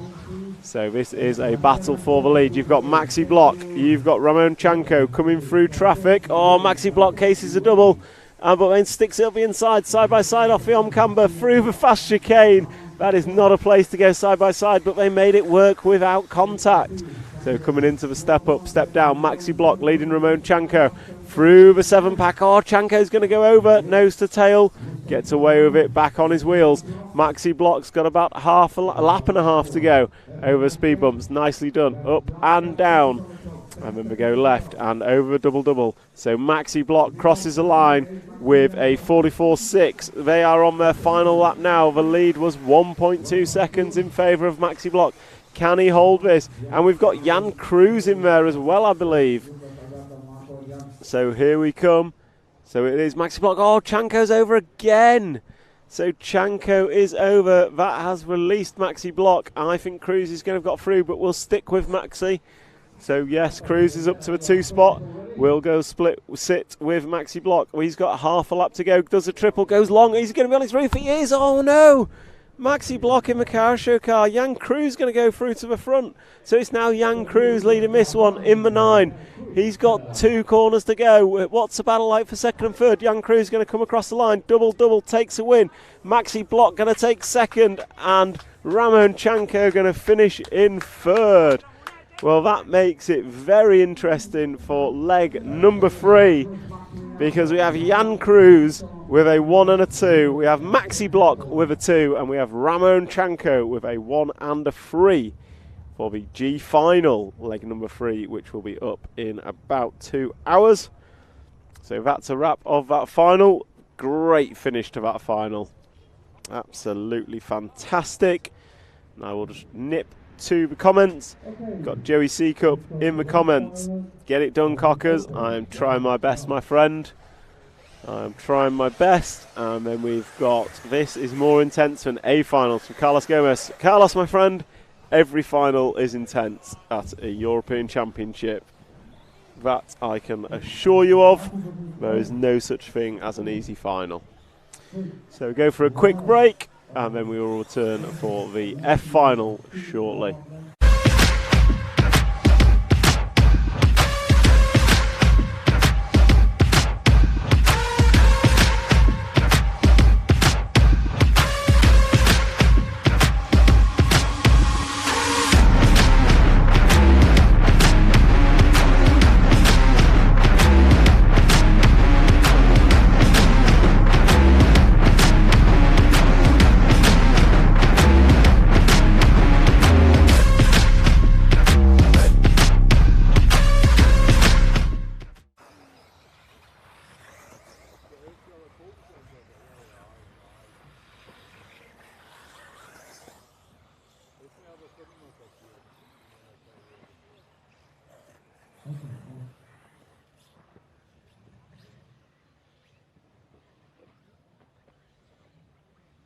What's up on the Doncaster main street? So let's go for the starting group. The start coming. We go for the F final. Second F final. What's up? So we have our leg 2 F final warming up.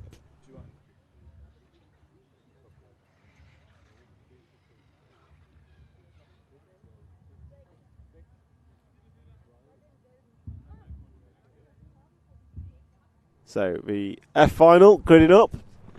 We'll just have a quick look at what happened in leg number 1. Is it the F? Yeah, F final.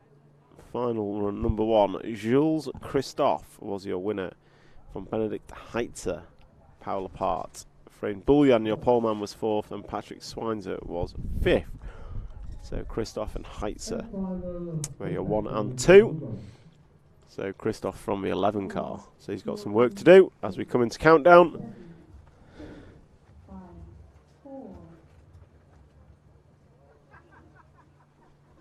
And away we go from turn number 1. As we watch these guys through turn 1, it looks like a good start from our poleman, Frayne. And we move to our camera. We have the 1 and 2 driving away.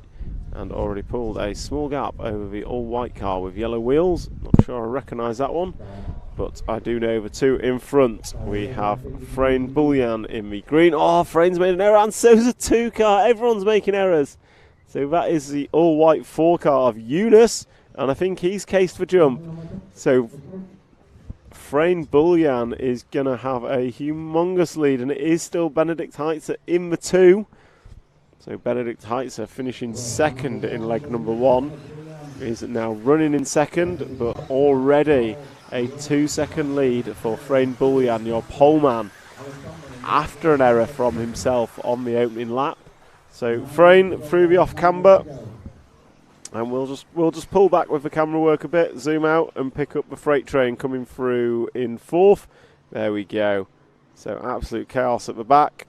And these guys all battling for position at the start of the 10-minute final. And ultimately, this final is not won in the first lap, but it can almost certainly be lost. So we'll pick our leaders up as they come across the start-finish line, I think. Yep, so there goes across the line Low Plart, and that is a battle for 4th and 5th we see at the bottom of the screen. And we focus on the 3rd place man. So pick up the leaders coming out the bomb hole now. And they are going side by side around the off camber. Nicely done. Great move there by Benedikt Heitzer, putting a move on Frayne Bullion. So that was a battle for the lead. And once again, Benedikt Heitzer getting it wrong over the 7-pack and throwing away a lead. So we've seen time and time again, consistency is better than speed around this track. And I would say Benedict Heitzer's got the speed, but Frayne Bullian has the consistency. And into the end of the straight they go, nose to tail. We will follow this battle of the two leaders, the poleman and second place man on the grid, running first and second. Benedict Heitzer finished leg number 1 in second place. So Frayne Bullian really needs to lock down the W here. Oh, and our second place man is over. Needing a marshal. That's going to release Frayne Bullian with a bucket load of space, but he's made an error. So Frayne Bullian making errors after Benedict Heitzer needed a marshal. So Frayne Bullian's going to come round. I think this is going to be a slow lap for both of them. We'll see what happens as they cross the line now. Frayne coming across the line, and it was a 47.3 for Frayne. It's a 44.9 for Paul Lepart, who has moved into the 2 spot. So we will we'll hold the camera and pick up the 2 spot, which is the white and black number 7, from what I can see. Maybe white and black number 7, as he understeers through the off camber and onto the cobbled corner, as the 4 car goes past me with a wheel less on its wagon. That is not a good way to be 3 minutes into your 10-minute final. So we'll just follow Lepart for a few more laps. The Spanish driver jumping up into the corner tabletop, and now got the attention of what looks like Sebastian Zauner behind in the 3 car. Sebastian gets it wrong and going to get sideways and causes carnage on the straight. So that's just going to extend Lepart's lead ever so slightly.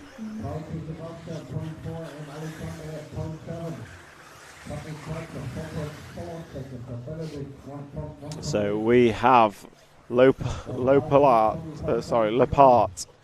running in second, and then we shall move forward once more to our race leader, Frayne Bullian, but they are in the same frame now.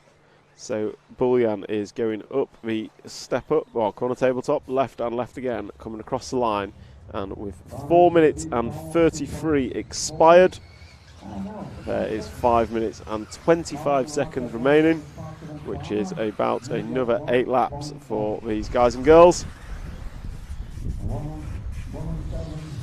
as they come through the front section, ride the curbs nicely through the quick chicane for Frayne. And that looks like a pretty good run through that section, and has extended his lead.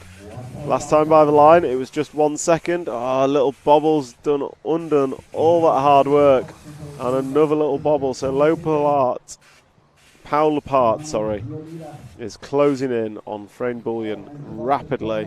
So Frayne pulled it out, bit of hard work through the middle section, but then one small error has undone that all that hard work, and the gap remains about 1.1 seconds as they come over the front section. Over big double, Frayne getting it a little bit sideways. Paul Lepart, brilliant through that front section, has closed up the gap in its entirety as they come off the cobbled corner. These two are now battling it out for the lead with nothing to separate them. No need to be looking at timing screens as Frayne makes an error, stuck on a curb. So Frayne going to have to go double single. Cases for double. So Frayne going to drop to 4th spot, and it looks like we have a new battle for the lead between the 7 and 10. So Alexander Buscholtz now is making his move for the lead at 6 minutes complete. Buscholtz now pushing round Paul Lepart for the lead. Quickest lap of the race from Alexander Buscholtz last time by was a 43.7. So Buscholtz is throwing everything he can at this to try and force Paul into an error or open a door for a clean and successful pass. And it looks like they're also joined by Benedict Heitzer, who finished second in leg number 1. The winner of leg number 1 was Christoph Hughes, the number 11, who is running in 7th position. So last time by, the front 3 separated by half a second between the front 3. So some great work here from these drivers as they come over the front section and into the bomb hole they go. Paul Lepart is our leader, being chased down by Alexandra Buscholtz, but do not discount Benedikt Heitzer, who was rapid at the end of leg number 1. Just needs to make a few less errors in their chase for victory here in the F final, leg number 2, as they go double left, and they're going to come over the double now as they race to the line. Oh, Alexander Buscholtz up the inside, made the move, but then Lepart used the speed and kept the position, and Benedikt Heitzer capitalised on that tight line onto the straight and took the spot. But then a little bobble has allowed Benedikt Heitzer to drop back down, and Alexandra Buscholtz is back into the 2 spot. And Paul Lepart is still leading as Buscholtz has a small error, and Benedikt Heitzer are going to go back to the 2 spot. So it is Paul, Benedikt and Alexandra as they come across the double-double this time, which is completely different to last time. And they cross the line with 8 minutes and 20 complete, 1 minute and 40 to go, which should be 3 more racing laps. This lap and 2 more. Lepart makes a small error, but blocked the way of Benedikt Heitzer. So Benedikt is throwing everything at this once again, coming good in the final few minutes of this F final. Oh, Buscholtz making an error and needing a marshal. So that is going to free these front 2 to race it out for 2 more laps. As they cross the line, there should be 2 more laps with 1 minute left on the master clock as they cross the line. Down the end of the straight they go, almost side by side through turn 1. Oh, he's gone around the outside. Not going to make that stick. Bold move, but it did not stick, and he's just cased a double. So that's bringing Alexander Buscholtz back into this. Lepart gets a good run off the off-camber, just makes a little bit of a gap. This is this lap and 1 more. It's this lap and 1 more as they come into the 7-pack. And that was scrappy from Benedikt. And Benedikt's over, not going to need a marshal as these 2 pick their way through traffic. It is Lepart being chased by Buscholtz as they come down to the start-finish line. Buscholtz trying the alternative line this time as they start their final laps. We've got Lepart in the lead, fending off a very fast Buscholtz and Heitzer. And it looks like Heitzer's had an error, so it is a 2-horse race for the finish. And it is a race to the line between Paul Lepart and Alexandra Buscholtz, and they are racing to win leg number 2 of the F final here at the EFRA 1/8 Electric Buggy European Championships. So Lepart is got to go hang at a right and then through the speed bumps. Got a 180 right, and Buscholtz is right there. This is going to be a drag race to the line as they come around the final left, and they both go double-double. Oh, Lepart cases the jump and makes an error, so Alexandra Buscholtz is going to take the win. And Christopher Euler is going to come through from the 11th spot to finish 3rd, your leg 1 winner. And then you've got Benedikt Heitzer going to finish 4th and Patrick Swinzer in 5th.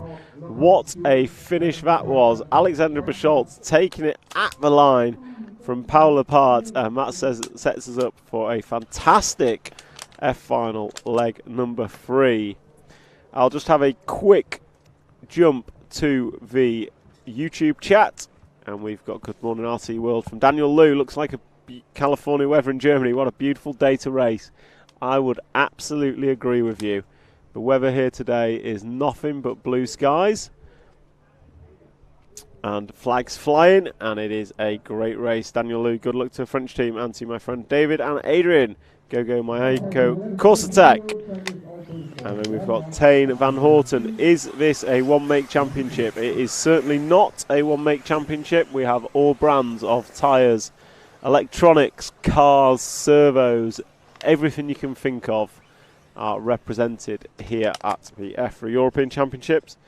And then Rimfire. Good morning, night, day around the world from Indiana, USA. Looks like a great day of EFRA racing and RCTV coverage. It absolutely is a great day for racing. and we are proud to bring you the live stream from Rhine Main Circuit of the EFRA European Championships. And the coverage is brought to you by X-Ray, Hot Race, Hobby Wing and S-Works. And Daniel Liu, thanks to RCTV for fantastic coverage. Thank you to you for signing in and watching along at home or work or wherever you may be. And I ask you to like, share and subscribe so that you can share the good work of RC Racing TV and RC Scale Motorsport to a as wider audience as possible as we warm up for the E-Final leg number 2.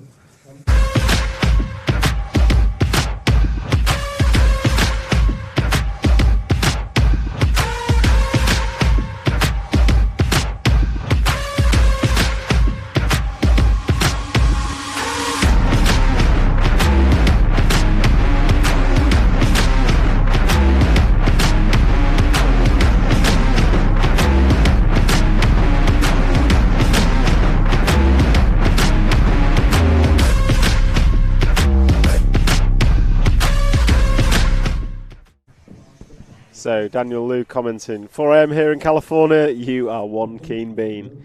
And then the Colin Meyer fan club, the Dutch fan club, is out in force with Edward Bosch and Martin van der Guten both willing him on from home as the final touches are done to the grid, and we will go into countdown shortly.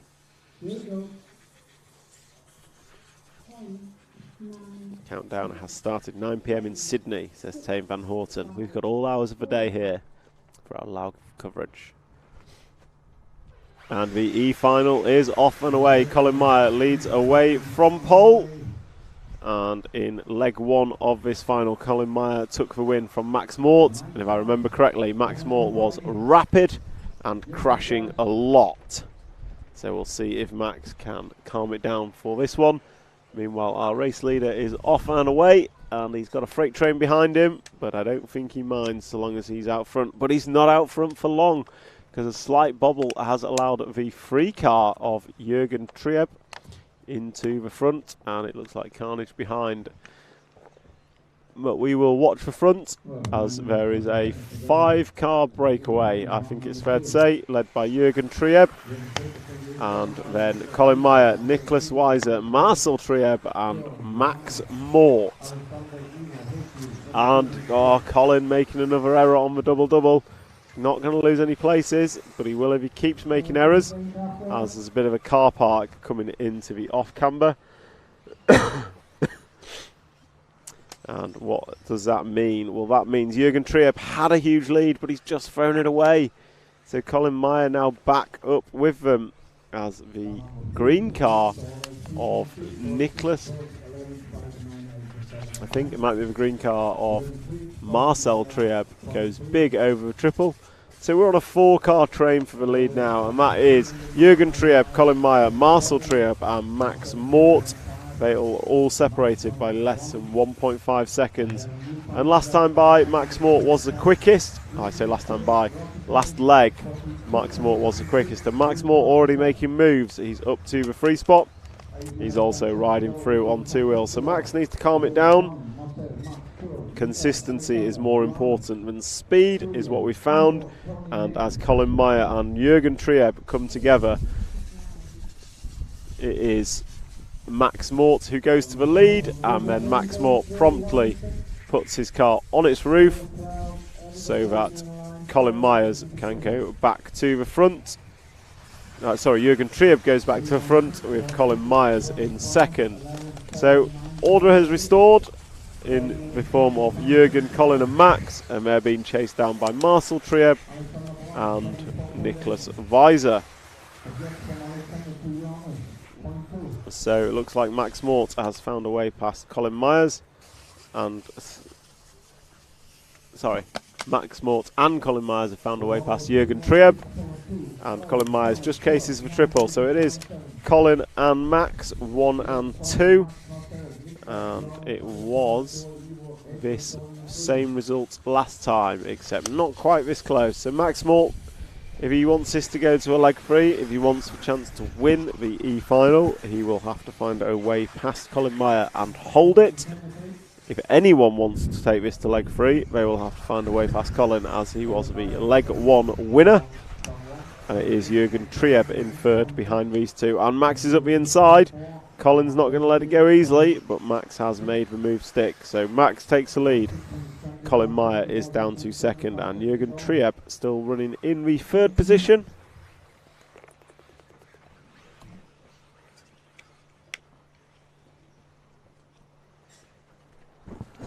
And they come over double-double, and that was a good lap from Max. New hot lap of the race was a 42.104. Quick look in the YouTube chat. We've got Wesley Van Helmond. Let's go, Colin. So Wesley, who is racing, is also cheering on his fellow compatriots. And Tame Von Harten, the track is murderous. So many spots to catch you out if you overdo it. Absolutely is. I think every single driver has said this track is technically difficult, as we see Colin Myers go crashing off screen. And then Rimfire, were any top drivers who qualified unexpectedly? I don't think there was, to be fair. I think with 5 rounds of qualifying, most drivers have qualified where they should, with no one crazy out of position. And in terms of bump ups, we've had our only bump up of the day, which was in a last chance qualifier B main, first thing this morning, and that was won by Johnny Skidmore, who earned his opportunity to race in the A main. Back to this race, and we are following Max Mort. He has pulled out a 2.5 second lead with some fast laps, and then he's done what Max Mort does, which is throw it onto its roof. So Max is keeping it clean, keeping it in front, and then once again on his roof. So it is going to be the free car of Jürgen Trieb that now goes to the lead. So Max hasn't really learned. Consistency is king. He is throwing everything at it and setting the fast laps by quite a way, but he's also setting the slow laps.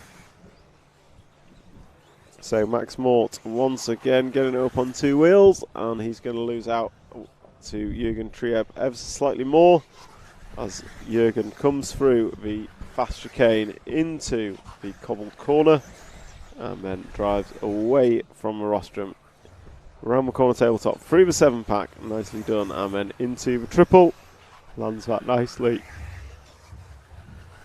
in the 3 car, and then drives away from rostrum once again, double 90 left, and then drives towards the rostrum over a double and crosses the line.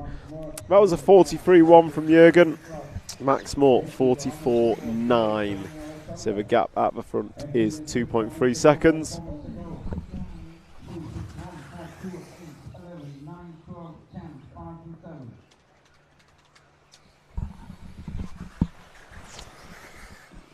So we have 3 minutes and 45 seconds to go, and we have a lead battle here between Jürgen Trieb and Max Mort.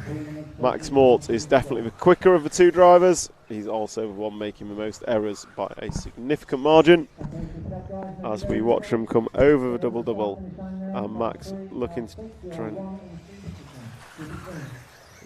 try and get up the inside, but not going to make it stick onto the straight this time by, as they come into the front section. Max Mort getting right up under the wing of the 3 car. Sends it up the inside on the off camber, makes it work. Jürgen Trieb hit the curb hard to come back at him, but didn't make it stick until the cobble corner. Then Max tries the same move and ends up on his roof.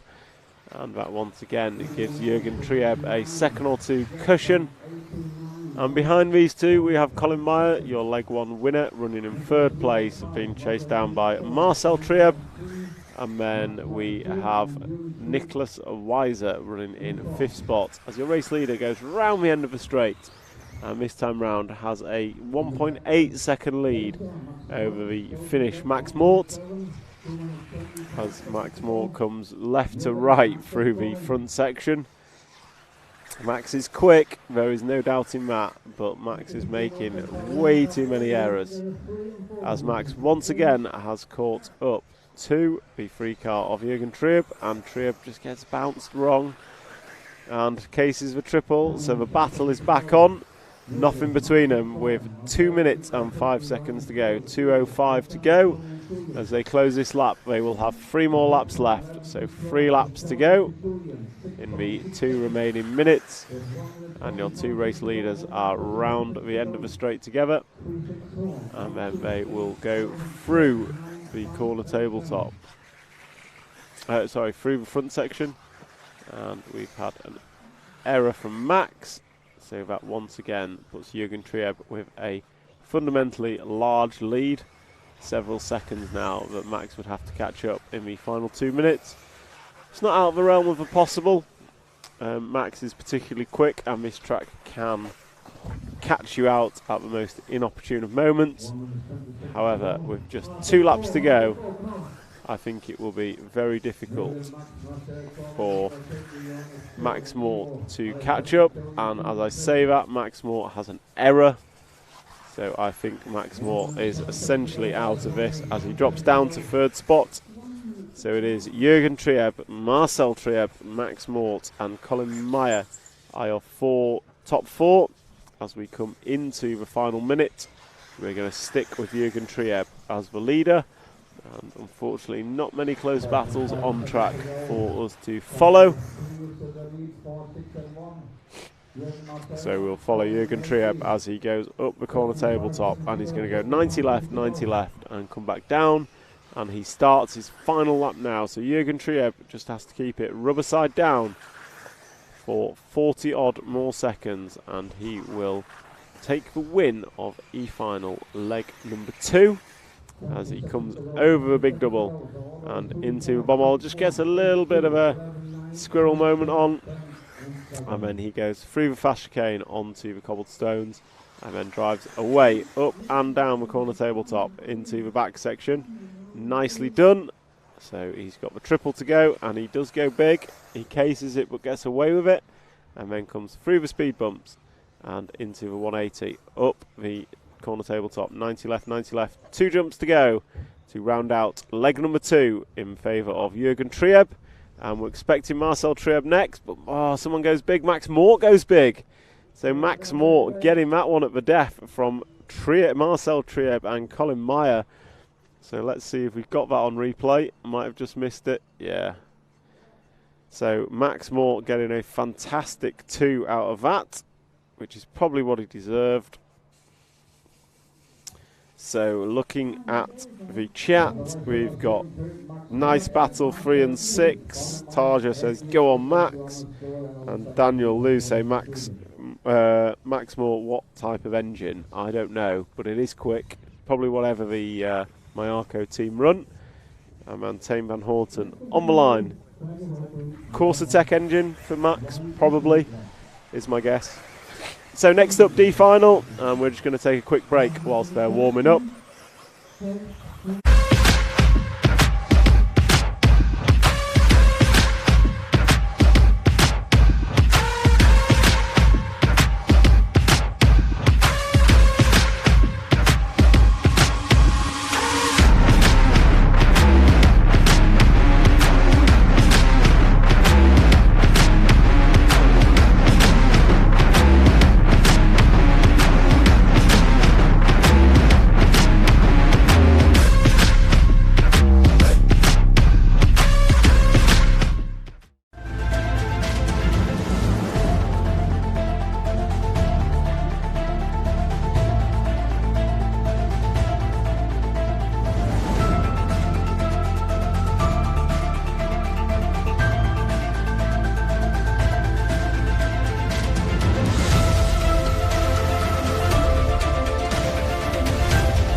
Oh, it's come through a brilliant overtaking manoeuvre.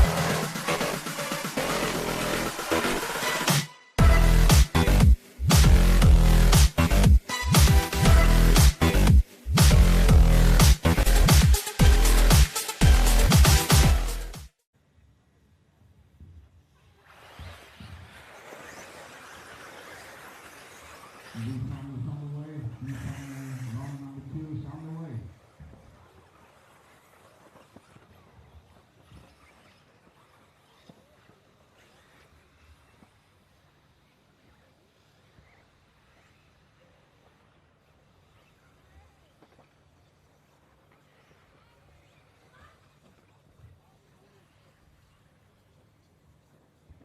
Round please, round marshal, to marshal point 9.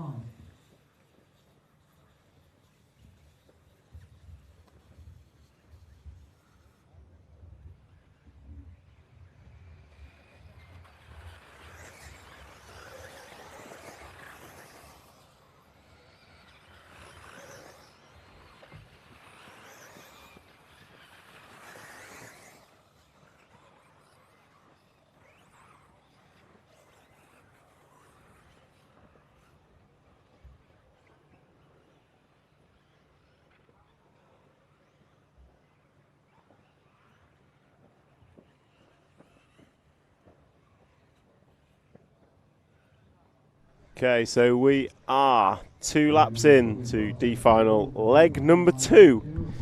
And it was 2-3-6-1 last time by the line, and this time by Moritz Lautenbacher making moves. And he is up to 2nd position. As I just bring up the result from leg number 1 of this D-final. It was the 10 car of Julius Ciclodi.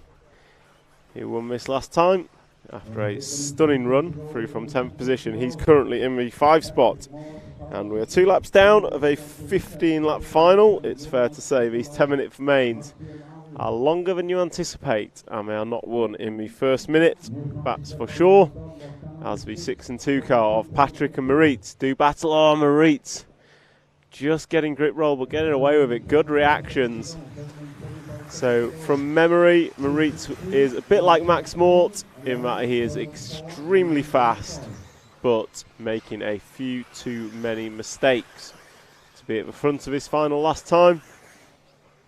So we'll stick with Maritz and Patrick, although there is a 1, 2, 3, 4 car freight train for 3rd position as well, and within that freight train is your leg 1 winner, Julius Ciclodi. But we are sticking with the battle for the lead, which is Patrick Ovinet leading Moritz Lautenbacher. Patrick in the 2, Maritz in the 6. As Maritz looking up the inside around the double-double, not the place to make the pass. So down the straight they go for the 5th time, with 4 laps completed. And they come into the double-double. And it looks like Patrick's made an error because Moritz is the only one that appears. So we'll hold and we'll move back to the 2nd pack. So we'll follow this battle for 2nd, which looks like it's led by the 3 car of Carlos Pineda, and then Tim Patrick Hinderer. And then it looks like the 10 car of Julius Ciclodi, as there's an error. Oh, and it is going to be, the 2 car, of Patrick Avinet is the one that I called incorrectly. It's 10, and it was Patrick that got through the middle of that error and has come out in 2nd place, being chased down by Carlos Pineda, Richard Corentin and Julius Ciclodi. So Maritz is out front, and we'll leave Maritz to it as we watch the battle for 2nd unfold between Carlos Pineda in the blue number 3 and Patrick Ovinet in the red number 4. They go over the back section, nice and clean, and then they come into the triple. Both of them achieve that. Oh, Patrick getting caught on the hose through the fast section. Carlos looked up the inside, but that door shut.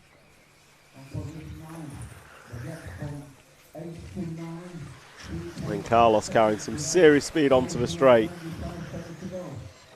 but just too much, so loses it down the straight, and then he is into the clutches of Julius Ciclodi in the 10 car, running in 4th position rather than looking at the gearbox. And it looks like Moritz has had an error because the field has closed, although it is still, we're focusing on Carlos Pineda in the 3 spot, and just in front we see Patrick Avinet in the 2, and Carlos has Julius for company in a battle for third position. And that 10 car was your leg one winner. So clearly got some pace as Patrick makes an error. And Patrick just coming off that little single. He gets it wrong and we see him crashing off in the background as Carlos goes through.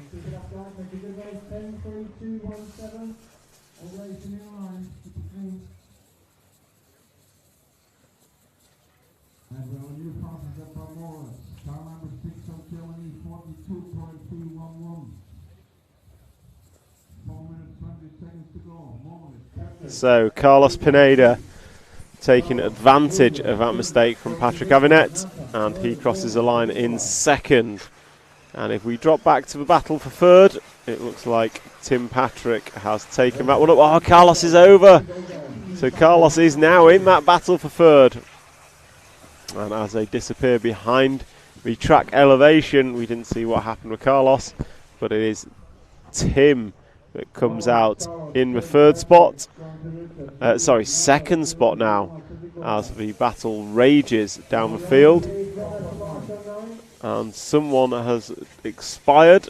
I'm just trying to find out as I look at the running marshal coming back. It looks like the 2 car. So that's Patrick Avinet is out of this one. And we are focusing on what I believe is the 7 car.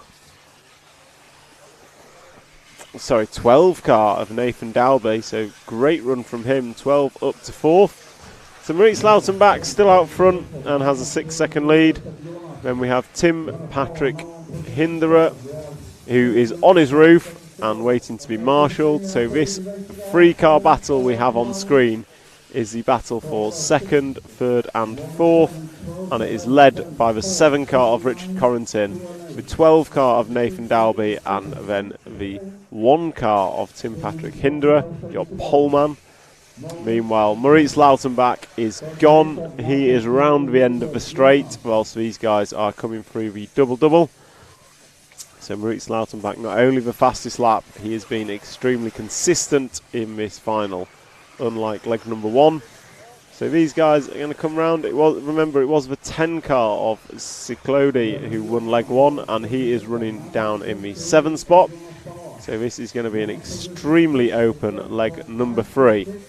But it is the 7 and 12 car battling with 2 minutes and 10 to go. 2:10 to go.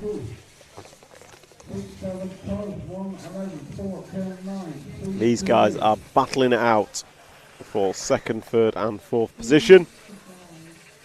And those drivers battling are Richard Corrington in the 7 car, Nathan Dalby in the 12, and Tim Patrick Hinderer in the 1. And then we have Cyril Baldini not far behind, although he's just made an error.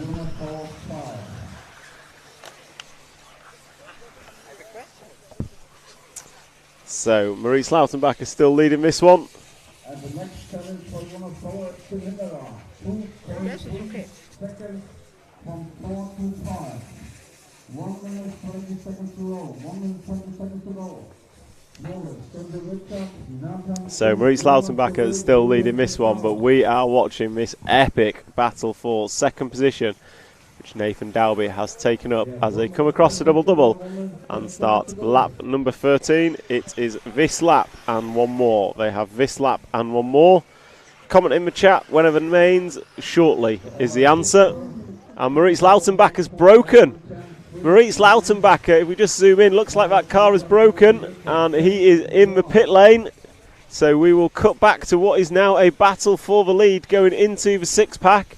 So Maurice Lautenbach had a huge lead, 7-second lead for Maurice, and it has gone. So this has handed it with 35 seconds to go to Nathan Dalby in the 12 car, the Frenchman. Excuse me. Coming into the double-double, this 3-car battle for 2nd is now the 3-car battle for the lead. Disaster for Maurice. Just lap and a half from the end. Looks like his shock's fallen off. So it is Nathan Dalby coming into the front section. He's got about a 1.5 2-second lead over Richard Corrington in the 7, and then Tim Patrick Hinderer.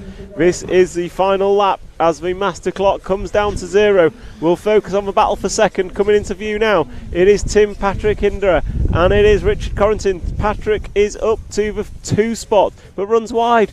And Richard's going to go by. They're both double bounce. Who's it going to be? Oh, Richard knocks him off the line. And then someone else is going to go through. Jonas Bauer, so cut back to the leader. Coming across the double-double now. It's going to be Nathan Darby taking the win of leg number 2. Richard Corrington going to finish second. Jonas Bauer in third. Tim Patrick Indra 4th. Cyril Baldini 5. And your leg 1 winner, Ulyss Ciclodi, is going to come through in the 6th spot. That was disaster for Maurice Lautenbacher. Just a lap and a half from the end. He was on his roof. I don't know whether it was the crash that caused the damage or the damage that caused the crash, but Maurice does not finish. And that ultimately was a disaster for the LRP man, as we see the C finalists taking to the rostrum. And I'll have a quick look in the chat. JG Rimster, Wenham Mains. This is the C final starting next, so about 10 minutes, 10-12 minutes you will have the A main number 2 going on, and we're going to go for a quick break whilst the C final.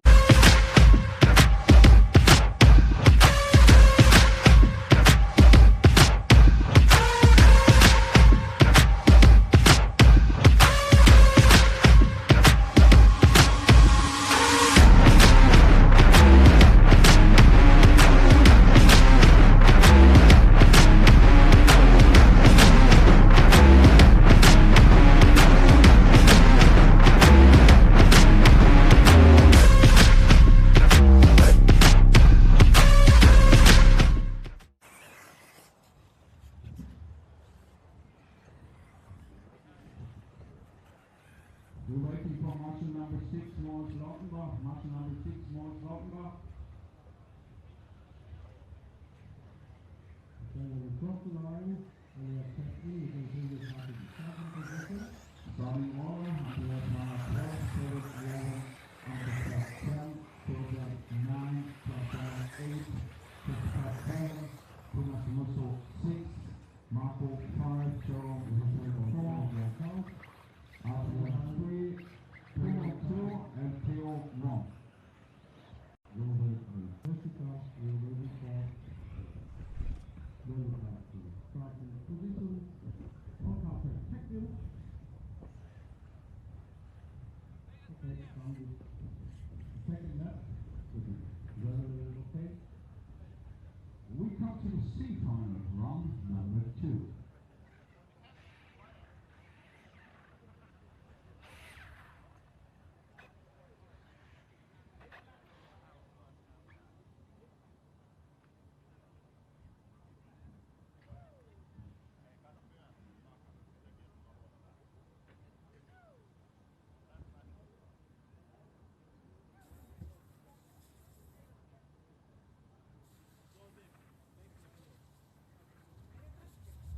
Here we go.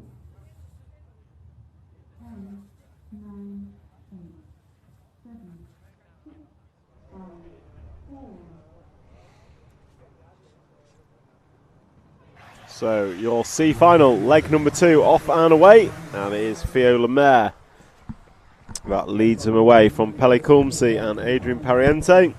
Jerome Sartland 4, and your leg 1 winner, Marco Baruffalo, starting in the 5 spot. 1, 2,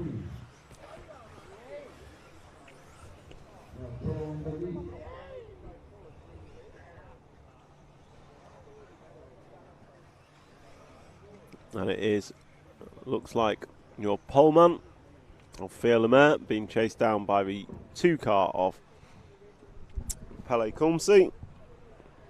So a good start for the 1 and 2, but it is your leg 1 winner, riding the pipe down the straight. Marco Baruffalo going to go 5-3 on lap number 1, and he is already joining this battle for the lead. Just zoom out ever so slightly, we'll get all 3 in as they go through the chicane. Marco Baruffalo is on it. So they jump up and down the corner tabletop. He's already looking at the inside of Pele Kulmsi for the 2 spot. Not going to make it stick this time round. It's not going to be won on lap 1 or 2, but it can be lost. I'll tell you that for free.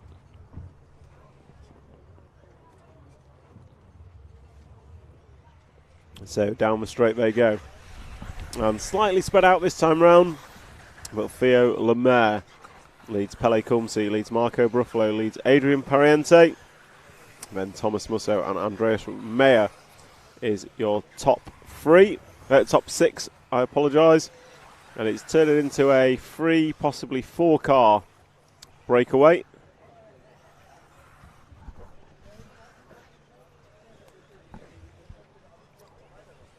As they come over a triple, it is Theo Lemaire with a 1.5, 2 second lead maybe. And then Marco Bruffalo's made a small error, so going to drop back 2 seconds.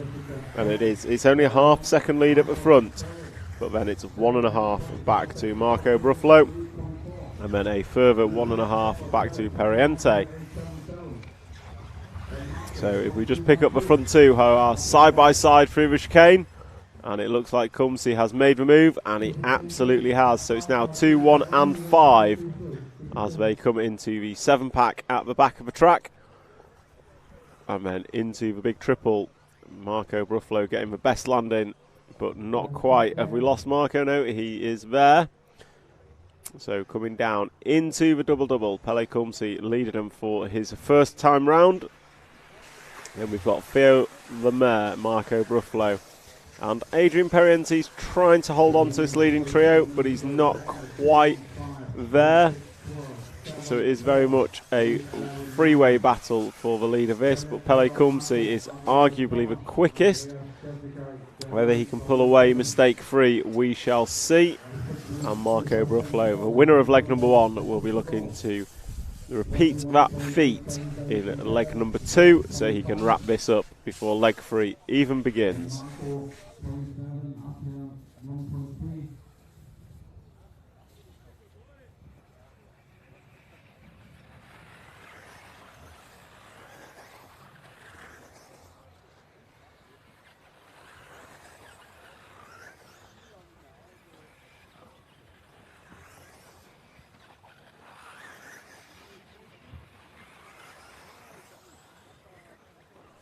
So a small error there from the poleman. Theo Lemaire has allowed Marco Bruffalo up to 2 spot, and then an error from Pele. So Marco Bruffalo goes from 3rd to 1st in the space of 3 or 4 corners. So once again, maybe not the fastest man on track, but he's certainly the most consistent, and he's taking advantage of the errors of others. As Theo Lemaire and Pele Kumsi go neck and neck down the straight. And here comes Adrian Pariente getting involved into turn 2. And all this has meant is leg 1 winner Marco Bruffalo now has the lead and will look to extend it. As Pele Kumsi's chasing him down. And then the 1 car of your poleman Theo Lemaire is battling out with Adrian Pariente. Pariente, who was 2nd in leg number 1. So he's no stranger to the top, but it was Bruffalo who won, and Bruffalo who's pulling away at the minute as we focus on this battle for 2nd position. Down the straightaway they go.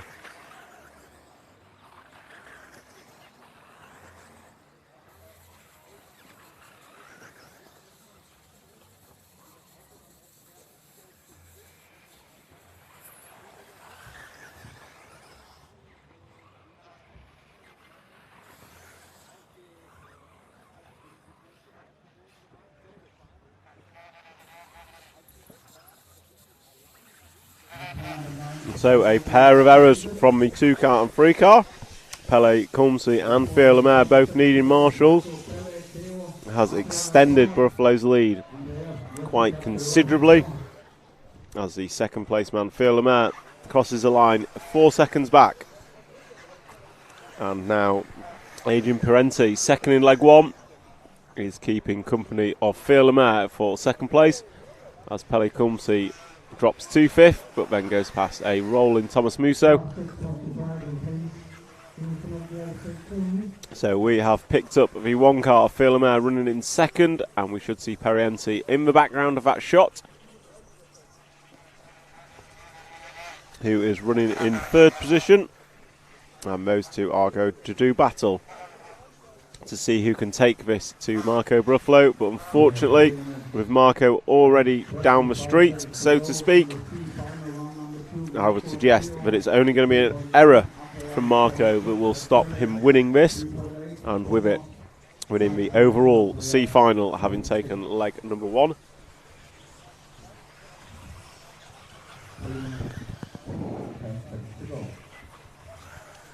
However, as we saw in the previous final, until this is done, there is nothing certain. Maurice Lautenbacher had a 7-second lead and his car expired.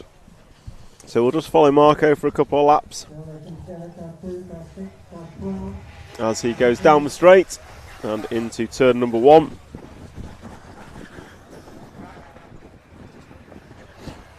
Marco being the pink Techno car coming through the front section, and Lemaire is not far behind. Last lap was not great for Marco, and Lemaire put in his best lap, and that has meant Marco now has company. So Marco Bruffalo, what was a comfortable couple of second lead, is now looking less and less comfortable as we come into the final 2.5 minutes of this race. They're going to cross the line to complete 11 or 15 laps, so they're going to go 4 more times.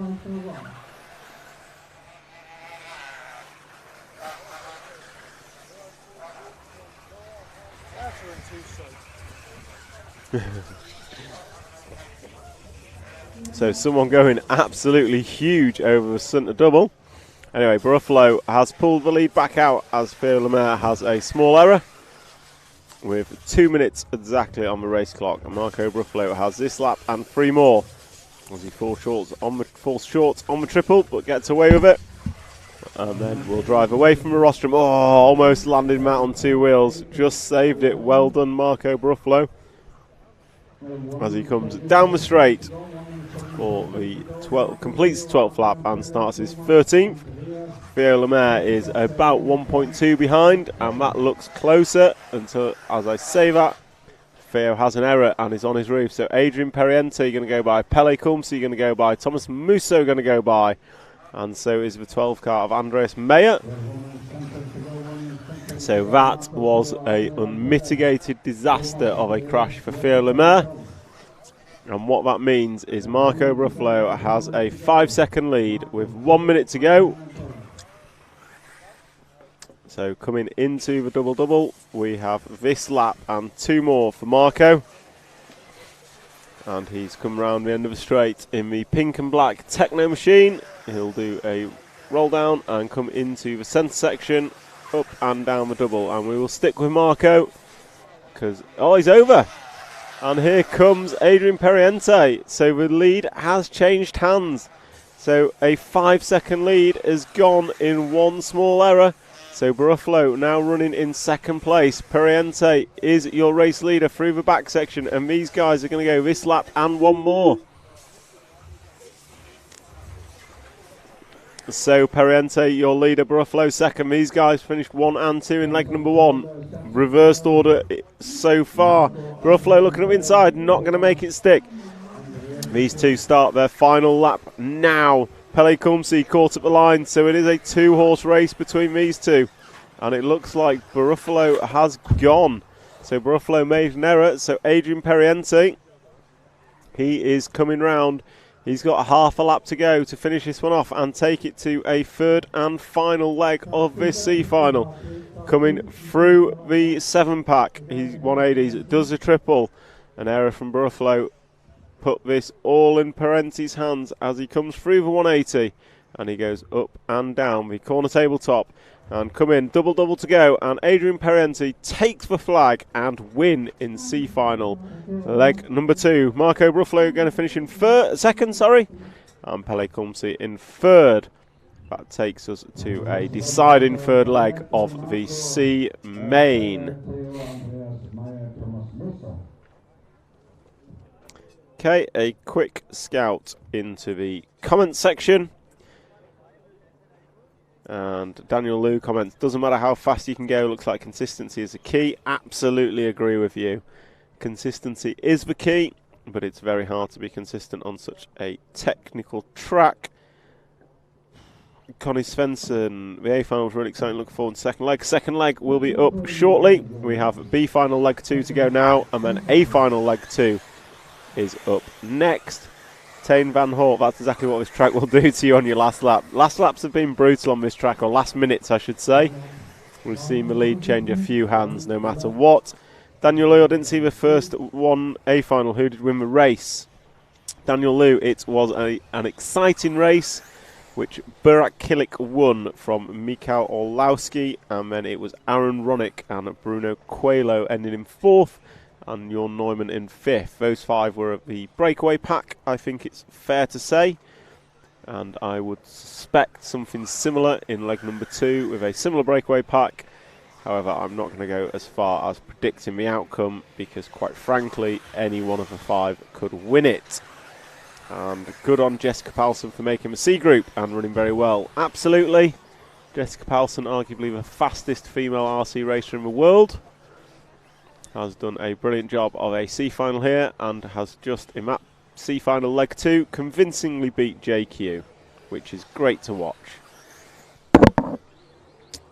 So we will now turn our attention to B final leg 2, and in the first leg it was Martin Beyer followed by Remy Bermudez and Daniel Pariente. And I will say, in the first leg of this B final, no one wanted to win it.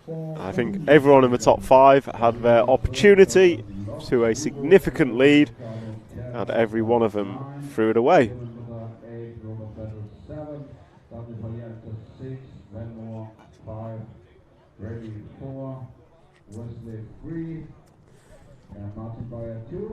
So, referee just making sure all cars are in their start boxes, and then we will go into the finals countdown.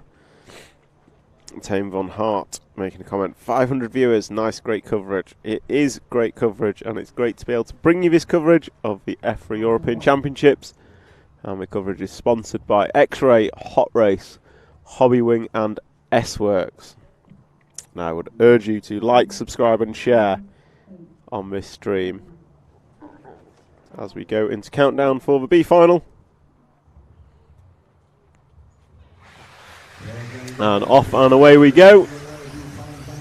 And it is the one car of Joe Figueiredo who's going to lead off. Martin Beyer, Wesley Van Helmond, the 4 of Remy Bermudez, who was absolutely rapid, and Joe has made a mistake, and that has caused absolute carnage. Not even sure who that caught up, but I can tell you Martin Beyer is out front, Remy Bermudez and possibly Wesley Van Helmond in 3rd. Behind that looks like Elliot Boots making moves, or is it Robert Bataille? Boots or Bataille, not sure which. We'll find out. Oh, too late, they're over, whoever it was. Either way, Martin Beyer, Remy Bermudez and Wesley Van Helmond is your top 3. So it is Martin Beyer. Remy Bermudez was rapid in leg number 1. That's all I'm going to say. An unfortunate start again for Noah Ben Mohammed. He was fantastic in the LCQ, but has really not had chance to show his pace here. It was Robert Bataille, because Elliot Boots isn't even in this final. So it shows I know what I'm talking about. So anyway, we've got Martin Beyer, Remy Bermudez, we've got Wesley Van Helmond, and then we've got Daniel Pariente. Last time by, Beyer goes by with 42.6, 42.1 for Remy Bermudez. So, and 42.0 for Wesley Van Helmond. So they are quite frankly catching Martin Beyer. 41.6 for Daniel Pariente. So they are catching Martin quite quickly. However, catching is one thing and passing is something else, as we see Wesley Van Helmond defending heavily from Daniel Pariente. He tries to go around the outside, and Wesley Van Helmond makes sure that doesn't happen. And unfortunately for Daniel Pariente, ends up on his roof. So we'll cut to the front man of Martin Beyer at the end of the straight now. And he's going round turn 2. And he is the orange and black car, white wheels and clear wing. And he's chased down by the pink and yellow of Remy Bermudez with yellow wheels and a black wing. And I'm going to say Martin Beyer has turned up the wick with a 41.5 hot lap of the race last time by. And Martin Beyer just getting a little awkward through the 7-pack. That's going to allow... That is going to allow Remy to close up ever so slightly. But it is Martin Beyer who leads this one quite significantly. 41.4 last time by to Remy Bermudez, 42.2. So we have seen how times can ebb and flow, not just over the lap, but over the course of a 10-minute session. Some guys are quick at the beginning, some guys are quick at the end. Martin Beyer's looking very quick at the beginning here and behind them. So if we just hold back, we will pick up the battle for second, which is Remy Bermudez and Wesley Van Helmond going for a good battle for second and third as they come round and jump up, go 90 left twice and then come down to put 5th lap on the board. Wesley Van Helmond looking around the outside of Remy Bermudez. Not going to happen this time round as they come round turns 2 and 3, then drop down into the front section. And these two both nicely downsloping, not quite jumping into the bomb hole, which we've seen some of the A-main drivers do, as Wesley hits a pipe, runs wide. It's going to cost him a second just like that, but Remy Bermudez is over. So Marshall's there, and good marshalling, but Remy just gets caught on the 7-pack and has to back out, costs him probably 2 seconds to Wesley Van Helmond. So Wesley now is driving away, and he will now take up the flag of trying to track down Martin Beyer, who is about a straight and a half length ahead. The gap on the computer is 3.9. And if the first leg was no one wanted to win this thing, Martin Beyer has definitely taken up that mantle as he drives away from Wesley Van Helmond. And Remy Bermudez has another crash, so that's going to put pay to his challenge for a win. So Wesley Van Helmond is now a lonely second, as we see Martin Beyer going in and out of picture. The leader, a 4-second lead for Martin. Wesley Van Helmond running in second, and we'll drop back and pick up the 3rd place man of Yo Figueiredo, the orange, yellow and blue Hyosho buggy, I believe, as he goes down the straight. So Figueiredo had an excellent LCQ but came up 2 positions short. He had a good first leg but had a small error, and then he had an awful first lap of leg number 2. So Martin Beyer is very much disappearing in this one. He's putting on a display of what should have, could have, would have been.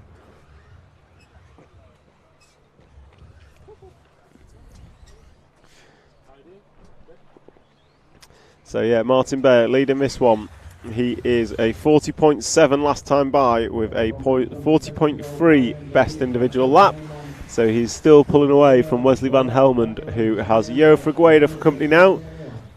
So Figueiredo is going to try his best to put a move on Wesley Van Helmond as they come into the off-camber. We are at 5 minutes and 55 down. So 4 minutes remaining on the master clock. We are 8 laps complete of a predicted 15.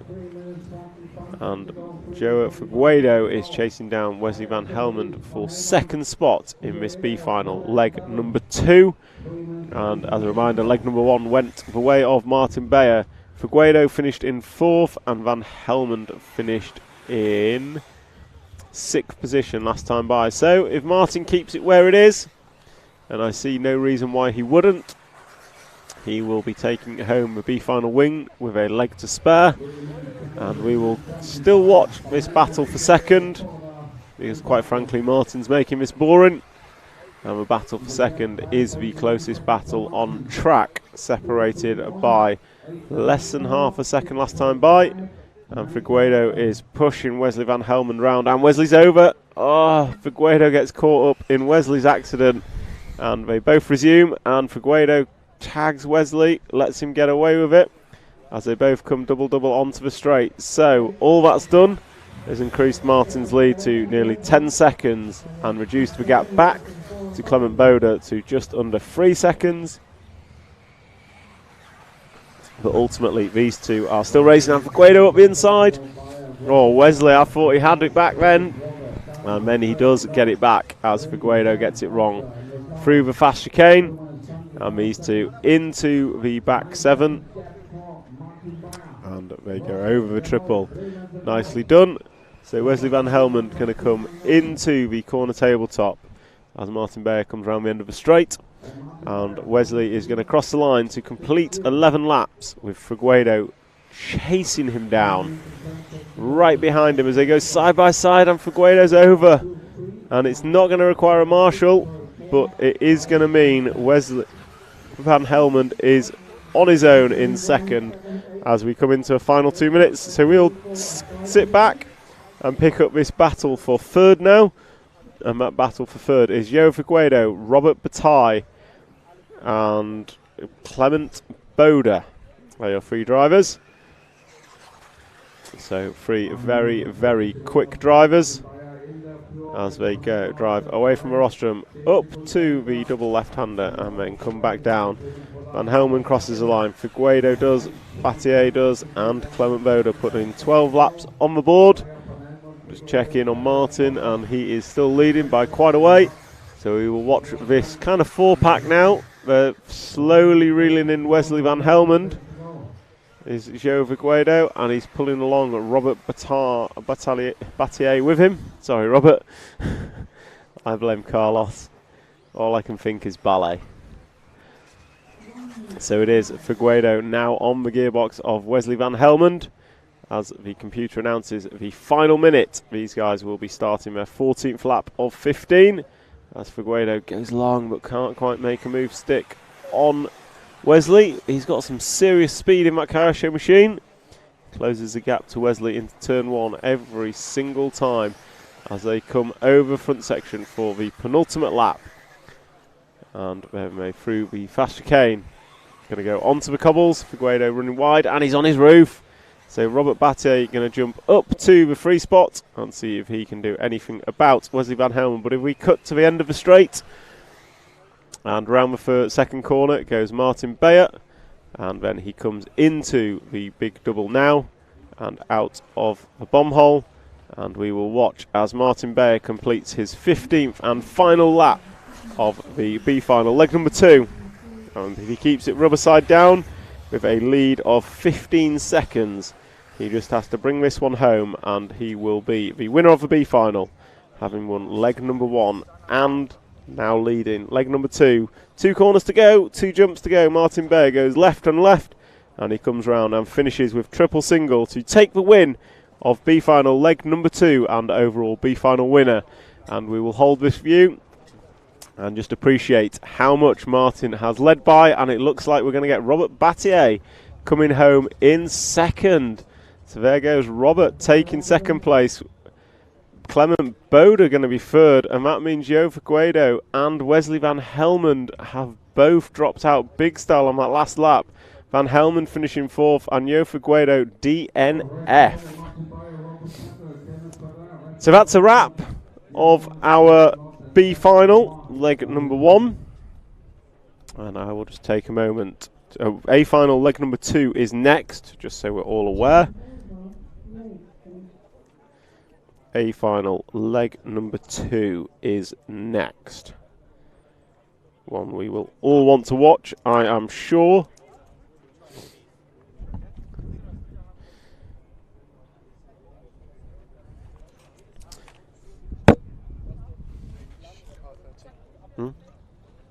H final car 13. H? What about it?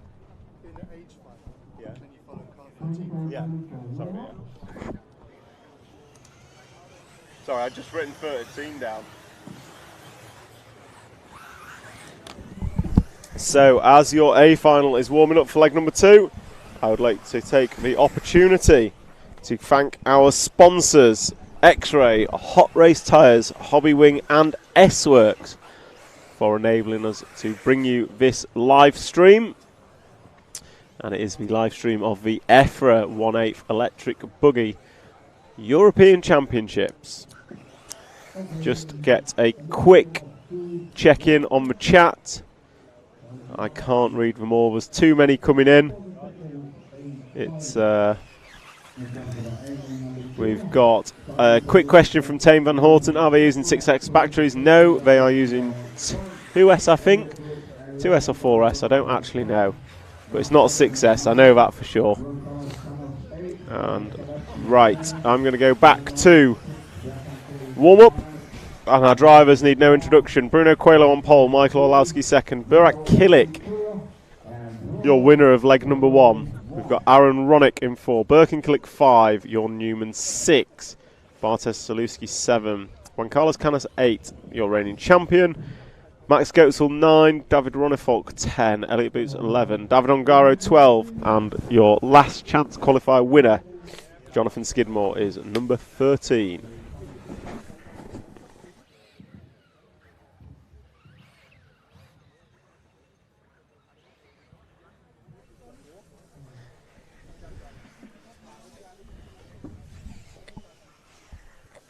Marshall 11, Marshall 11, Marshall 11, 11, allowance where you, stop traffic, got the point.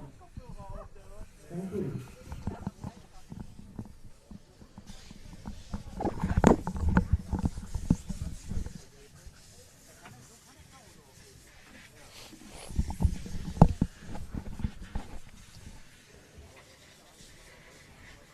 So, A finalists are ready to rock. Referee just checking they're all in their boxes. Bruno Coelho will lead him away from pole. And he will be chased down by Mikael Orlowski and Burak Kilik. And I think it's fair to say Bruno's start last time wasn't the quickest. He was a bit edgy on lap number 1. That caused Michael to check up a little bit, which allowed Kilik to get through. So I think we're all hoping for a little bit of a faster start from Bruno as we come into countdown.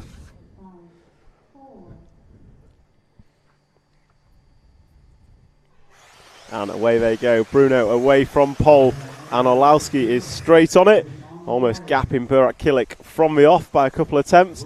And Aaron Ronick is not holding back. So Aaron Ronick in the pink machine, right on the gearbox. But through that front section, looks like Kilik has closed that gap back to Orlowski. And Orlowski right on the gearbox of Bruno Coelho.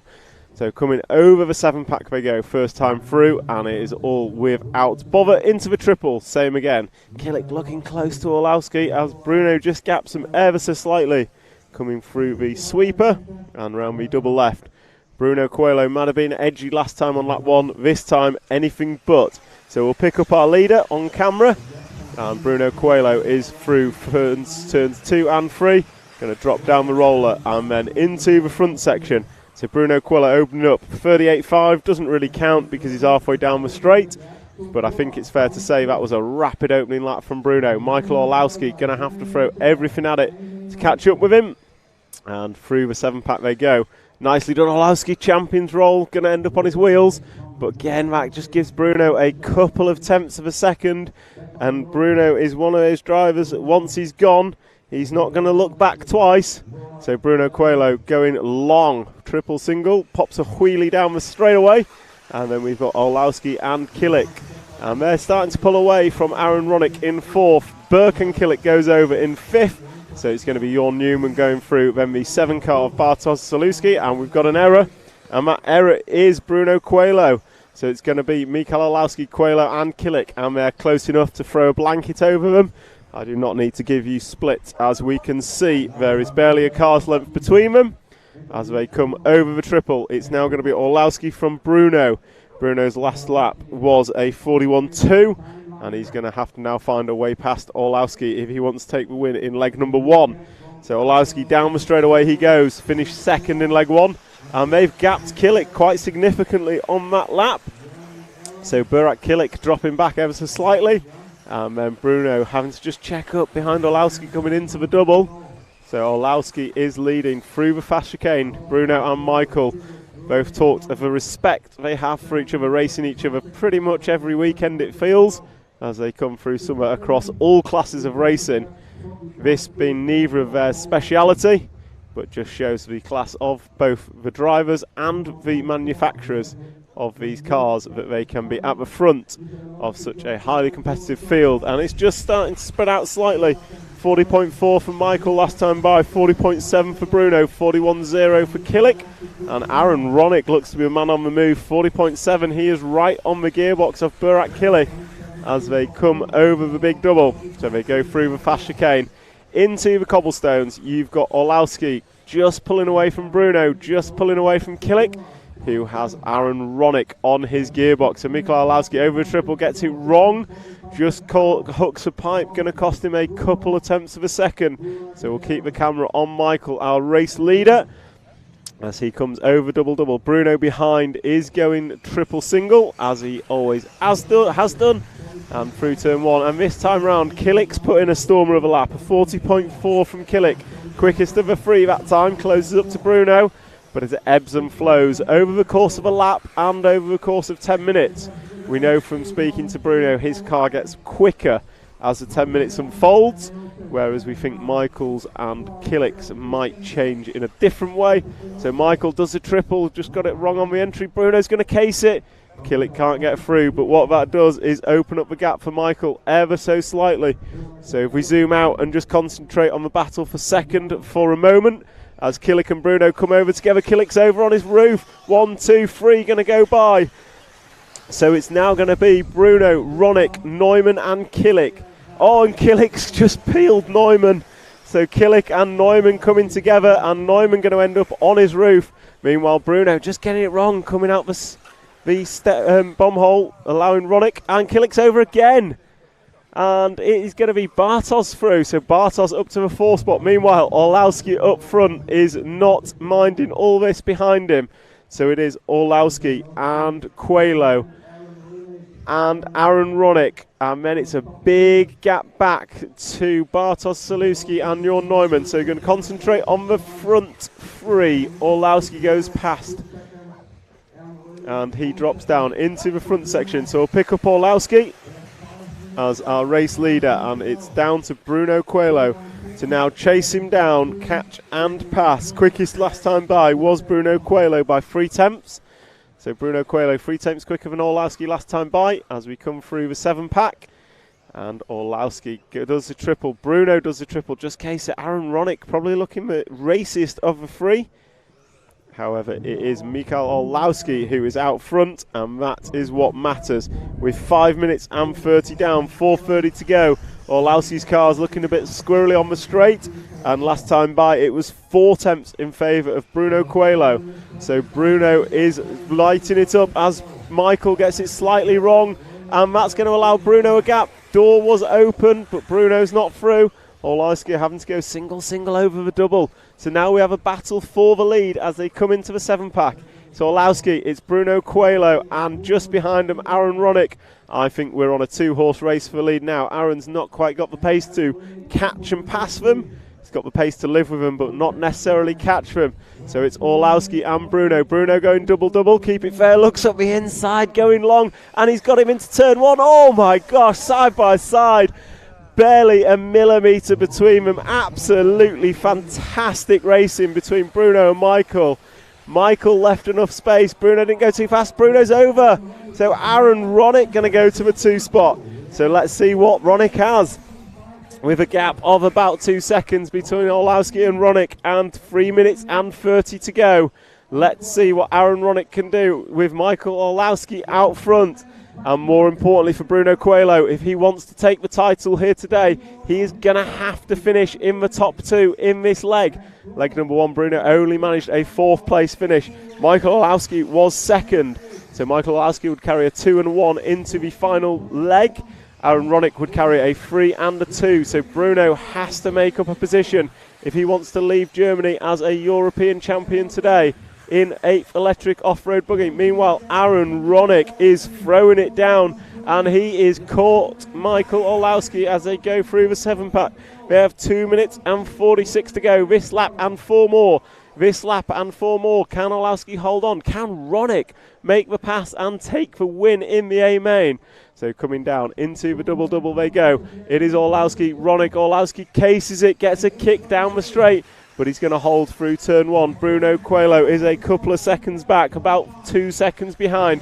Can Bruno catch and pass, or is the dreams of the European Championship over here? Orlowski is just holding up Ronick up a little bit. Last time by it was 40.6s, still fast laps from all of them, but it looks like Ronick's just a little bit quicker at this stage in the race. And Orlowski runs wide, comes over the triple, downslopes it nicely. Ronick cases it, gets away with it with a double bounce. And they go over speed bumps. Now they're going to go up and into the left, double left, and come round into the double. Orlowski, nicely done. Much better onto the straight this time by. Ronick getting a little bit squirrely this time. And Bruno is chasing. It's a 40.4 from Bruno. 6 tenths in his favour this time by. Can Bruno catch and pass? Orlowski looks like he's losing power or something. Oh, Bruno's over again. So Bruno making a mistake. That could be the end of his European Championship. Meanwhile, Orlowski and Ronick out front. And they're coming through the 7-pack. Oh, Ronick's made an error. He's in the grass. Will Bruno go through? Bruno really needs this position. So we'll concentrate on the battle for second and third. It is Ronick, it is Coelho, and it is Burak Kilic. We know that Bruno needs at least second position to take this championship to third leg for him. Michael Orlowski is probably going to take this with 1 minute and 4 to go. Orlowski's got a comfortable lead, subject to any mistake. So we will concentrate on the second place battle of Ronick, Coelho and Kilic. We need Coelho. Coelho has to finish second if he wants to take this championship to a third leg. Same for Ronick. He's got to finish second if he wants to take it to a third leg. And if Kilic can make it, Orlowski, small error from Orlowski, gets away with it. We'll concentrate on the battle for second. So it is Ronick, slight gap to Coelho this time round as they come through the fast sweeper, and we're going to jump up and go left and left again as they come into the start-finish line. That is 14 laps on the board. It is the final lap. This is the final lap. Michael Orlowski has a 3 or 4 second lead from Ronick and Coelho and Kilic. For 2, 3 and 4, you can throw a blanket over them. Can Coelho do anything about Ronick? Can Orlowski keep it rubber side down? As we come into the 7-pack, Orlowski's through the 7 safely. Here come Coelho and Ronick. And Orlowski now coming through the sweeper. We'll pick up Orlowski on camera to the left as he jumps up into the corner tabletop and comes round. He's got double to go. And we'll keep that view as Ronick and Coelho come into view. It's going to be Ronick in the 2, Coelho 3rd, and Burak Kilic going to finish 4th. So Bruno Coelho's TQ'd, but the dreams of a championship have gone. Michael Orlowski, however, goes into pole position with a 1 and a 2 after 2 legs. Although more important, well, possibly important, Burak Kilic's leg 1 time was quicker. So Orlowski has a 1 and a 2. Ronick has a 2 and a 3. And Burak Kilic has a 1 and a 4 with the quickest final time. And that, my friends, is leg number 2 of the A main. Leg number 2 of the A main done and dusted. We will try and get the top 3 drivers over here straight away.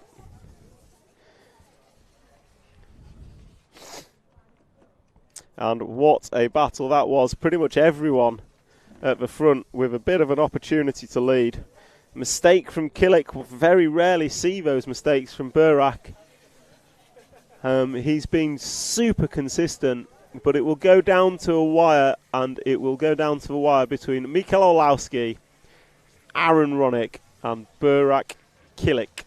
One of those 3 will be your European champion of 8th Off-Road Electric Buggy for 2023.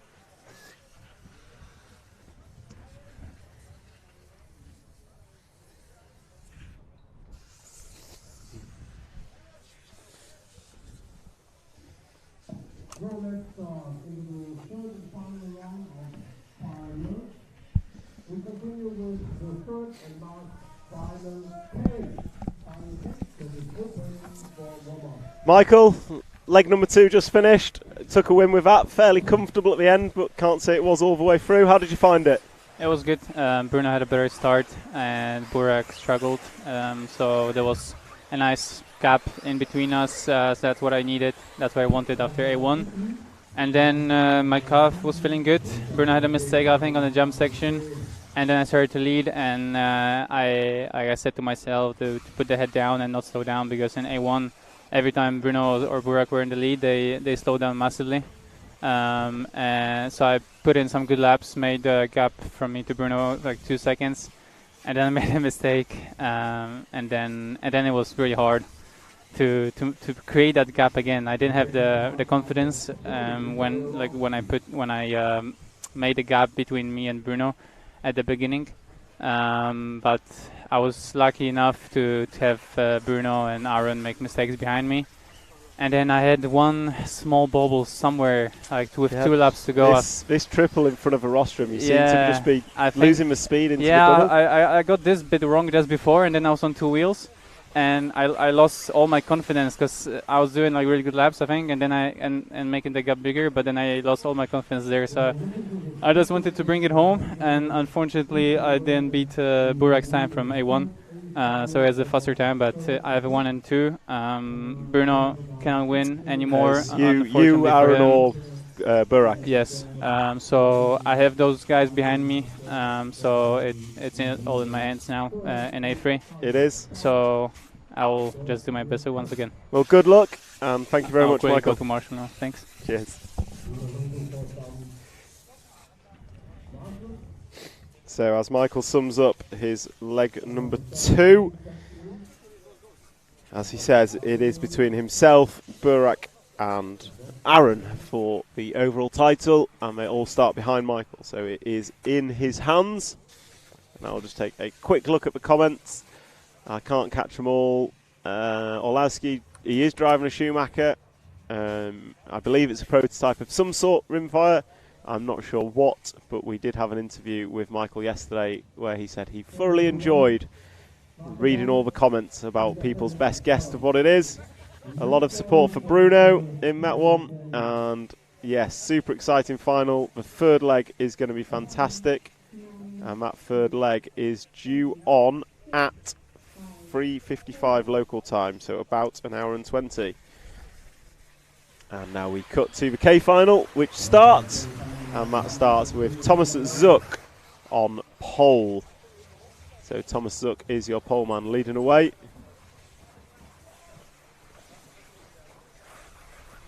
And he is chased down by Christopher Morobe, but already there is chaos at the front and a change in leader. And it looks like Sander Scholt is our new leader, who has led much of these K finals to date. So Sander Scholt is our leader, and he is coming through the sweeper, hits 2 rollers, and then we'll go up the corner tabletop and come back down with a double-double, and off he goes down the straight to start lap number 2.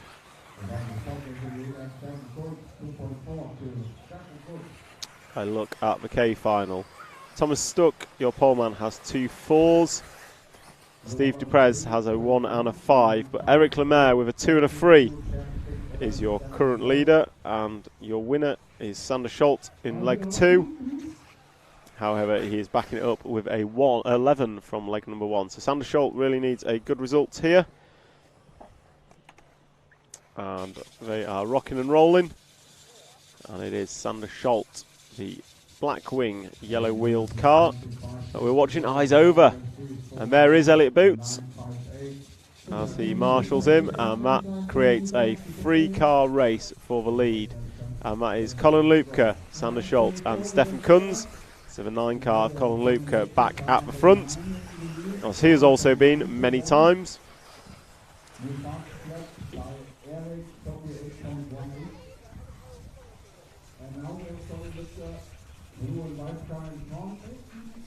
So Colin Lupke is your leader in the 9-car, blue car with white wheels.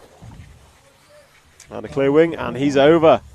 Not going to need a marshal, but it's going to cost him a little bit of time, as we see an instant replay where he just cases the jump and bounces off into the kitty litter and then gets back on his way as quickly as he can. And now So down the straight they go. We're watching the 4 and 9 car of Stefan Kunz and Colin Lupke. They are your 1 and 2. Last time by they split by less than a quarter of a second as they jump in and out of the bomb hole. And through the fast chicane onto the cobblestones and drive away. 4 and 9 side by side, nicely done, giving each other plenty of space. And then we see a crashing Eric Lemaire in the 13 car, so all the way from last spot up to that lead battle, but unfortunately just crashes out in the background.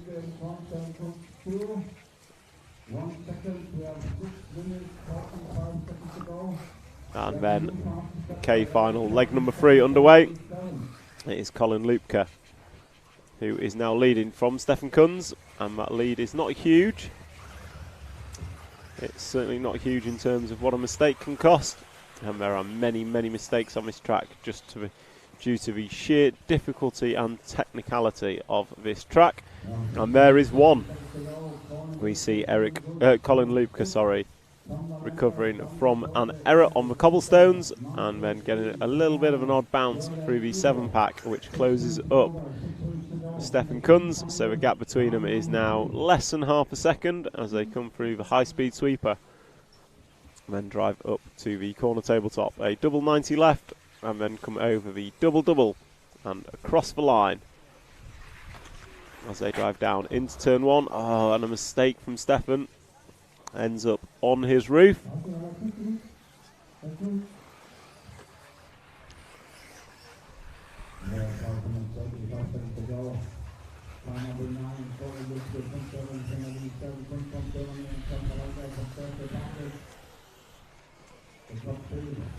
So we are watching the 4 car of Stefan Kunz, and he goes past, goes through a crashing car, and he is your leader as the 9 car Eric Lupke is on his roof behind.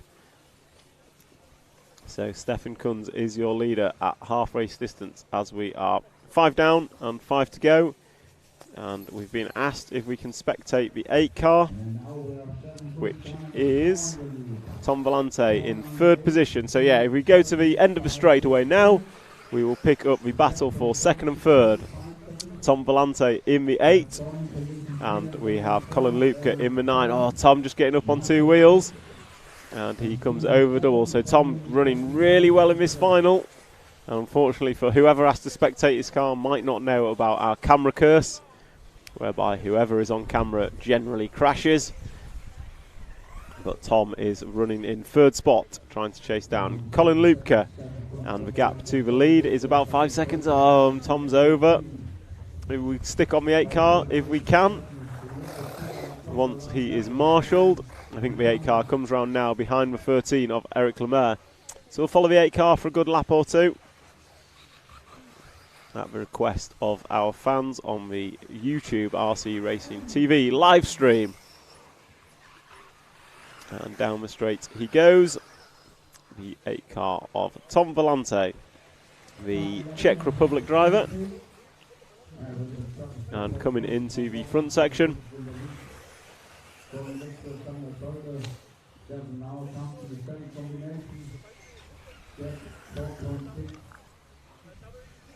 And another error from the 13 of Eric Lemaire. That's going to present Tom back up to the 4th spot. As I say that, he runs wide coming off the 7-pack. And through the triple he goes. And then he will drive around the sweeper, getting in the dust, unfortunately. And then Eric Lemaire goes back through as they drive towards the start-finish line and down the straight. Good pass by Tom on the final corner. But side by side around the end of the straight. And these two are going at it, swapping positions 3-4 times in as many corners. And it looks like we've lost Eric Lemaire. I think he might have disappeared off. But Tom Vellante also having trouble on the off-camber corner. And then we're going to... So Tom Vellante over the 6-pack, and we're going to cut to the start of the straight. and pick up our two leaders as they come round side by side through the last corner, and down the straight they go.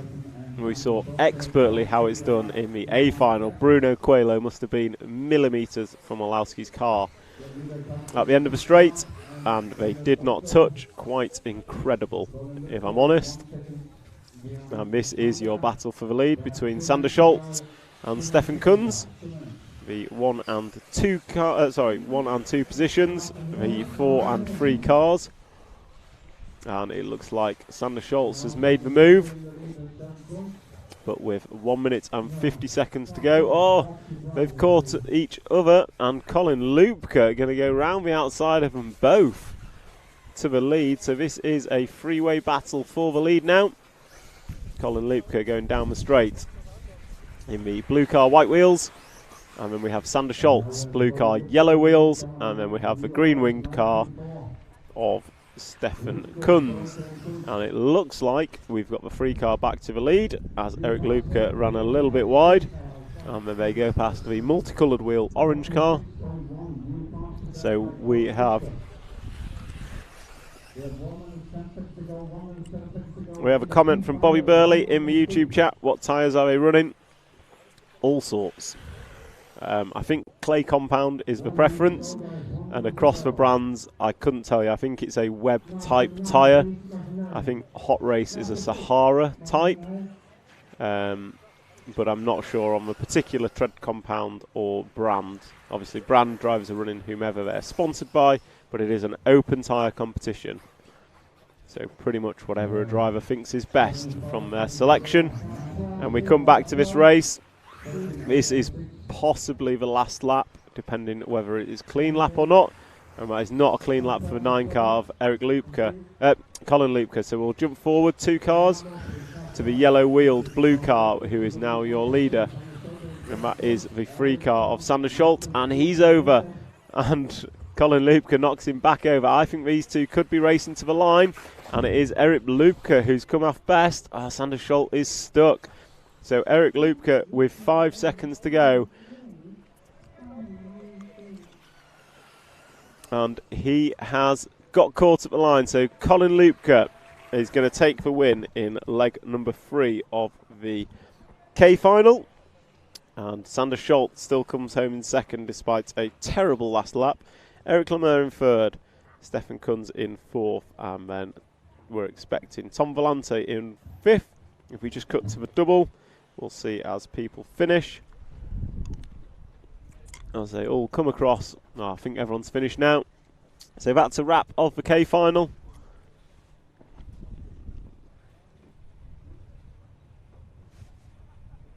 That is a wrap of the K. And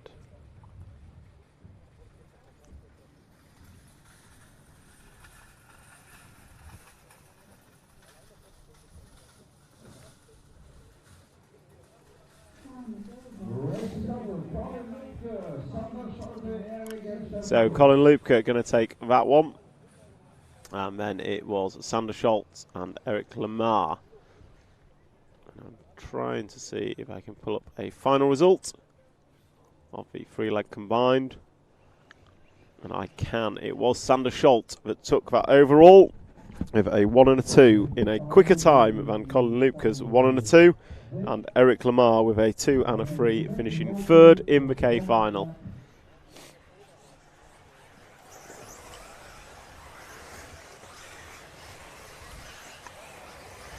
So J final is out warming up, and I'm just going to take a very short break, and I will be back with you all shortly.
keep it clean, guys. If you push too hard and you get the car in front, then that's the problem.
So we are back with J final leg number 3.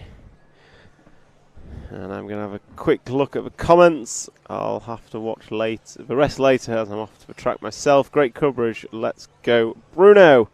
Bobby Burley, you can get us on the YouTube app on your phone. No excuse not to be following along. The next leg of the main is in about 1 hour, 60 minutes. And it is going to be a fantastic final to determine who is our European champion. And Daniel Liu, camera curse for sure, it absolutely is.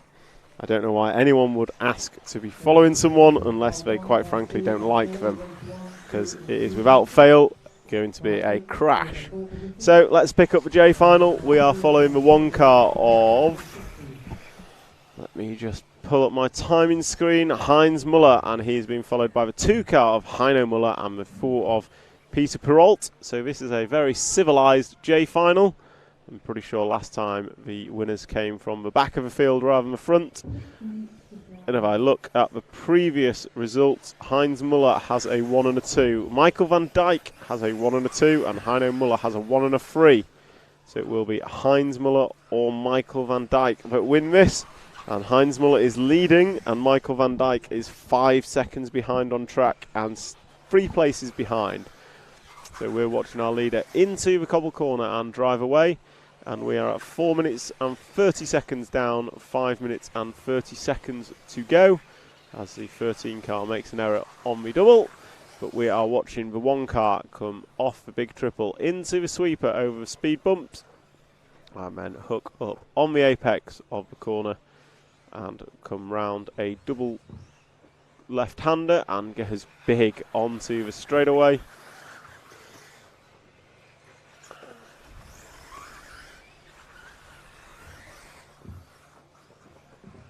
And it is the race leader of Heinz Muller we are watching, and he's 6 laps down, and he has about 5 minutes remaining, or 7 laps. And importantly, Michael van Dijk last time by lost a further 2 seconds, so now 6 seconds off the lead. But Heinz Muller looks like he's got the company of Heino Muller, and those 2 are racing for the lead.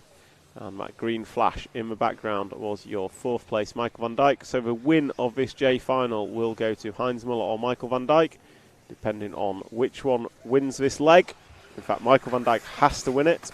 Oh, that was a crashing number 4, which was Peter Perrault, our 2nd place man. So Heinz Muller has a quite extensive lead as he comes through the front section and driving away through the fast chicane. His lead is probably in the region of 5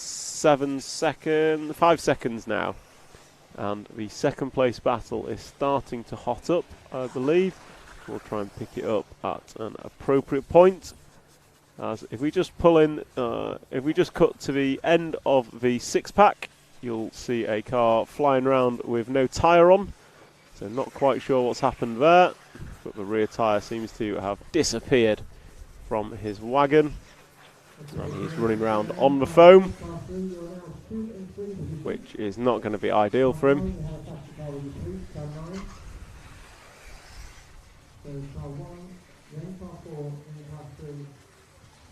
As he pulls into the pits, and that is game over for him. So race leader is about halfway around the track, and if we pick up our second and third place, which is the 4 and 3 car, they're coming off a big triple now, I believe. So Yellow Wing, I think, is the 4 car.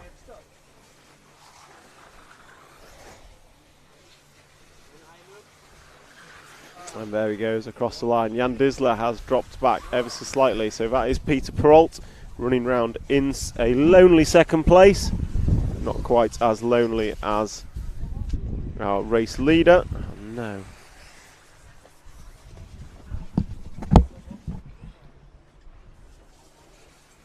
Come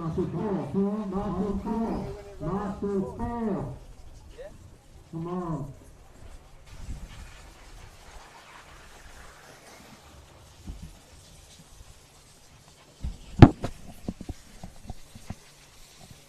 So Heinz Muller is still our leader, as he will be coming across the line shortly. So if we just skip forward a couple of cars towards the end of the straight now, we will see Heinz Muller in the 1 car. His lead's been cut down to 2 seconds. And for those of you watching online, just be aware the time schedule has A final leg number 3 after the E final. So A final leg number 3 will have to be E final, and will be after the E final, just to give us all a bit of a spectacle before it gets too late. And a spectacle it will be, given that race leader's over, and that is going to be a change of lead with Peter Perrault going through.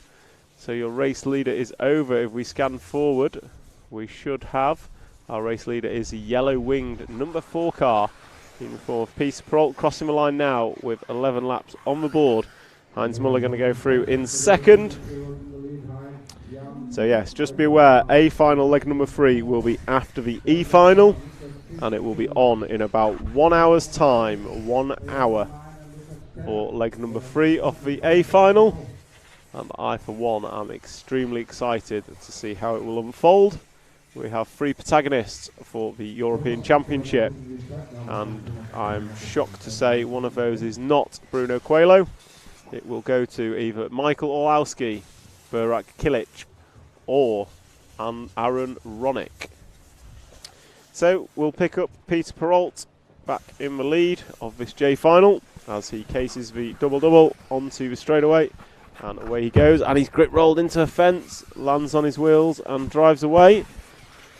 So getting away with that one, as Heinz Muller is still in second, Jan Disler third, and Michael van Dijk has expired. So he will not be winning this, which means Heinz Muller is the overall J final winner. As time expires, and they're on the last laps now, and we're going to watch Peter Perrault for the last half of a lap that he has to wind down and take the win in leg number 3 of the J final. So going just 2 more corners to go. He's got a 90 left and a 90 left, and then he has to come over a double-double, which he does with great success and complete the race win. And then Heinz Muller comes in second, and Jan Disler we are expecting next, coming across the line now. And then Alexander Baransky is the one we see on his roof, will be the last to finish in 4th position, as he comes round the double left and then goes double-double to finish his European Championship. And that is a wrap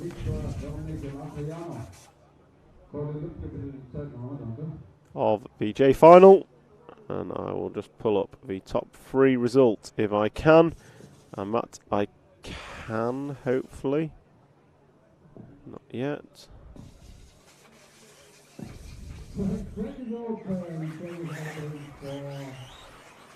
So it was Heinz Muller taking the win overall from Michael van Dijk and Peter Perrault finishing in third. Jan Disler was fifth and Jerome Good was your overall J final standings.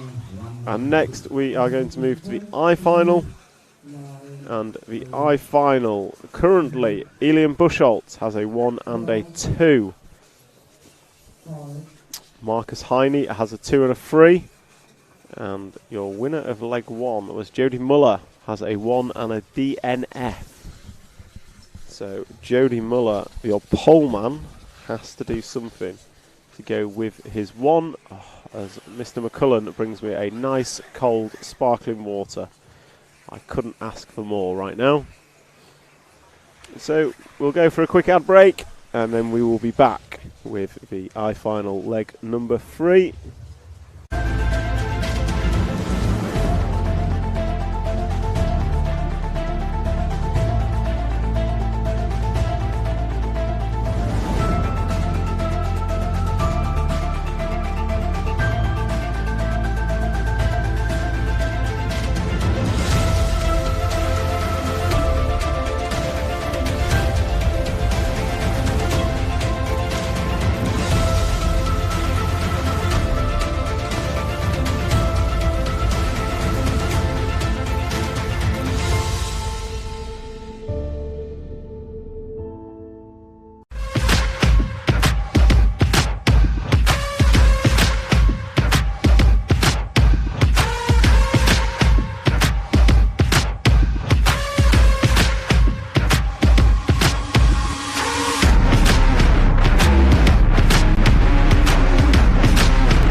If the results up a little bit longer, it's not entirely controlled by us. It all depends when cars are finishing and when race control starts for next race. But we will try to, and all results are available on my RCM, which is linked at the top of the YouTube chat. So we've got Christian Walsh in the lead, and we're going to drop back because he's got a massive lead and it's a little bit boring for us. And we're going to watch this battle for second. More importantly, Jody Muller. We know he needs a good result, and he was down in 10th after lap number 1. So your pole man, he's got a 1 and he's got a DNF. So we are watching the battle for second. And that battle for second is being led by Roger Manels, Tobias Henninger, and then Marcus Heine, Mario Penn, Alexander Lang, Xavier Porter, Alejandro Atinez, and Jody Muller now up to 9th, which is probably not helping much in his quest to take home the I-final, sorry, as Jody Muller crashes at the end of the straight. So, group for second is looking good. Someone's just got it wrong.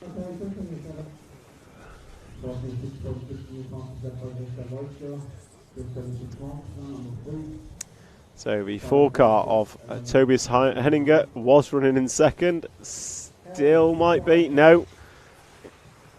Looks like the 6 car of Marcus Heine is going to take it up.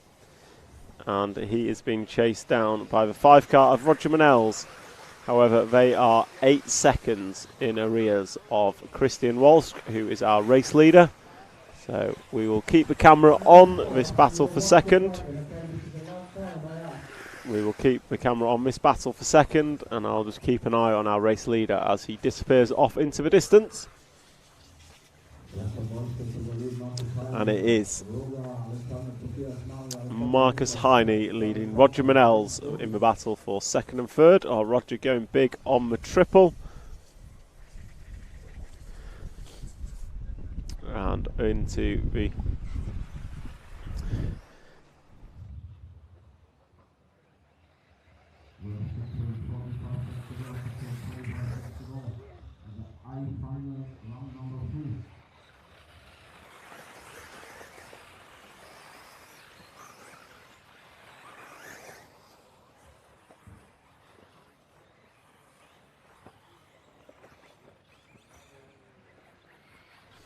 So a crash from Roger Manells.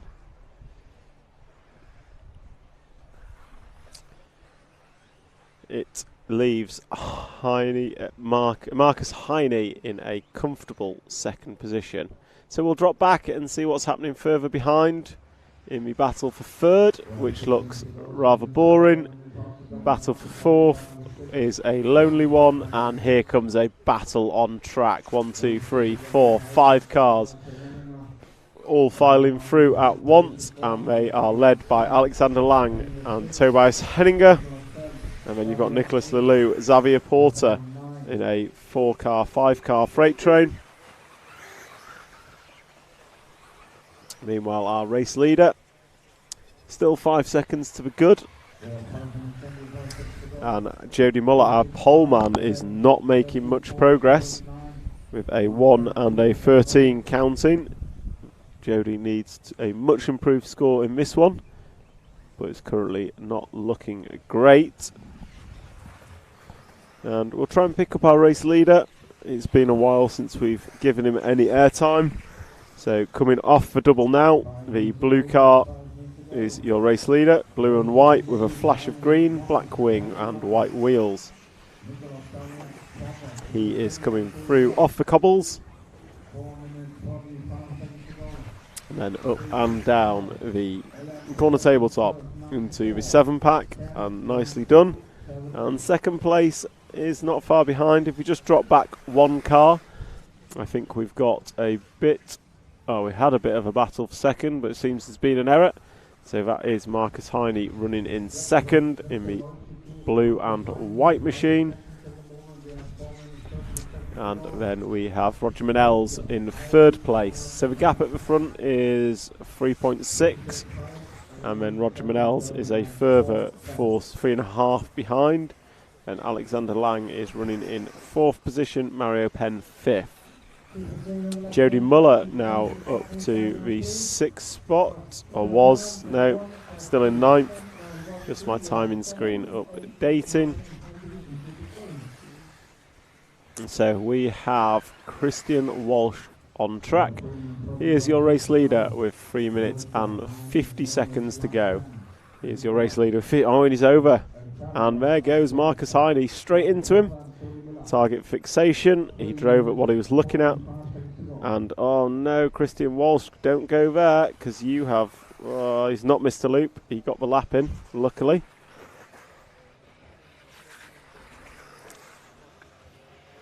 So Marcus Heine over the front side double, in and out of the bomb hole. He now leads, clock says by a couple of attempts, but it looks more like a couple of seconds. And that lead needs to maintain for the remaining 3 minutes and 7 seconds if he wants to take home this I-final leg number 3. Marcus Heine in the previous 2 legs has scored a 2 and a 3, so actually this would tie him with Elian Buchholz, and it would depend on who has had the quickest one if Marcus was to take this. Elian not doing particularly well in this leg, so let's see if I can find a final time for Elian. who I think won the second one. Yep, so 13 laps in 10 minutes, 19.8 is what Marcus needs to beat if he wants to win this I-Final overall. And the good news is, at the minute, he is on to beat it by a comfortable 3-second margin with 2 minutes and 9 seconds to go as he crosses the line. Marcus Heine can take the win of this I-Final, just needs to ensure that he closes out with a clean final 2 minutes, and it is this lap and 2 more.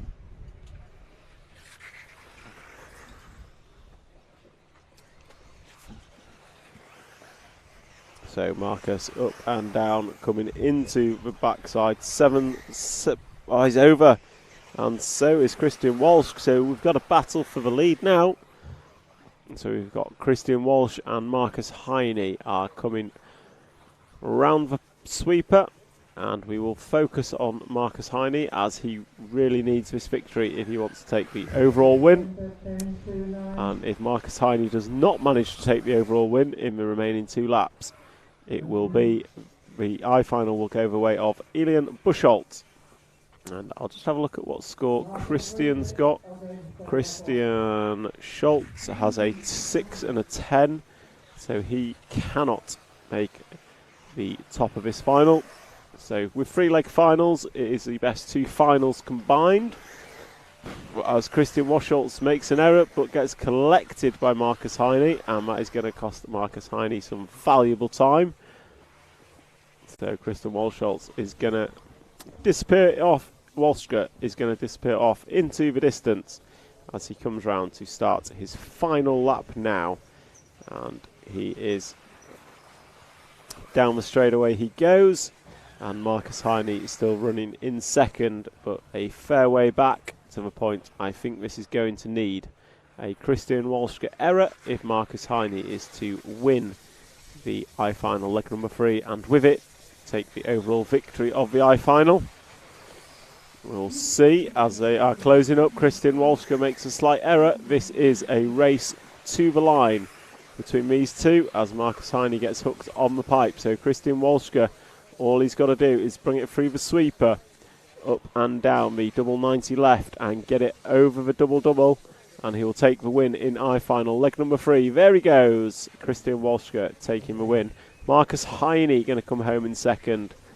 And then we are expecting Roger Manel's in third, although a good 10 seconds back. And there goes Roger. Mario Penn should be coming into view now to finish in 4th.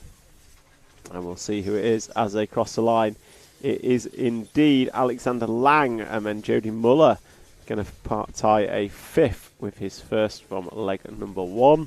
And as they come through, that is a wrap of the I-Final. And I will come back with final results, combined results, very shortly.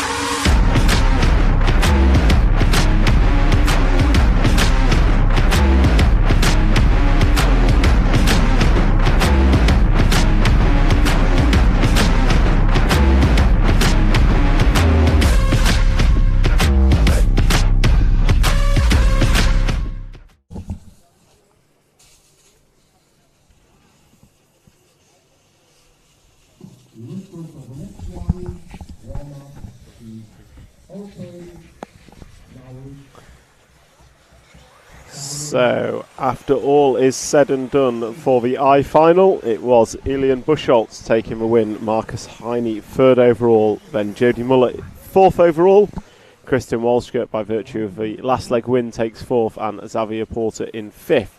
Roger Manel 6th, Alexander Lang 7, Mario Penn in 8th, Alejandro Atinenza 9th, Tobias Henninger 10th, Nicholas Lelou 11th, Dick Dawn 12th, and Ralph Schiestel would be 13th.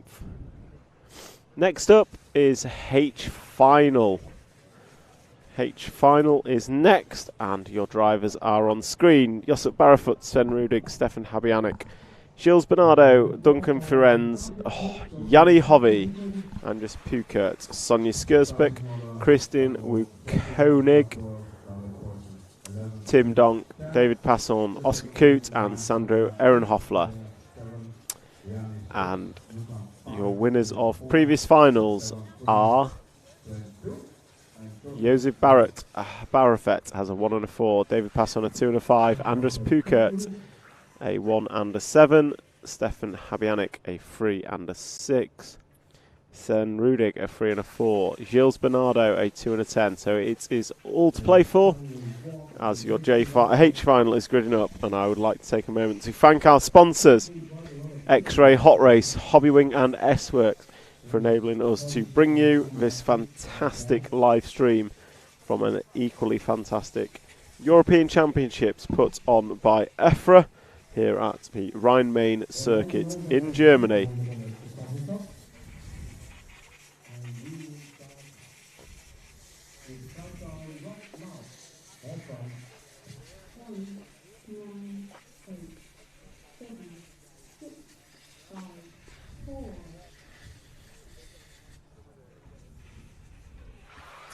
So away we go with the H final, and it is Josep Barrefoot who leads him away from pole, and it looks like it's still him leading, although Sven Rudig is trying to go around the outside, and it looks like the 4 car is on its roof. That 4 car is going to be Gilles Bernardo, leg 1, second place, isn't going to be able to fight for the win. So Josep Barrefoot. And he's run wide, so Sven Rudig's going to go through. So Sven Rudig with a 3rd, I believe, in leg number 2. And Sven's over. Marshall struggling to get there as Barrefoot comes across the grass. So it's going to be Stefan Habianic, Josip Barrefoot and Duncan Firenze. Andres Pukert, your leg 1 winner, has made good moves from 7th up to 4th on lap number 1. So it looks like he's already into 3rd and make that 2nd. So your leg 1 winner of Andreas is making good moves as they come onto the cobbled corner and drive away from the rostrum. This is a brilliant start for him and will put him in good place for a decent final result.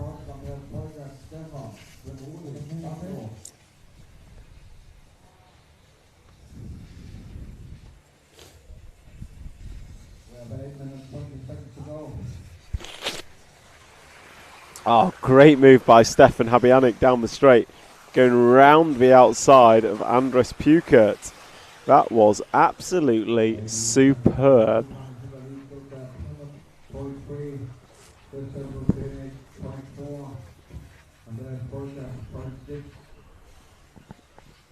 So out front, Duncan Firenze is your leader, and then we've got Josep Barrefoot, and then the 9 of Christian Wukonig. Last time across the line, but then absolute chaos. The race leader is over and on his roof. So Christian Wukonig is going to take this. And we're going to drop back to 2nd because it looks like a good battle for 2nd, and all the cars have got caught up with each other. So they are in one big group as they come across the line. Christian Wukonig is your leader. Stefan Habianic, David Passon and Andres Pukert is your top 4. Josip Barrefoot is with us. Carlos Gomez, have you still got a frozen image on the live stream? Just seen your comment. We shouldn't have a frozen image, but if you can just confirm or deny, that would be great. So Sven Rudig unfortunately has fallen way down in this, so he isn't going to back up his previously good score. And we'll pick up the car on the left-hand side of the screen. Coming over double-double now, the red and white of Stefan Habianic as he crosses the line in 2nd position. So race leader is already into turn number 2 as the 11 car goes off into the fence. And we're following Stefan, and we're getting good noises on the stream saying it's all working fine. Thank you for letting us know. So Stefan Habyanik through the fast chicane, and he is running a comfortable third. And I'm going to try and pick out the 8 car of Sonia Skurspak. So if we drop back a couple, we're looking back one more. We are looking for the pink car, and not that one. So drop back. Oh, there we go. Pretty sure it's that one, the 8 car of Sonia Skurspak. I'll request to follow her, so we'll pick up Sonia for a couple of laps as she challenges what looks like the 13 car of Sandro Ehrenhoffler. Sandro having a good result in one of the previous legs. Oh no, Sonia having a bit of a mistake, trying to get out of view of our camera, and that's what you call the camera curse. As soon as the camera's on the car, there's an error that comes back. So Sonia in amongst it, amongst the H final drivers as they go through the fast chicane, avoiding traffic. Nicely done.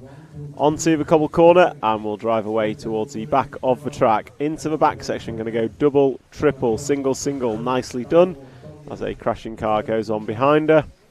And then we rock the double single into the fast sweeper. We're going to hang a right in the curb and into the top 90 left, and comes round with a double to cross the line. And that was a good lap from Sonia, running in 9th position. Drives away from the rostrum into turn 2 and 3. Trying to chase down the 2 car of Sven Rudig, or trying to lap the 2 car of Sven Rudig. So there goes Sonia past another crashed car. So making up the places is Sonia on this lap. As she goes through the back section, just getting caught up in the curb, but gets away with it. No harm, no foul. As we are 4 minutes and 20 remaining in this race, it is still Christian Wukonig with a 5-second lead, as Sonia puts it on its roof from Stefan Habyanik in 2nd and David Passon in 3rd. And actually not many close battles on track, unfortunately. If we go forward, in fact that's probably the closest battle. This yellow car here, and Sonia chasing them down. So we are 3 minutes and 40 to go. And if we pick up the end of the straight, we should pick up on our leader, the orange car left hand side of the screen coming into view now. That is Christian Wukonig, who is our long-time leader of this H final, leg number 3.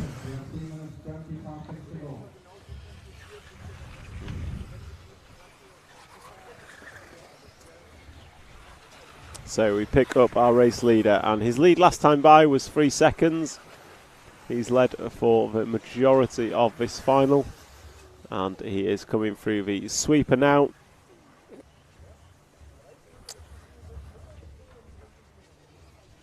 And he comes down into the double, crosses the line, and down the straight, a 45.2 last time by, matching his best lap by Christian, and it was a 45.4 by Stefan. And that means very little change in the gap at the front. And Christian Wukonig coming onto the cobble corner with 2 minutes and 45 to go. He's got this lap and 3 more to finish. Possibly 4, depending on how quickly he completes his final laps. Best battle on track is probably the 3rd and 4th battle now, which is cars 11 and 13. So I'll see if I can pick that up for our cameraman. And I think that is, yes, the 13 and 11 coming left hand side of the track, going into the corner step up now. Left hand side, coming into the double under the camera point, and onto the straight. There goes the 13 of Sandro and the 11 of David.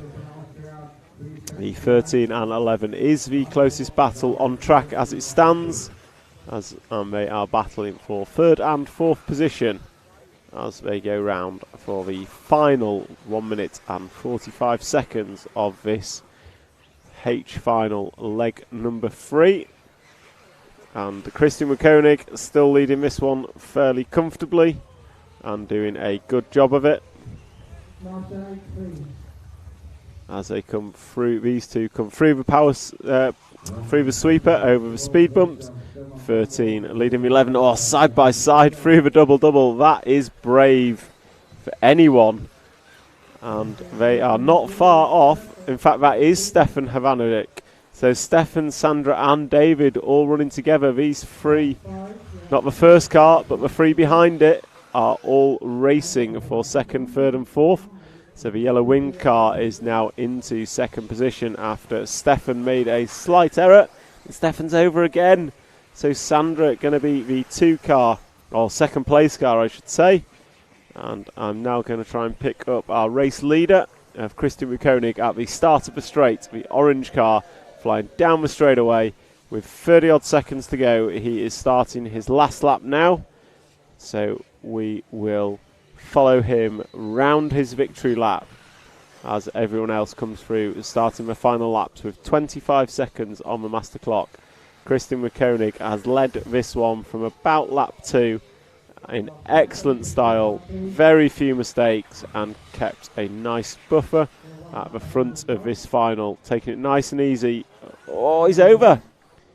Where is the marshal? No one's going to go by. He had an 8-second lead, and he goes double single, keeping it nice and easy. And come round through the sweeper, speed bump 1, speed bump 2, hooks for apex, and then going to go double left and come across the double to finish up the winner of H final, leg number 3. 9, 13, 11, bottom.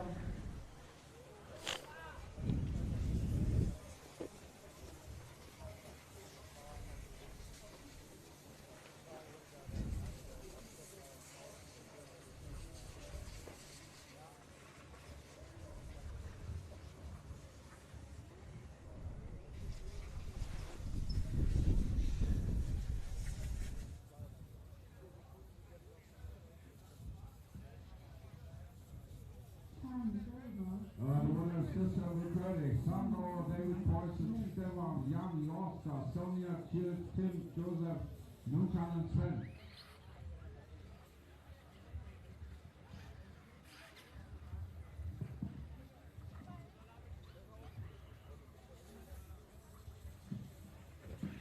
Okay, we continue with the team final, round 3, and the track is open for the game.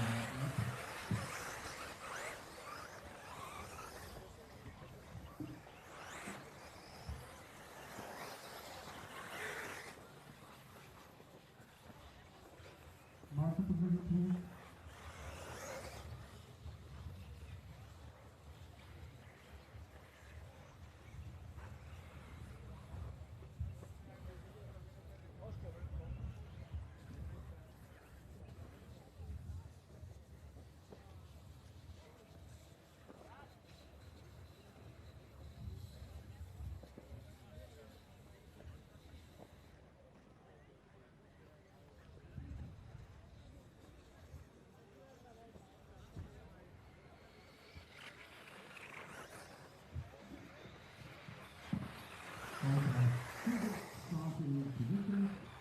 We come to the key corner, line number 3, British 12 Albert, Marco 11, Jan Zelensky 10, Jan 9, Maximilian 8, Lukas 7, Ludovic 6, Televelas 5, Tom Cockerill 4, Roman 3, Joseph Clark 2, and Marmelikot 1.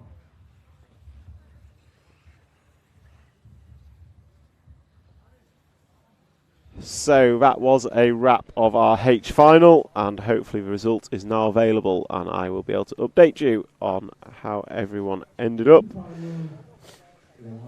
So H final, your overall winner was Josip Barafut with a 1 and a 4. David Posson finished with a 2 and a 3, and then Sandro with that great last run ended with a 2 and a 4 to finish third. Then Stefan Habianek, Andres Pukert, Gilles Bernardo, Yanni Hoviani, Sven Rudig, Christian Wukonig, Oscar Kroot, Duncan Fiennes, Tim Donk, Sonja Skurzpek was your full finishing order of the H final.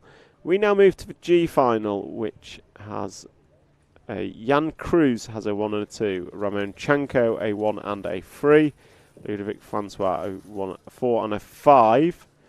So the other possible winners are Maxi Block with a 2 and Tom Scheidrich with a 3.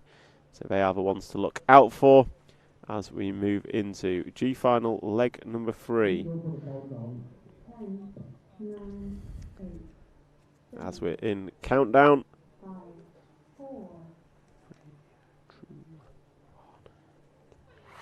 And away they go. Polman, Maren de Groot, I think, has had a pair of 5s. So, and the Dutch crowd on the YouTube channel are cheering on Marwin. So we'll see if Marwin can convert pole position into a win. Oh, someone's over. Everyone just went for the same bit of track there, and it didn't work out for one of them. But your poleman is away. So poleman is doing well. Tane von Harten, 41.4. Was that the fastest lap today in A2? No, in A1 we had a 40.155, I believe, from Birkenkillick. And in qualifying, we had a 39.4, I believe, from Michael Orlowski. Orlowski's Q5 time was exceptional. He had a whole string of 39-second laps. So if you're looking for fast laps, go and look at Q5 from Michael Orlowski yesterday. So the practice this morning was 39-second laps. And also yesterday, Michael had some. And Bruno's had a handful of 39s as well. Meanwhile, back at the race, at hand, coming round in front of me is the 2 car of Christopher Forg and the 3 car of Ramon Chanko. Finn Hafale in 3rd and Marwin de Groot has dropped down. And Maxi Block, who finished 2nd, I believe, in leg 2, is up to the 5 spot.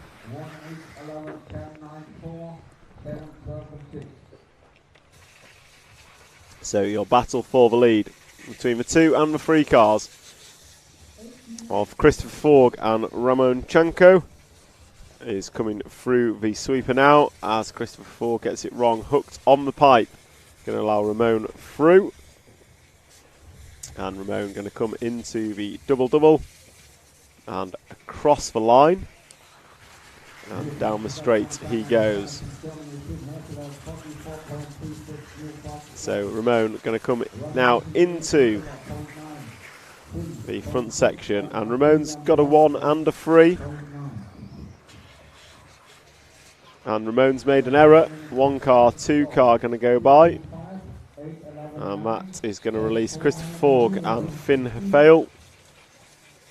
These racers now taking the 1 and 2 spots early on in this G final leg number 2.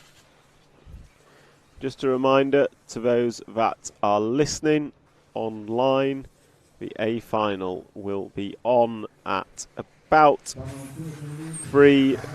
3:55, and it will be after the E final.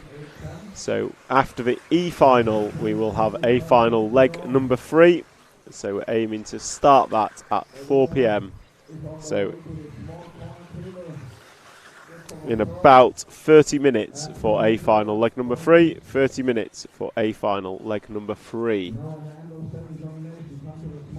And we look back at the track and we see that we have the 5 car of Finn Hafale in the lead.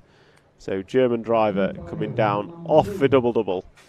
Down the straightaway goes Finn, and it's a fairly comprehensive lead this time by to Ramo Chanko. And if we cut back to the battle for 2nd, which should be coming down the drop down now, you have Chanko and Cruz. So these 2 are the 2 battling out for the overall win of the G final, as they both have a 1 and a 2 for Cruz, a 3 for Chanko. So the winner of the final is going to come from these 2, and that looks like Chanko having an error, so Cruz is going to go through in the 9 car.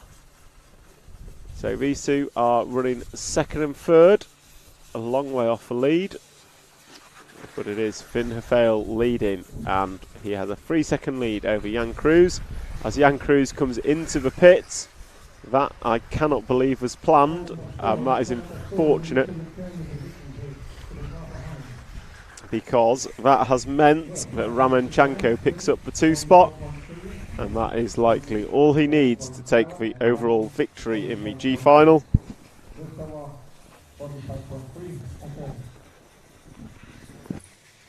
As Ramonchenko now gets his head down and will do everything he can to catch and pass Finn Hefele. But if we move forward 1 car on track, so, ooh, who's that? That is your race leader. So good timing there with the camera, Jim. Finn Hefele, your race leader, getting caught at the line and then goes over and then shuts the door on second place Ramonchenko. So that is a race for the lead.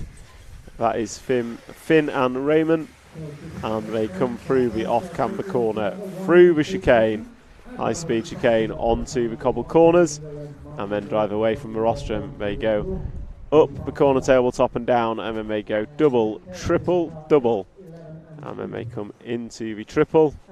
Nicely landed by Ramon, and nudges Finn off the racing line. That was a beautiful block pass. And luckily I'm not a referee, so I don't have to call whether that is legit or not.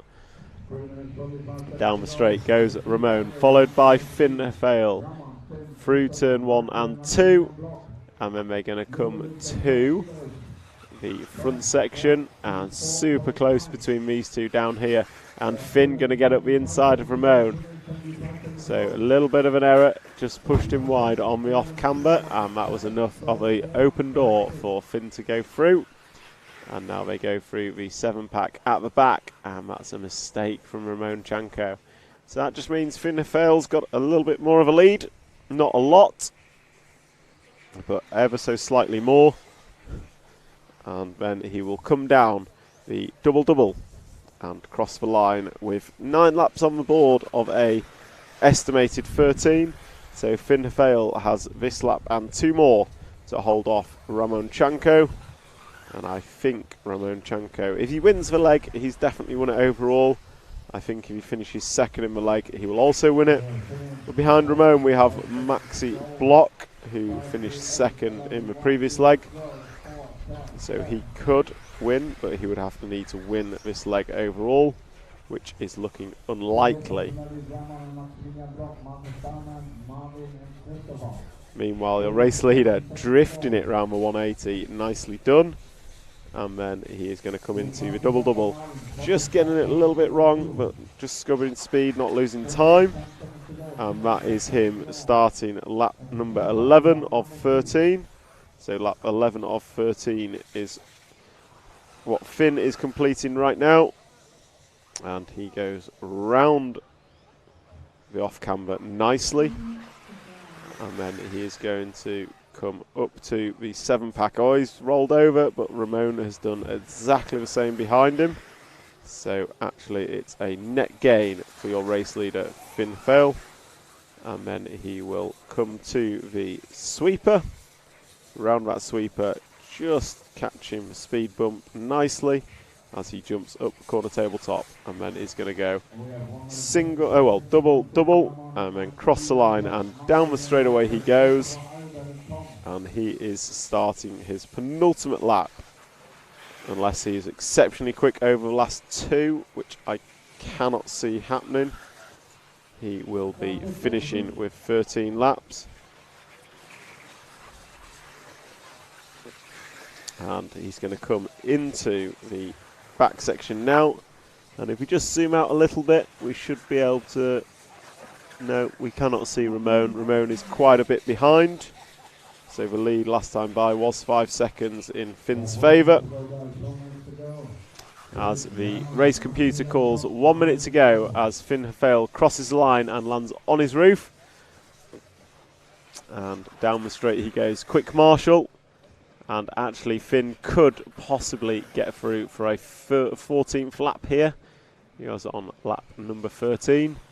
So depending how quick he is, If he's quicker than a 48.4, he will be through for an extra lap.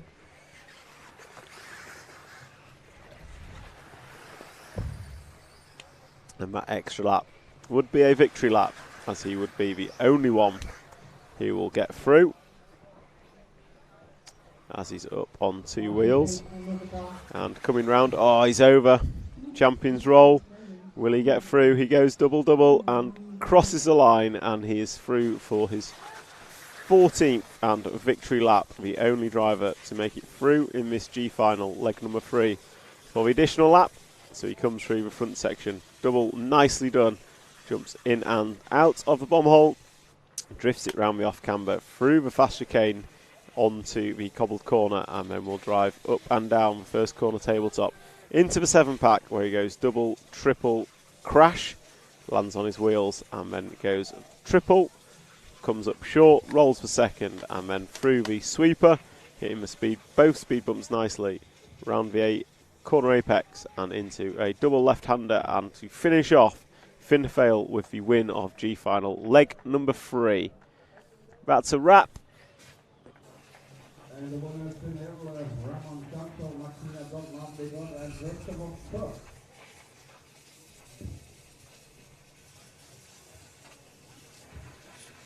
That is a wrap of G final, leg number 3, and F final will be up next. We'll just go for a quick intermission.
All 3 cars are ready. Starting over 12 Philip, 11 Jules, 10 Alexandre, 9 Florian Müller, 8 Patrick Schweitzer, 7 Power, 6 Anastasia Berg, 5 Jan Eichhorn, 4 Jonas, 3 Sebastian Zeuner, 2 Benedikt Heitler, and 1. We are back in the game, and I would like to thank our sponsors for enabling this live stream of the EFRA European Championship. And those sponsors are X-Ray, Hot Race Tyres, Hobby Wing, and S-Works. And if I just quickly pull up my ranking list, the winner of the H final was Ramon Chanko with a 1 and a 2. And then we watch the F final disappear as that starts. And we change to follow cam. Matt, follow cam. And we have our poleman, Frame Bullian, leading us away. So previous winners of this final, leg number 1 was Christoph Jules, the number 11. And leg number 2 was Alexander Buchholz. So again, a final where anyone can win this. And it looks like we have the 1 and 3 cars doing battle, getting sideways. Frame going to lose a few spots. And somehow Benedikt Heitzer has already triggered the loop 15 seconds into this race. Not sure how that happened. But it is Sebastian Zuner, Jonas Krekkonen and Frame Bullian are your 3 leaders. Please ignore the 2 car up front of the timesheet because it is not real. So Sebastian Zuner is your leader, and he is a 3 car on the back section now. and then goes over the triple, cases the triple ever so slightly, and then files through the sweeper into the double left-hander, and then goes double-double and crosses the line. And Sebastian Zuna's got quite a lead over the 2-car of Paul Lepart. So we're going to drop back to the 2. So leader's over. As I say that, the leader is over in the double. So we don't need to drop back. There is now a race for the lead. And that leader was Sebastian Zuna, still is. But Paul Lepart is getting very, very close. And Frame Bullion is in 3rd, Florian Muller 4th position, and then Benedict Eunice Kekkonen is in 5th. So just a reminder, after the F final we have the E final, and after the E final we will have leg 3, the deciding final of today's European champion, in about 15 minutes. So Paul Lepart is to the front after a small error by Sebastian Zuna. And then we have Florian Muller in the 3 spot.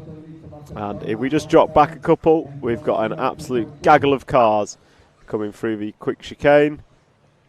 And we are focused on Frame Bullion, who makes a small error. Was in 7th place, now in 6th, and then goes crashing into some more recovering cars. So Frame is your poleman, and it is fairly carnage out there as the 4 cars come into the double-double in a stream. So we will jump forward a little bit to the bomb hole, and out of the bomb hole comes the white and black car, and that is your race leader, Paul Lepart, and they are being chased down by Sebastian Zuna.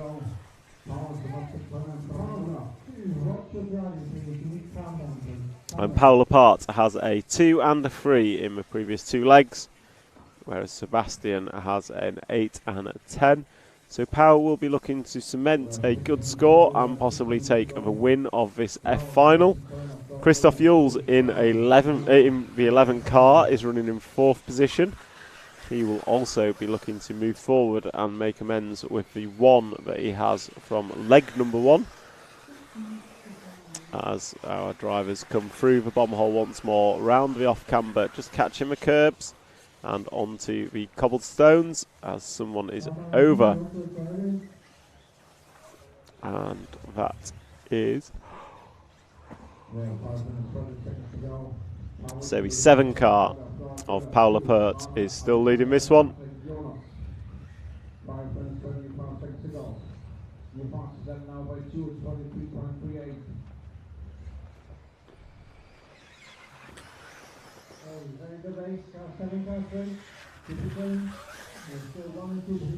And Sebastian Zuna is giving Pau a very good race in the 2nd position. He's trying everything to make a move, but Paul Lepart is keeping this middle of the road pretty consistent, not making many errors. As we've seen, consistency is what wins. So as we watch Pau in this F final leg number 3, coming round, rides the curb very nicely.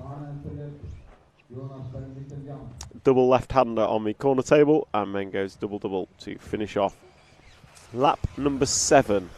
And the gap between them is not a lot. It is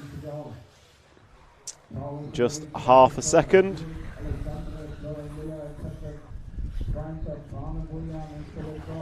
So just half a second between these two as they come round, and they accelerate away from the rostrum up the first of the 2 corner tabletops and through the 7-pack, and your 2nd place man has made an error, so that is going to release Paul Lepart to disappear off into the distance, maybe very briefly, or that might be the break required to take victory with 4 minutes remaining. 4 minutes to go in this final, and Christopher Yules is back up to the 3 spot. So Christoph, fastest driver on track by some way with a 43.3 second lap. And looks like we just dropped back to the 2 spot. So next car round. And this is a battle for second now between the 3 and 11. So the 3 and the 11 car are battling away. And this could be important. So if Christopher can make the pass, and he has, it then comes down to final times as to who would be the winner overall, because Christopher will have a 1 and a 2, as will Pau Lepart. So Christopher's winning time was 14 laps in 10 minutes and 23 seconds, and Pau Lepart is some way off that at the minute. So we will concentrate on Christoph Jules in the 11 car, who is trying to chase down Pau Lepart and take the win in this leg to go with his win in leg 1. But he's made an error, and that's going to hurt him dearly. So he does need to get second place in this if Pau Lepart is going to win, if he wants to stand any chance of taking the overall win of the F final. As Pau Lepart now has a 3-second lead over Sebastian Zuna, and Alexander Bischolt also has a chance of winning this final. And Alexander Bischolt's winning time was a 10 in 32 over Pau Lepart. So that is what Pau would have to beat if Alexander were to finish second. With 2 minutes to go, we are following the yellow-winged number 10 of Alexander Bischolt. Alexander needs to, I think, has passed Sebastian Zuna. We will see as they cross the line, and yes, he has. So that makes it interesting up front, because Pau Lepart has to beat a 10.32 to take the overall win, assuming Alexander Bischolt cannot catch and pass in the remaining 1 minute and 30 seconds. Gap last time by was 3 seconds. So all attention on Pau Lepart. He's not going to beat as 10.23, which was Christoph's time. However, Christoph Jules has dropped down massively. So Christoph is not going to be in contention for the win here. However, let's see what Pau Lepart can do. As he comes round, goes double-double and crosses the line. Going to go this lap and one more. And as it stands, he needs to complete these next 2 laps in better than a 46-second average. Although Alexander Bischolt is closing, so if we just zoom out ever so slightly, we can see Alexander Bischolt. He doesn't want to let this go down to time. He wants to take the win by virtue of 2 1s over 3 legs. So this is going to be an interesting finish to leg 3 of the F final. In essence, as it finishes as it will now, both these drivers will have a 1 and a 2, and it will come down to a quickest time taking the win as they cross the line. And they're going to go, this lap is your final lap. This lap is the final lap, and I think they are on to beat Alexander's time of a 10.32. So this is a race to the line between Pau Lepart and Alexander Bischolt for the win of the F final. Whoever takes this over the line will be the F final overall winner as they come into the 7-pack. And Alexander Bischolt right behind Pau Lepart, trying to find a way through, but can't quite make it stick. They're going to come through the sweeper, hit the speed bump through the 180. Double 90 left to go. Pau is tight. It's going to be a race to line. Oh, Bischolt is over. So Pau Lepart crosses the line and does it in time. So Pau Lepart is going to be the winner of the F final here at the EFRA European Championships. And that's a wrap of the F final. So next up we have the E final. Next up is the E final, and we will be back with you after a short intermission.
We come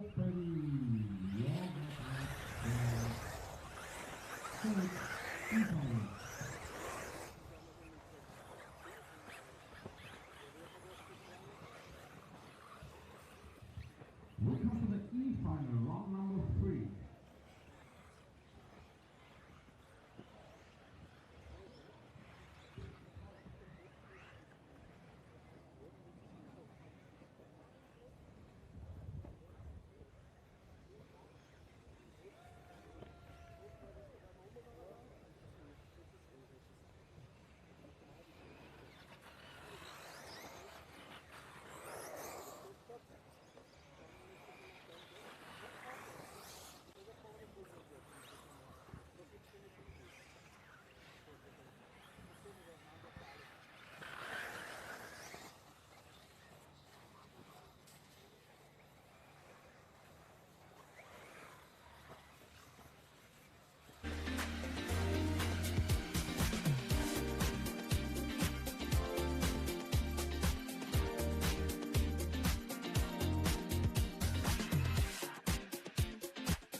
So, welcome back to our coverage, sponsored by X-Ray, Hot Race, Hobbywing and S-Works. Thank you to our sponsors for enabling us to bring you this fantastic live stream.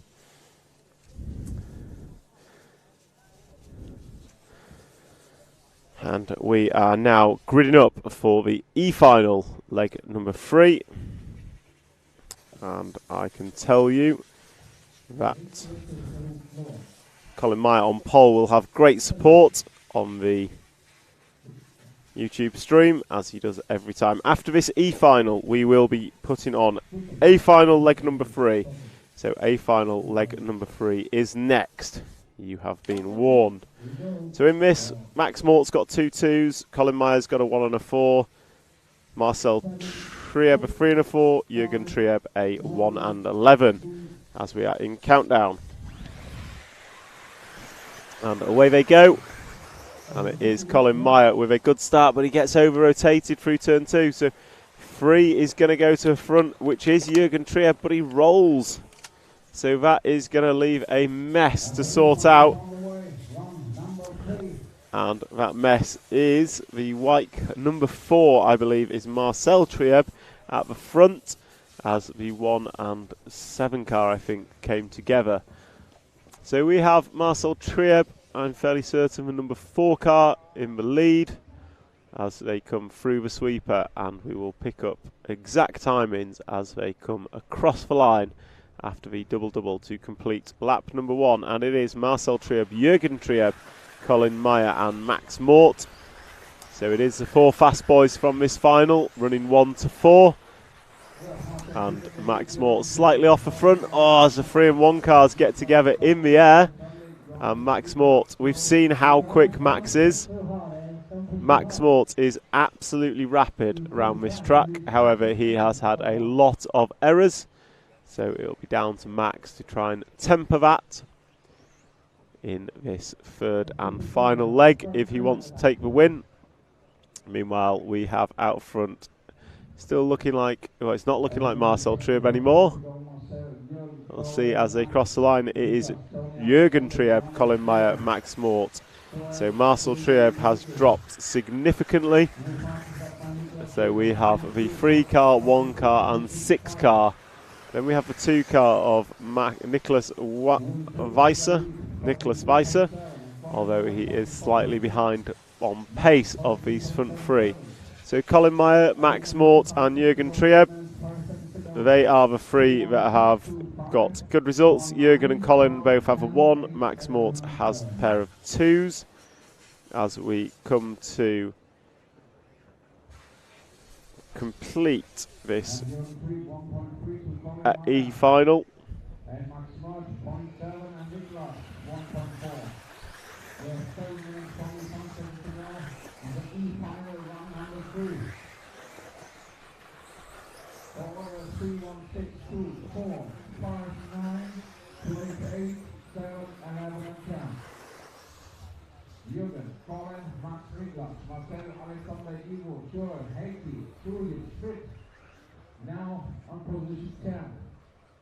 So we are 2:45 down, 7:15 to go, and it looks like Colin Meyer to the lead now. So as they come round, I will give you updated times. Crossing the line, yellow wheels, yellow wing is Colin Meyer, the Dutch driver, followed by Nicholas Weiser, Max Mort, Marcel Trieb and Jürgen Trieb. So Max Mort has fallen 2.5 seconds off the lead, if that's what he wants to do. And Colin Meyer is now got a 2-second lead as he goes into the 7-pack, and we are concentrating on the battle of the second between the 2 car of Nicholas Weiser and the 6 of Max Mort, and Max doing what Max does, which is be very quick and then get caught out with an error. So that means Nicholas is a little on his own. So as they come across the line, we will drop back to the 6 car of Max. Just drop back 1 car. As they come through, here comes Max crashing into scene as he does, and that's going to release Jürgen Trieb into the free spot. So the race for this overall win is probably between Colin Meyer and Jürgen Trieb, and there is 4 seconds between the 2 of them. But we'll pick up our race leader, so we go forward 1 more to the yellow wing and wheeled. Colin Meyer, the number 1 car, with plenty of Dutch support on the live stream, as he comes double and will go through for another lap on the board with 5 minutes and 30 to go. It is Colin Meyer who's fairly comfortably leading this one. It's got to be said, he doesn't seem to be under much pressure, he's not making a whole load of mistakes, so Colin Meyer is looking good to take home leg number 3 of the E-final. However, we are only 5 minutes down and 5 to go. It is still very, very early, and as we've seen in these finals, the pace ebbs and flows between laps and between the start and end of the final. It's very hot out there, and the temperature seems to be making a significant difference. So Max Mort now moving up to the free spot. As I say that, I look out my window and he's on his roof once again. So Max Mort really showing pace and consistency. So if we move our camera back 1 car, that should be the 2 car of Nicholas Weiser, and he is chasing Colin Myers quickly. Last time by he was a 10th quicker. This time by I really think he's turned up the wick as they come double and down the straight, and it was 6 tenths in favour of Nicholas Weiser last time by. So he is chasing down Colin Meyer, and this is where the race is going to be, if there is going to be a race.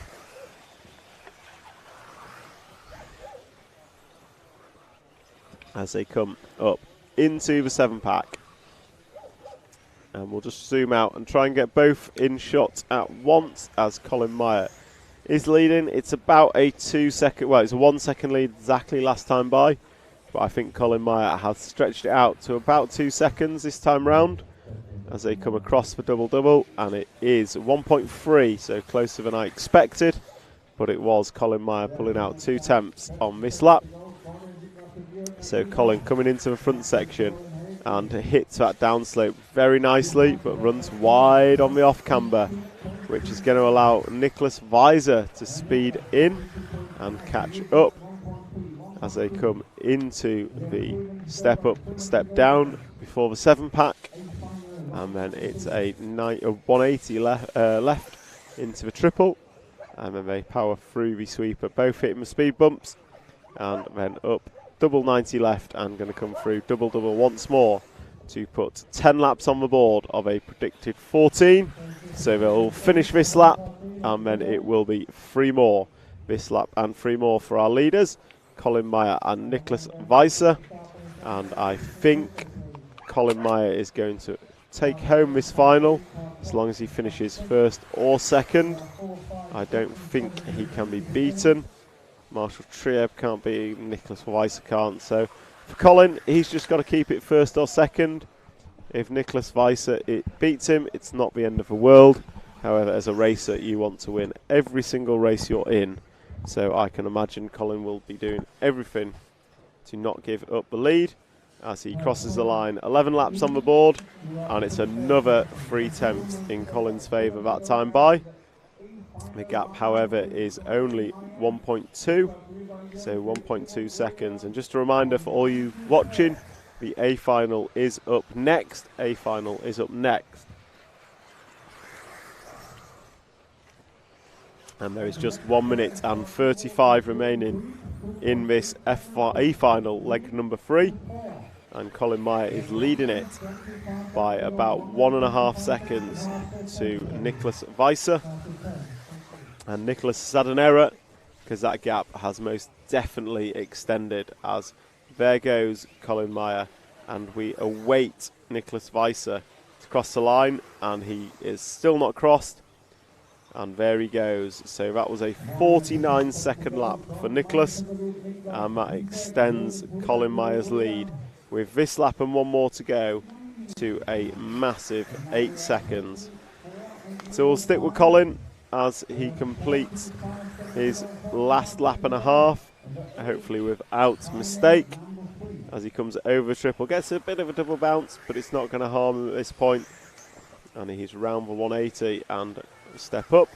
90 left, and coming down goes double, crosses the line and starts his final lap with a 43.5 last time by for Colin.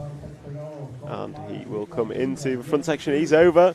He's going to need a marshal, and that is not a good place to need a marshal.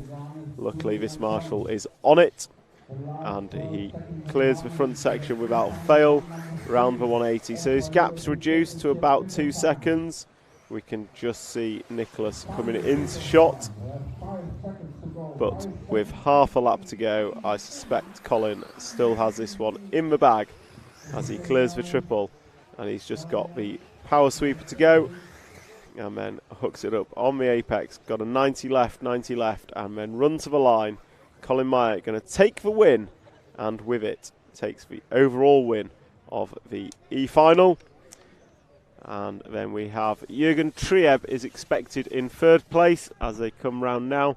And this is Jürgen crossing the line. And then we've got a race to the line with Heikki Giericke taking it in front of Ivo Buljan.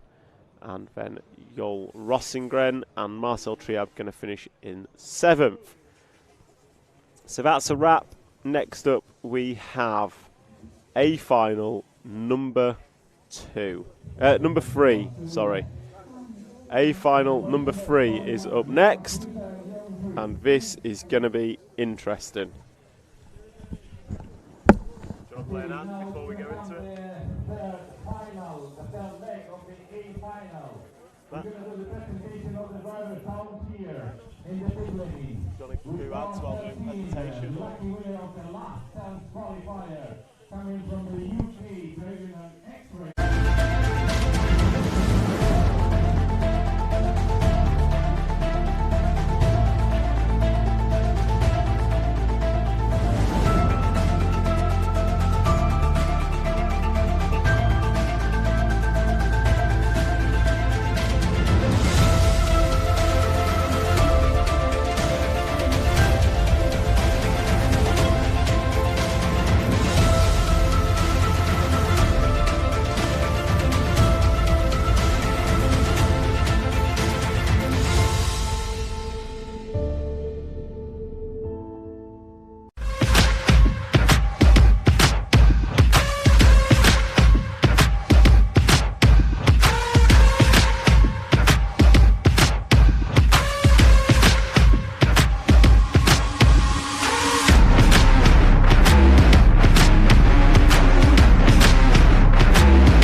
So welcome back, and we are just going through our driver introductions. Here comes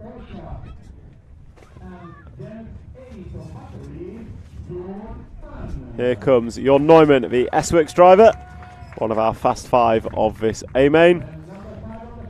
And next up is a Mugen Siki driver in the form of Birkin Killick.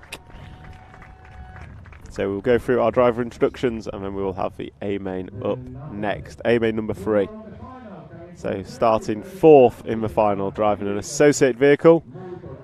And one of our potential winners going into A leg 3 is Aaron Ronick. And next up we have 3rd on the grid, winner of leg number 1. And one of our 3 potential winners driving a Mugen Siki car from Germany is Burak Killick.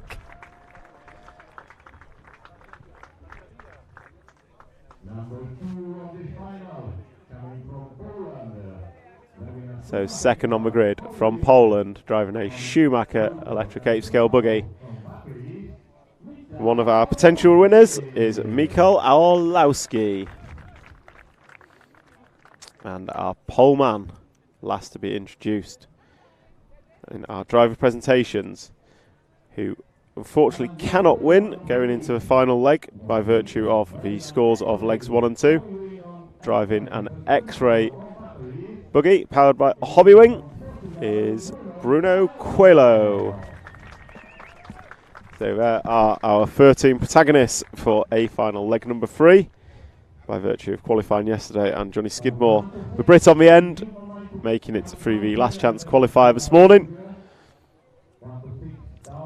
And they will go and set their cars down, or give them to their mechanics, and then they will go up onto the rostrum after a photo opportunity.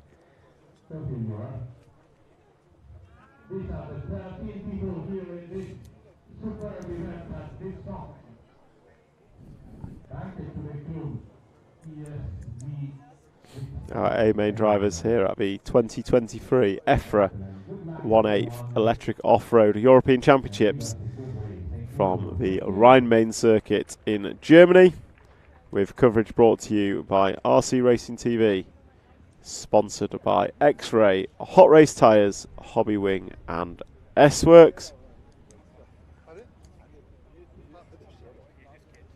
And we will have our drivers now coming up onto the rostrum, ready for leg number 3. So just a reminder, Burak Killick has a 1 and a 4, I believe, possibly 1 and a 3. No, 1 and a 4.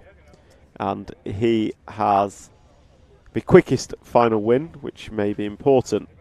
Michael Orlowski has a 1 and a 2, and Aaron Ronick has a 2 and a 3.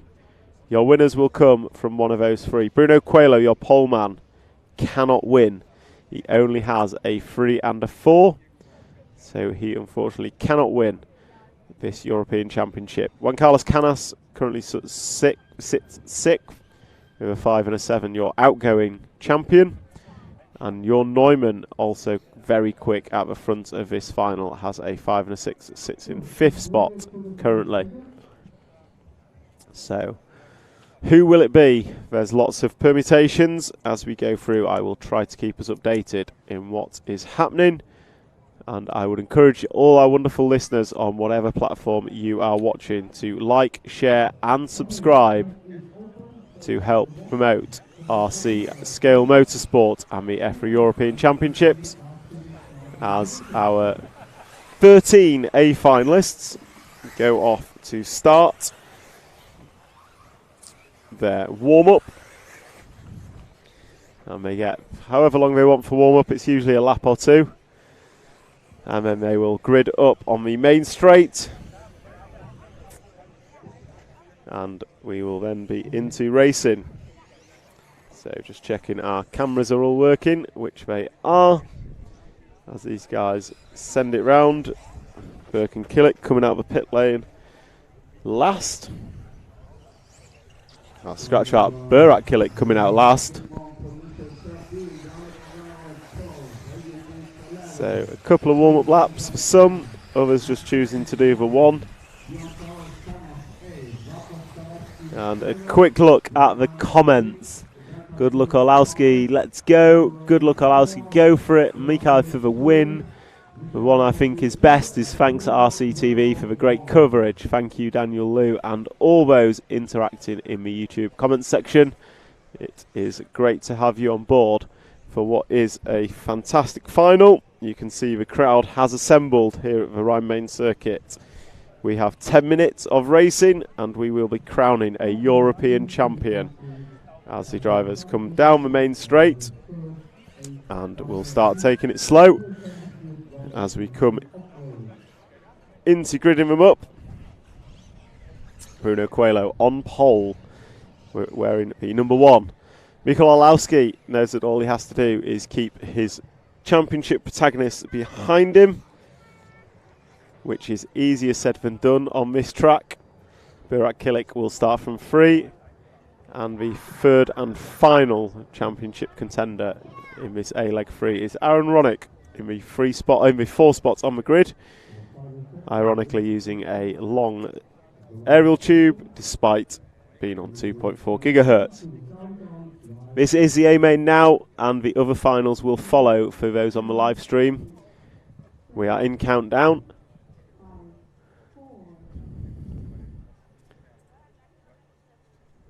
And off and away we go. Coelho, nice start from pole. Orlowski getting a good gap to Kilik. So it is regulation order for front 3. Ronick already on the back of Kilik looking to make a move, and Burkan Kilik holds his 5th spot. And then Jorn Newman is behind that. So Bruno first through the fast chicane. Someone's over. It's Ronick. Oh no, the crowd groans. Aaron Ronick, local hero, is over and at the back. So I'm going to suggest there goes his championship hopes and possibly podium hopes. So it is Coelho, Orlowski and Burak. And I will concentrate on those 3 as your championship will be decided by the drivers currently in 2nd and 3rd. So Bruno Coelho's pulled about a 2nd on lap number 1. Orlowski probably doesn't mind that so much, so long as he's got gap in front, but he can open up the tank as and when he needs to. But Kilik's alongside him, and Kilik's passed through the double. Burak Kilik making the move on Orlowski. Importantly, that would give Kilik the overall title if he were to finish 2nd, because he has a faster one than Mikhail Orlowski. I think it was about a 2.5 seconds in it. It was close, but it went Kilik's way, so Orlowski is going to have to make the pass on track on Burak Kilik if he is to win this European Championship. And meanwhile, Bruno is showing what could have, should have and would have been as he checks out and disappears. Gap last time by 2 seconds. Quite frankly, it does not matter. So the two we're watching is Kilik and Orlowski, so we'll keep those on camera, because quite frankly that is where our champion is coming from. And Jorn Neumann with the white wheels on his wagon is becoming part of this race. So you've got Kilik, Orlowski and Neumann all coming for it, and they land the triple nicely. Kilik has gapped Orlowski, so Bruno's 2 seconds up the road, but Kilik is a 2nd up the road from Orlowski already as they come round the double-double to put 3 laps on the board. It is a 40.7 from Burak Kilik. So is Orlowski taking it easy, playing the long game of a 10-minute main? Does he have the pace to catch and pass Burak Kilik? What is Coelho going to do? Disappear out front. Neumann up the inside of Orlowski, not going to make it stick. So Neumann just getting hooked on the bot dot. So that's dropped him back off the back of Orlowski. Coelho's over.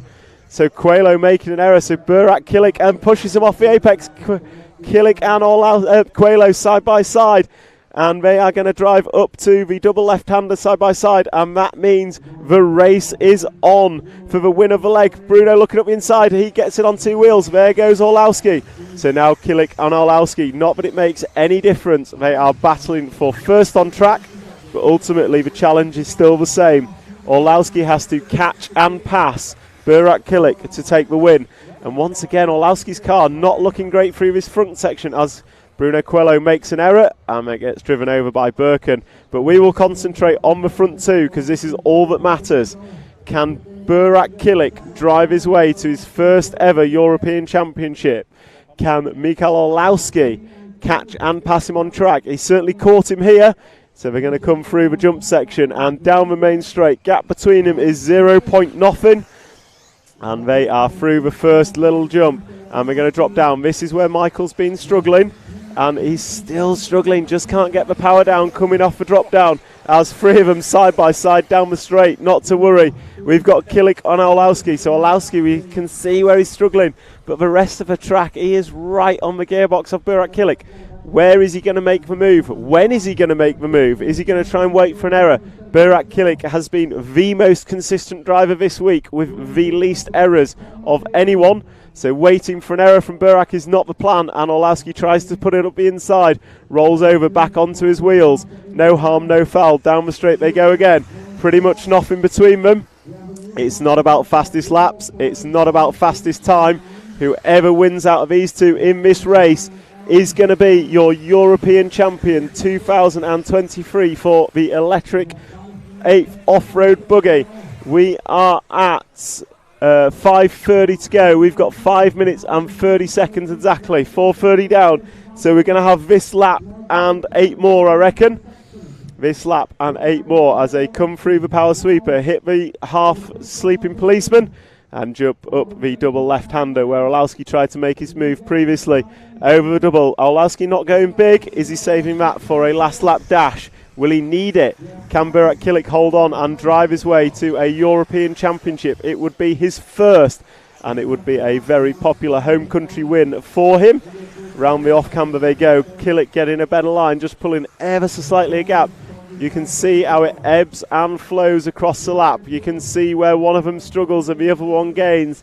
Meanwhile, Bruno Coelho behind. I'm sure he won't get involved, but he is laying down the fast laps and pulling these two in. Bruno Coelho, 40.3 fastest lap. But it is all about Kilik and Orlowski coming through the double-double. Mugen Siki versus Schumacher. Germany versus Poland. Kilik versus Orlowski. Kilik getting a little bit sideways. No problem. And then coming down the drop down. Once again, Orlowski just not getting the power down on the AstroTurf. Maybe taking it a little bit too easy. But the rest of the track is definitely Orlowski's on the strength. And can he find a way through past Burak Kilik? Burak Kilik has 4 minutes and 4 seconds of the master clock remaining, plus 1 lap. And Kilik pushing there. Orlowski had a sniff but didn't go for it. They're going to go up the left-hander. Down they come. It's going to go double-double, and once again they cross the line. 9 laps on the board.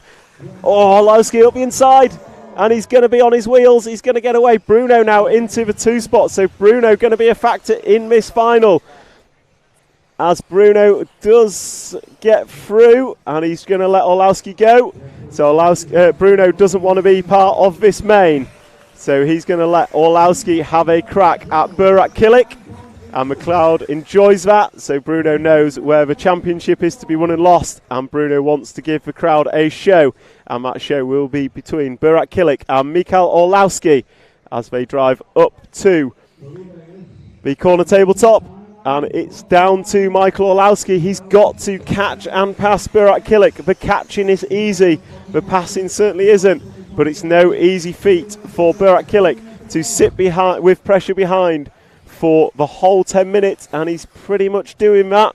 He's made very few mistakes this week. Is there going to be one more in the tank that will cost him this championship? Can Orlowski find a way past? Kilik hits the pipe, bounces off. No way through for Orlowski though as they go through the 7-pack. Bruno is getting close, but we've already seen Bruno's feelings of this as Orlowski just gives Kilik another little love tap. They go up the corner tabletop, double left, and coming down. They go double, and Orlowski cases it, gets away with it. Kilik gets a kick down the straight. And Orlowski needs marshalling. They both need marshalling, and that is horrendously slow. So that is going to put Kilik down, but Orlowski waits for him. To be fair to Orlowski's made a mistake. So can we pick up Burak Kilik on the camera? He is coming onto the cobbled corner now. So cobbled corner now and into the step up, step down, into the double-double. So In fairness to Orlowski, it looked like Killick had checked up in that corner unexpectedly. Orlowski ran into the back of him, but we are following Burak Killick. He is currently in 6th position. Quite frankly, he needs to be top 2 to win this. Orlowski has a 1 and a 2. Killick has a 1 and a 3. And Coelho now coming over the double, and we will pick up the leaders, and they come out the bomb hole, so the leaders through the fast chicane and onto the cobbled corner. Our 2 leaders are Bruno Coelho and Jorn Neumann. So coming over the double, triple, double at the back, we've got Bruno Coelho leading Jorn Neumann, and they're going to go hanger right with 1 minute and 11 seconds to go. 1:11 to go. They're going to go round the double left-hand corner and over the double-double. And Coelho is going double-double as they come across the line. 1 minute to go. It's this lap and one more for Bruno Coelho. Burak Killick is still in the 4th spot. So Burak Killick is in the 4th spot. He needs to catch and pass Jorn Neumann and Aaron Ronick if he is to win this European Championship. He needs to finish 2nd. But Bruno Coelho, Jorn Neumann are going at it for the win. And this is the podium for one of them. So Bruno Coelho, Jorn Neumann going to have this lap and one more looking at it as they come up the step up, double 90 left and then step down, and down the straight they go. It is Bruno Coelho, Jorn Neumann, and here comes Aaron Ronick. Could he win it with a 1 and a 2? I don't think his time would be quick enough. But here we go, it's Bruno Coelho, Jorn Neumann and Aaron Ronick, all 3 of them together. Is there another twist in the tail of this European Championship? Will Bruno hold off Jorn Neumann for the podium? Can Aaron Ronick make something out of nothing? Can Burak get up to 2nd spot and take the championship? Or is it Orlowski's? We will find out. So Bruno Coelho going to come round the sweeper. He's got Jorn Neumann all over him. It's going to be a dash to the line. It's going to be double to the line. Who's it going to be? Neumann, Coelho, or Ronick. Ronick goes big, doesn't make it. So Bruno Coelho going to take the win.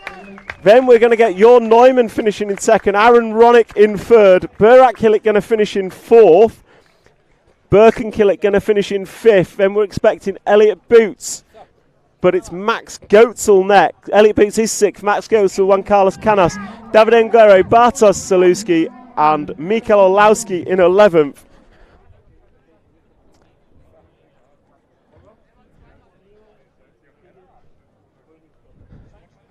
And there we see Carlos Gomez speaking to Mikael Orlowski on the rostrum. And I suspect there is a conversation over what happened in that contact between Mikael Orlowski and Burak Killick. But Mikael Orlowski has his hands on the trophy. And there is Matt McCallan taking a picture.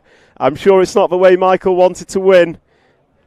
And Michael will leave the rostrum as Matt McCallan gets his hands on the trophy. He'll want a picture of that. And here comes Mikael Orlowski.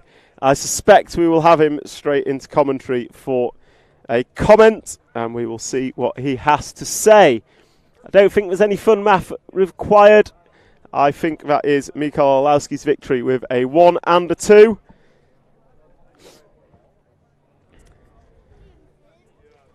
And it looks like someone is protesting heavily with Michael. I'm not sure Michael is going to mind as he comes over.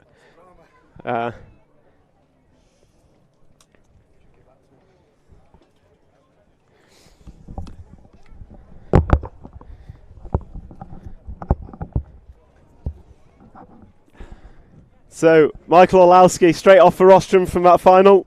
First of all, congratulations. Well done on the overall victory. I'm sure not the way it wanted to end for you. What was your side of what happened? Yeah, I was racing really close with Burak and, fighting for the European Championship. I'm going to be aggressive. And he was slowing down so much at the end of the straight, and me being so close to him, I cannot react in such a quick time. And yes, I was behind him and I took him out. I waited for him, and the current point situation, it makes me the winner. And it's not the way I wanted it to happen, but that's how it is. It's racing. From where I was stood, it looked like he was super slow through turn 1, whereas you were carrying the normal corner speed, and it's just that's it. I'm gonna go for it. I'm gonna be always as close to him. I'm gonna put pressure on him, and he cannot just expect me to break every single corner. Like, he was breaking so much at the end of the straight. The lap before also, I think I hit him there and we had a crash, or like 2 laps before that. So it's not the way I wanted it to end, but however, it is still a victory. You proved it in qualifying with some tremendous pace. You've had some brilliant finals. So from us at RC Racing TV, congratulations and well done. Thank you. Cheers. Yeah, you can do. We will do, yeah. Bruno?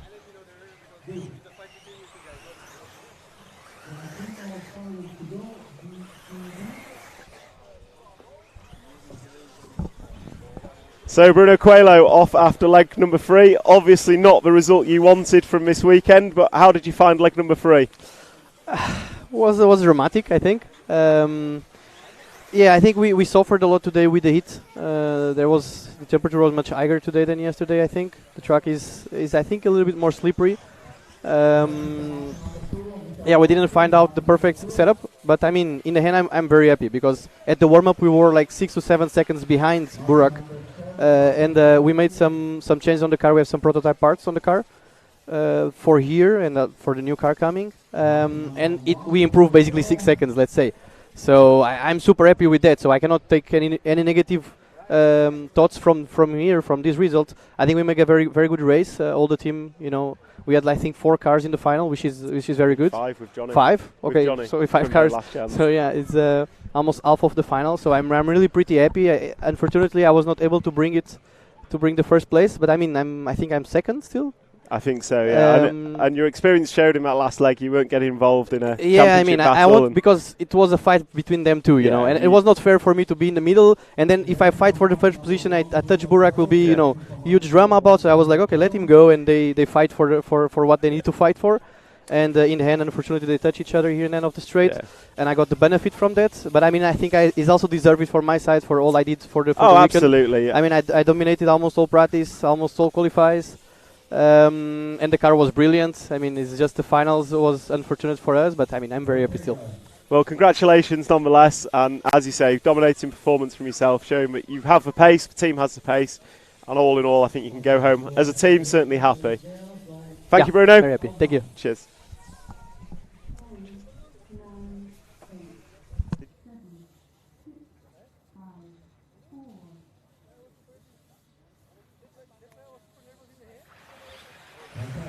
So off and away we go with the D final, leg number 3.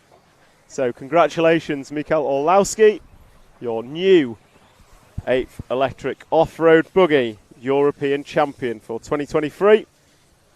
And it was a fully deserved victory. It would have been fully deserved for any of the drivers out of the top 5. And I include your Neumann in that 5, as he was very, very fast in the finals. So we turn our attentions to the D-Main. We do have 3 more finals. We do have 3 finals, and those finals will start with the D final, leg number 3, and down the straight they come. We have Tim Patrick Hinderer, Patrick Avinet, and Carlos Pineda are your front 3 after lap number 1.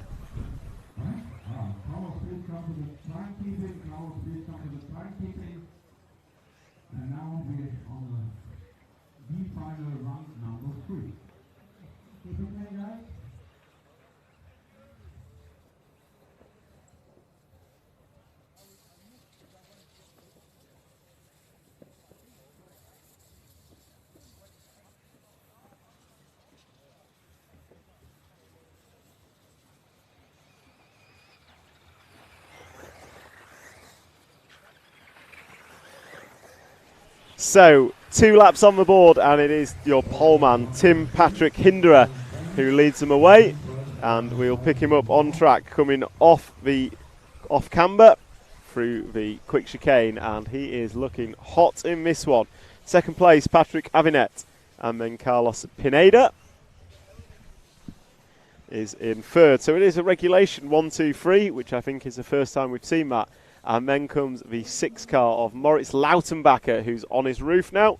So Moritz, he had a stunning leg 2, I believe, until his car expired. with a lap and a half to go. And he will try and make amends for that. So we have the one car leading us as we come round the off camera. It's quite a spaced out. I'm going to ask the cameraman to drop back 3 or 4 spaces, keep on the off camber and wait for this whole pack to come through and then follow the lead of that pack, because packs give us more interesting racing. The front three all have a couple of seconds between each other. And we've got a couple that have dropped out. Are we going to get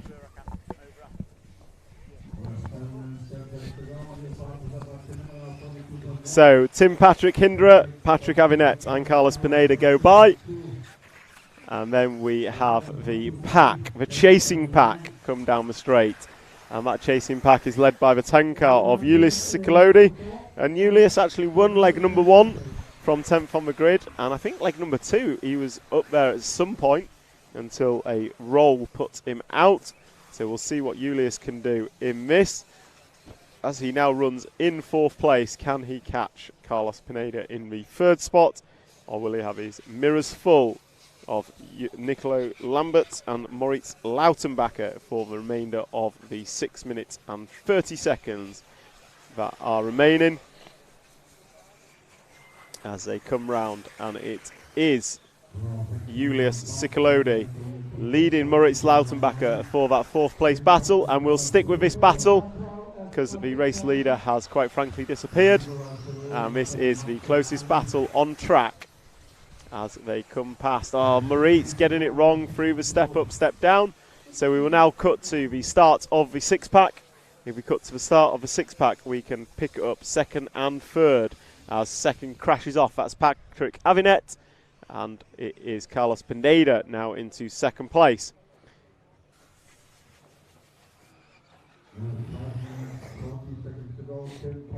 So Tim Patrick Hindra and Carlos Pineda now your 1 and 2.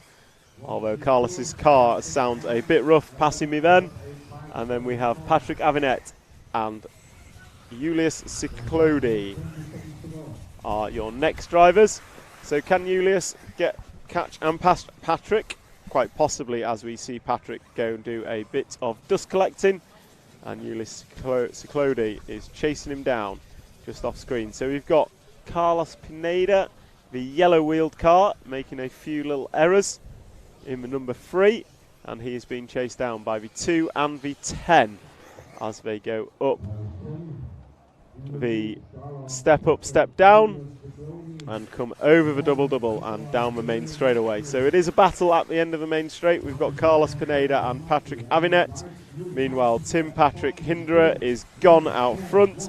He has a lead of 9 seconds. And we cannot say the same about Carlos, as he has a mirror full of the number 2 buggy of Patrick Avinet as they go up and down the step up into the back 7. And they get through that relatively cleanly. Next on track is going to be the 10 car, trying to chase them down. So it's just about 3 of them in shot at once, but it is Carlos Pineda leading this. And mistake from Patrick. Julius is not going to get through, but it is going to close it down. So we'll stick with that battle for 3rd position, and that battle is between Julius chasing down Patrick Avinet. And Julius wants something to go with his 1 from leg number 1. Whether this will be it or not, we shall see. And your number 2 car running in 3rd, Patrick Avinet, goes over the 7-pack, and he is chased down by the 10 of Julius Ciclodi.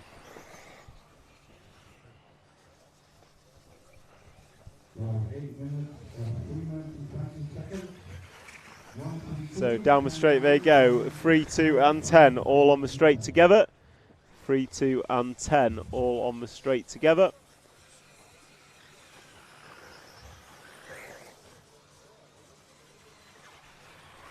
And that is Pineda, Aviant and Ciclodi. So we'll pick them up, someone's over in the middle, and that looks like the 2 car of Aviant. So Pineda is still running in 2nd, but that promotes Julius Ciclodi to the lead. And if we jump to the end of the straight, turn 2, turn 3, round the roller into the double-double now, we will pick up our race leader, who is Tim Patrick Hindra, and his lead is a whopping 9 seconds as he drives round the cobbled corner and then away from it, up and down the step-up, step-down into the 7-pack with 2 minutes and 20 seconds on the master clock. He will be looking to bring home leg number 3 of this final, and it is leg number 3 of the D final. 2 minutes and 14, 13, 12, 10 remain. And it looks like Ciclodi is not quite catching Carlos.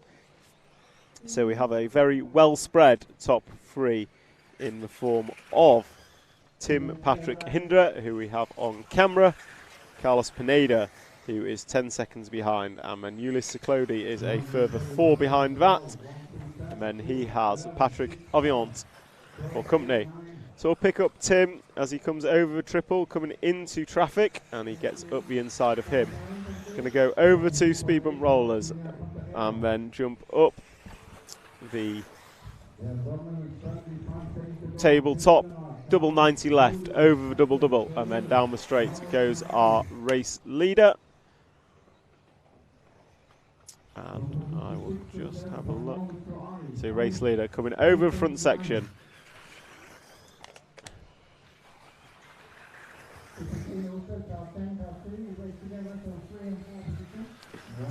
So race leader coming into the back section now. Into the 7 set, nicely done. Double, triple, single, single, taking it nice and easy.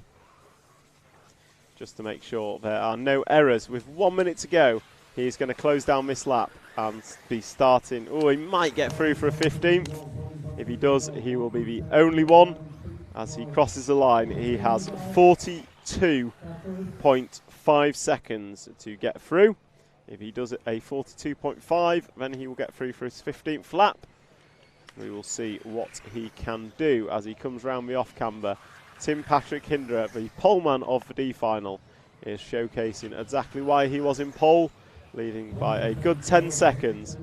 And he's going to come round through the 7th set. Oh, he's over. He's not going to get his 15th lap. But with that, he will close out on this lap as he comes through the sweeper, hits the roller, through the 180, up the left and left again. Just a double-double to go. And crosses the line. Your winner of leg number 3 of the D final is Tim Patrick Hindra.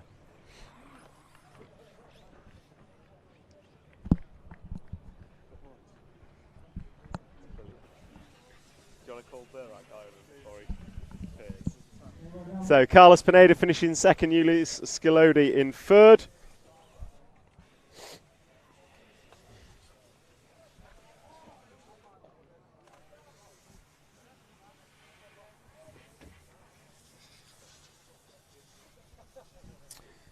And then we are going to have Patrick Aviant in fourth, Moritz Lautenbacher fifth, and Cyril Baldini finishing in sixth. And we have Burak Kilik joining us. Burak, leg number 3 done and dusted. That is not what you wanted. Just explain what your view on what happened out there. Yeah, it's difficult to say. Yeah, we are racing for the European Championship title, and yeah, how you see on the video, I got kicked out of the track, and yeah, that's what happened. So I don't know what to say. We still finished on the podium, and yeah, I'm happy with that. So, all in all, forget the last leg. It's still been a brilliant week for both you and your brother Birkin. Yeah. Been really fast. Where do you go next from here? Next week, I don't know, maybe some practice or something. Yeah, we will see. No rest. Yeah. And then Nitro Euros later in the year? Yeah, of course, 1.8 and 110 as well. I go to the 110 Euros as well, and yeah. Well, unlucky in the last final, but congratulations Thank for you. a really competitive week. Thank you a lot. Thank you.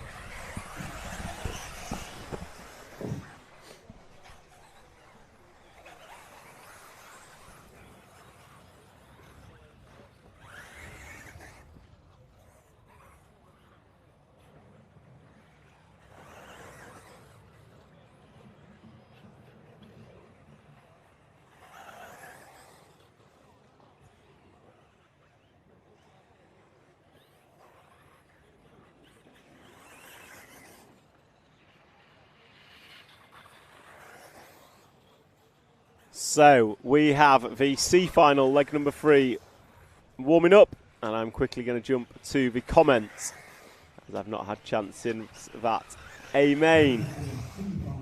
So Mike, lots of comments on that A main number 3, absolutely understandable. So who won? Mikkel Arlowski won from Bruno Coelho in second. Burak Kilik in third. Aaron Ronick was fourth, so close to the podium, unfortunate for him. Jon Neumann was in fifth, Juan Carlos Canas 6th, Elliot Boots 7th, David Ongaro 8th, Birkin Kilik 9th, Max Goetzel 10th, Bartosz Zaluski was 11th, David Rolofock 12th, and Johnny Skidmore 13 was the overall result of the A main. And absolutely props to Bruno Coelho with his interview afterwards. He is very happy despite not winning, because the X-Ray team have showed fantastic pace all weekend. Races are 10 minutes, Carlos.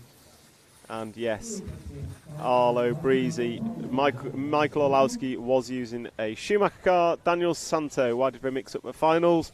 Just to get the A main on at mid-afternoon time. And some of the drivers who maybe want to watch it need to get home. A race in Germany does mean that there are lots of people who've driven here, and the earlier we can get them away on a Sunday, the better. And we have just 2 more races to watch.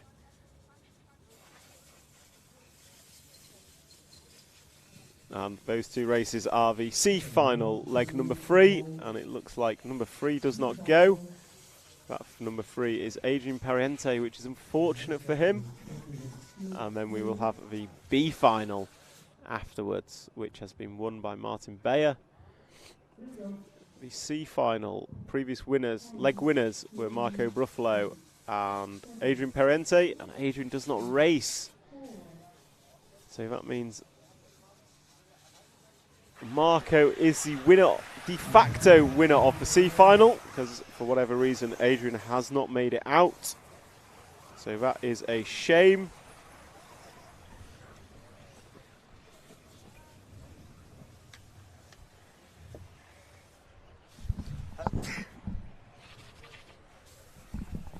So we are rocking and rolling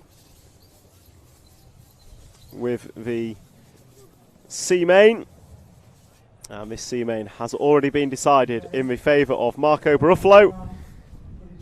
However, he will still want to go out and win yet another final, I am sure.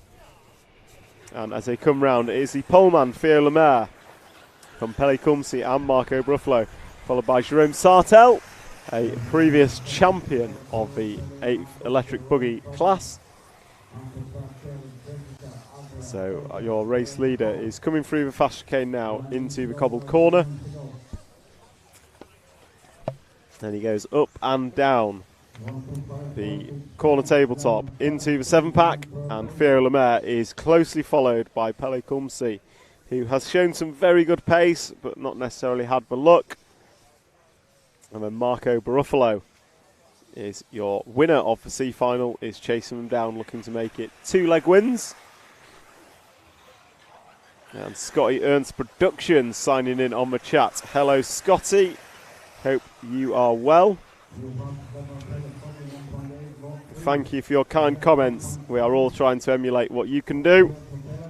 And I think you're the inspiration for me being behind a microphone, Scotty, from Austria 2004, I believe, with the infamous double-double. So back to this race. Theo Lemaire is still out front from Pele Kumsi. These two are having a bit of a battle, and it looks like Marco Bruffalo has dropped back.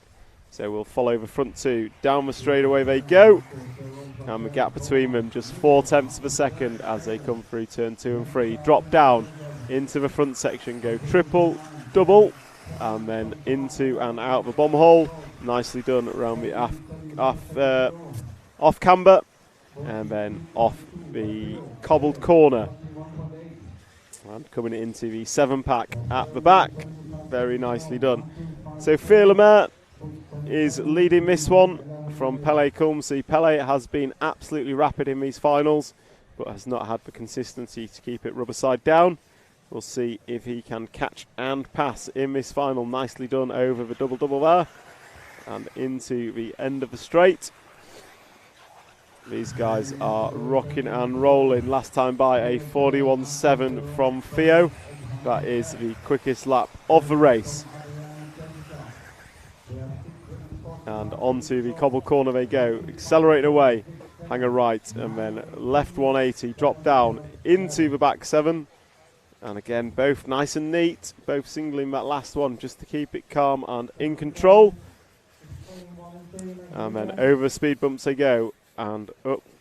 Oh no, Pele's over. So Pele Kumsi making a small error, but it's small enough that puts him on his roof.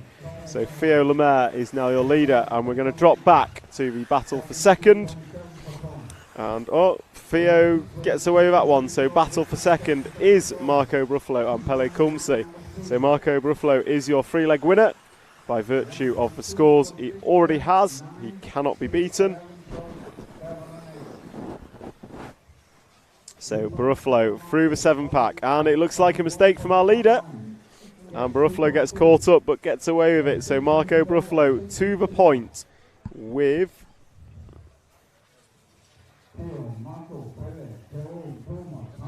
5 minutes and 40 to go. So Marco Bruffalo to the point, and he's been chased down by Pele Kumsi. The gap is 2 seconds, so it is a 2-second gap between Bruffalo and Kumsi last time by. And Theo Lemaire's mistake has dropped him 3.2 off the lead as they come round. Well, Marco comes round the cobble corner into the 7-pack. We pick up the battle for second place, which is Jerome Sartell now in second. So a previous champion of the electric 1/8 buggy, European champion. So Sartell is through the speed bumps and hooks it up on the apex. Going to jump up and go 90 left, 90 left, and come down, going double, and down the straight he goes. And Sartell is 4.8 behind our race leader Bruffalo, but we will stick with the battle for second between Sartell and fellow Frenchman Theo Lemaire, as Pele Kumsi in the background of the shot, running in 4th position after an error on the preceding lap. So we are at 5 minutes and 30 complete, and into the last 4 minutes and 30. As Jerome Sartell runs a little bit wide, Theo Lemaire makes sure that door is open and goes through. Thank you very much. And now Theo Lemaire will set about gapping Jerome Sartell and trying to catch Marco Bruffalo, who is a good 6 seconds up the road, which will be a difficult job. And there is Pele Kumsi driving the grass line down the straight. That is my kind of racing, as all 3 of them in shot together, but Theo Lemaire is starting to pull away ever so slightly from the chasing Jerome Sartell. And they are up. Oh, Theo's made an error. He's going to get away with it, but it's going to be enough to let Sartell through. So Jerome Sartell is now up into second place once again, and he will have to fend off the fast racing Theo Lemaire and Pele Kumsi for a remaining 3 minutes and 30 seconds as they all go through to put 9 laps on the board. And another error from Theo is going to drop him down. So it is Sartell and Kumsi who are racing for the all-important second position. And it's also worth noting, as we look down the order, Jessica Palson is once again beating JQ quite comfortably. So on camera now we have Jerome Sartell running around in second position. Marco Bruffalo has just crossed the line. To give you some idea of the gap he holds over Jerome Sartell, Sartell comes down the straightaway. 10 laps on the board of a predicted 15. So we are 2/3 race distance with 2 minutes and 45 on the master clock. Can Kumsi make a pass on Sartell? Can Sartell hold off for another 2 and a bit minutes?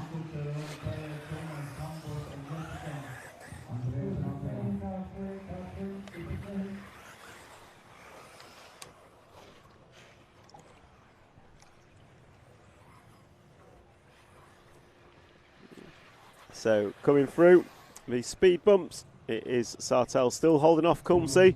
These two having a good race of it. And down the straight, kicking up dust, Sartell goes.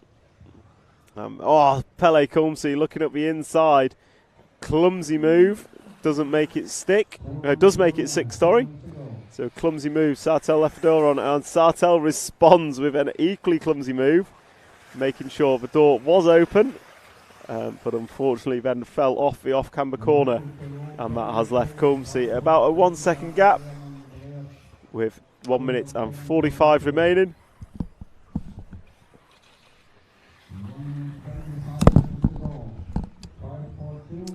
So your second and third drivers with 1:30 to go will cross the line. 3 laps remaining as they do. It is Kumsi now running in second, Sartell in third, and Kumsi has pulled out quite a gap actually, 1 second in that second half of the lap. So there goes Pele Kumsi, and we will try and pick up Marco Bruffalo as he comes round to finish his 13th lap. And that is him riding the pipe, I believe, as he jumps up and comes down into the double-double. And crosses the line, the Italian techno driver.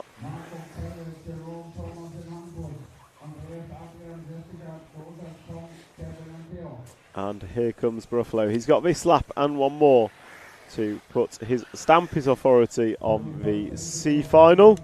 After taking the win in legs 1 and finishing second in leg 2, he cannot be beaten, as Perienti does not run in this third and final leg. So here comes Marco Bruffalo over the triple jump, land it nicely, and then into the speed bumps. Going to hook on the apex and do a double left. And he will start his final lap now as he crosses the line. And as he does so, his lead is quite significant. Although there should be a couple more drivers that break through onto 15s. We'll follow around with Bruffalo as he completes his 15th and final lap of this final. And his final lap of his European Championships. And he's going to do it in style with a roll as he comes on and off the cobbles. Up and down the corner tabletop into the 7-pack. He goes double, he goes triple, and he goes double. Very nicely done. I bet he wished he did it like that all week as he puts one more lap on another driver. Through the speed bumps, through the 180, up and into the double left-hander, and we'll finish off with a double-double to take the win of the C final, leg number 3, and overall win in the C final. Second is Pele Kumsi. Thomas Musso going to get third in the leg, and Sartell 4th. Hampersberg 5th. Andres Meyer 6th, Adrian Periente, late starter, going to finish 7th, Jessica Palsson 8th, Thompson in 9, Kevin Mikadet in 10. And that is a wrap of your C final. So our last final of the event. So Scotty, to give you a recap, the A final was on about 15 minutes ago. So we ran the A final after the E final. So the final leg of the A final has happened, and Mikhail Orlowski took the win. There was contact between Orlowski and Burak Kilak, and it's fair to say the two camps have opposing views of what happened, and I am going to leave it at that. So we have crowned our champion, Mikhail Orlowski. Bruno Coelho finished in second overall, and Burak Kilak finished in third. And we now have our final here at the European Championships, and that final is the B final leg number 3. Martin Bayer has already taken the victory in that A final, so it will be a battle for second between Clement Boda, Palman Yo Figueiredo, Wesley Van Helmond, Remy Bermudez, Daniel Periente, and Robert Battier. And your C final, Marco Bruffalo is your winner. Adrian Periente finishes second, Pele Kumsi third, Thomas Musso 4th overall, Andres Meyer 5th, Hampersberg 6th, Sartell 7th, Lemaire 8th, Jessica Palsson 9, Joseph Quagrain 10th, Tom Sonner 11th, and Kevin Mikadet 12th. Yes, Scotty, Michael won over Bruno. Bruno had a poor first and second leg by his standards, so going into leg 3, Bruno could not win. So Bruno was out of it going into leg number 3. It was a straight-up fight between Mikhail Orlowski and Burak Kilak. with an outside chance of Aaron Ronick taking the win. In the end, Bruno won leg 3, Jon Neumann finished second, and that settled the title in Mikael's favour.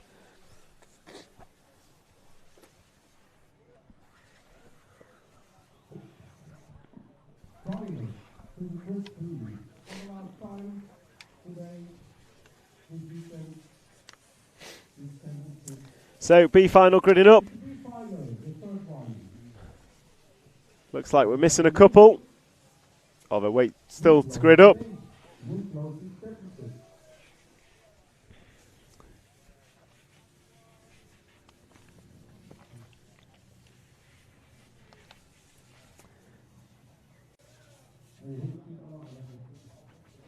Scotty, if you skip back about 20 minutes on the live stream, maybe 25 to be safe, the A final will be on there. It came after the E final, so skip back a bit and then go forward. I wouldn't want to spoil the surprise.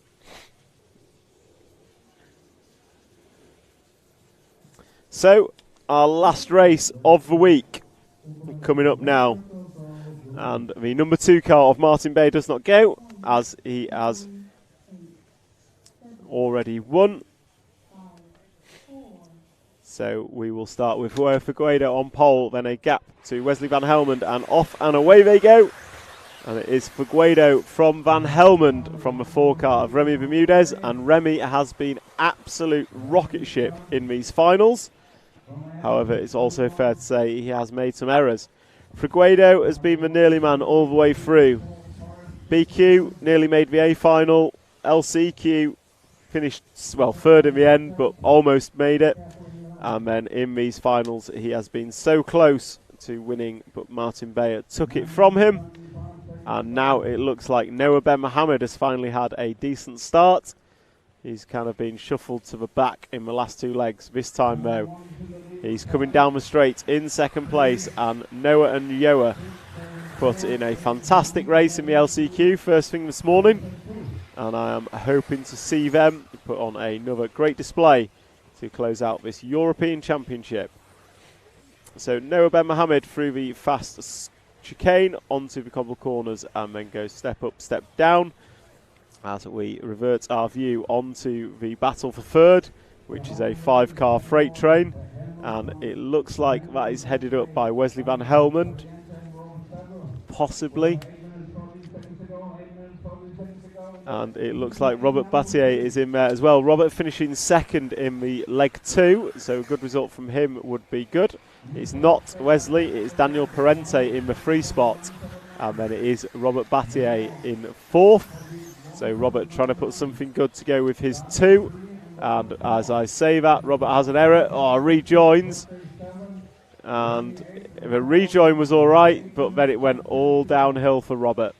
So Daniel Parente is going to hold on to 2nd position, as there is more carnage ensuing behind. That looks like Clement Boda getting involved, possibly Wesley Van Helmond. The sun is playing havoc out there. So this is B main number 3, and it is Daniel Parente in 3rd.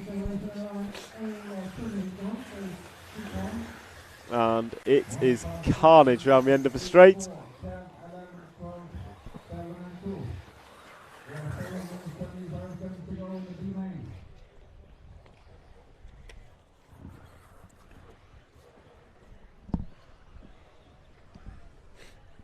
So B main, Joao Figueiredo is still leading from Noah Ben Mohammed, and we are watching the battle for 4th position behind Daniel Parente.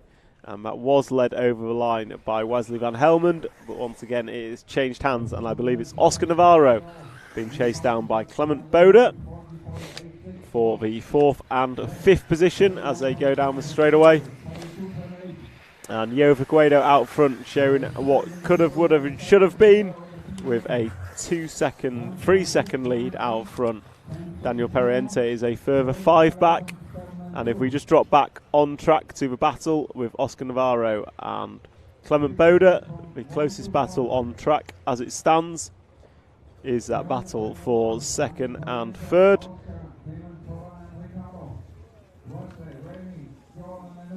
and they go up and down the double left-hand corner tabletop, and then off they go down the straightaway and round the end of the straight. So we'll try and pick up our race leader, EFRA Guido. He is doing a sterling job out front, and he should be on the cobble corner now. And Noah Ben Mohamed, the young French driver, is going to be closing him down. And it looks like they're about in shot together, and that is because Figueiredo had an error on the last lap. A 45.1 for Figueiredo is not how to do it. So with 5 minutes and 53 seconds to go, Figueiredo is going to be feeling the pressure a little bit from Noah Ben Mohamed, although that time he pulled an extra second of his gap back out. And Daniel Periente still running in third, Oscar Navarro 4, Clement Boda in 5. Is a fairly spread field as we follow the one car of poleman Figueiredo. So it is poleman Figueiredo who are watching, and this should cement his second place in the B main, I believe, if he is to take the win. To go with his 4, he absolutely will. As he comes down the straight, gets a bit of a kick, and then brings it into turn 1. Into the turn 2 free complex, and drops down into the front section. Comes up and over double, down slopes it nicely, jumps in and out of the bomb hole, and then nicely around the off camber and through the quick chicane. Last time by for Yoa was a 40.7 quickest lap of a scratch that, second quickest lap of the race. Daniel Periente did a 40.3 last time by, and he is trying to chase down Noah Ben Mohamed for second position. But we will focus on the one car of Figueiredo, who has led this from the flag and now has 8 laps on the board of a predicted 15, so 7 more to go. And those 7 laps will close out a wonderful 8th Electric Off-Road European Championship here at Rhine-Main Circuit, Germany. And I would like to thank our sponsors, X-Ray, Hot Race, Hobbywing and S-Works, for allowing us to bring you this live stream on RC Racing TV. And Figueiredo now coming through the centre of the track, driving away from the rostrum, going to go double 90 left, and then drive down the double and down the straight he goes. And with it, that is 9 laps on the board and 6 remaining for Figueiredo, and a sterling job he is doing of it.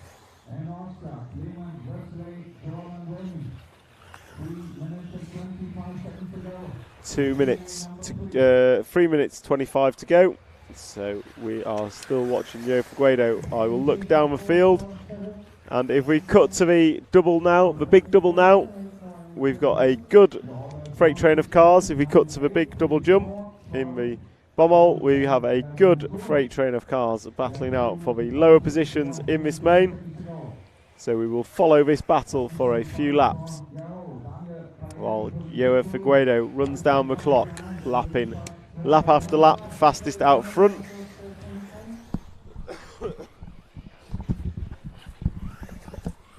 doing what he wished he could have done in qualifying, which is just be that little bit cleaner and a little bit quicker to make the main, as the 4-car battle starts to spread out, and we are following the lead of those 4, which is Robert Battier in the 7-car, red number 7, as he jumps in and out of the bommel. Remy Bermudez chasing him down. Remy has been fantastically quick in these finals. With 2 minutes and 20 to go, this is your closest battle on track, as we get Robert Battier sending it over the little speed bumps pretty aggressively, and they come across the line, and that is 11 laps on the board for them. And if we just, this is the final 2 minutes, and this is still the closest battle on track. We'll pick up Figueiredo towards the end, but for now we will watch Robert Battier and Remy Bermudez battling it out for 6th and 7th spot in leg number 3 of the B main here at the wonderful Rhine-Main circuit. And it looks like Remy's just had a mistake, So that seems like good time to pick up our race leader coming out the bomb hole. Joe Figueiredo, it jumps in now and out round the off-camber corner, and he has 2 and a bit laps remaining, and we'll see out this European Championship, which has crowned Mikael Orlowski as a European champion. Bruno Coelho finishing up second in the A main, and Burak Kilik going to finish in third. And the one car of Joe Figueiredo going to come round and start his 14th and penultimate lap in his Kosho buggy. Round the end of the straight he goes. The car behind him is a lapped car, so Figueiredo has a... Sorry, it's not a lapped car, that is the leader. Figueiredo's crashed. So that was second place. So if we jump forward to Daniel Periente on the cobbles now, that was the 6 car. Sorry, he was running in second. So Daniel Periente over the 7-pack, going to go into the triple and land it nicely. With just a lap and a half remaining, inherits the lead from a crashing Joe Figueiredo. So Periente going to come into... Oh, he's crashed as well. So Figueiredo back to the front. They're going to go double-double. This is going to give us an exciting final lap. Down the straight they go. Gap between them, half a second. This is a race for the win in the third and final leg of the B final. The last final here today at the European Championships. They both come out of the bomb hole. All right, round the off-camber, through the fast chicane. Where is it going to be decided? Coming on and off the cobbles. They come into the up and down section, through the 7-pack at the back. Neither of them go big. Coming into the triple, both looking for a downslope. Both hit it. And round we go. Not much more opportunity for Daniel Periente to make a move. Joe Figueiredo just got one corner and a double-double to go. And across the line he goes. And takes a win of B final leg number 3. Daniel Periente going to come home in second. Noah Ben Mohammed in third. Oscar Navarro in fourth.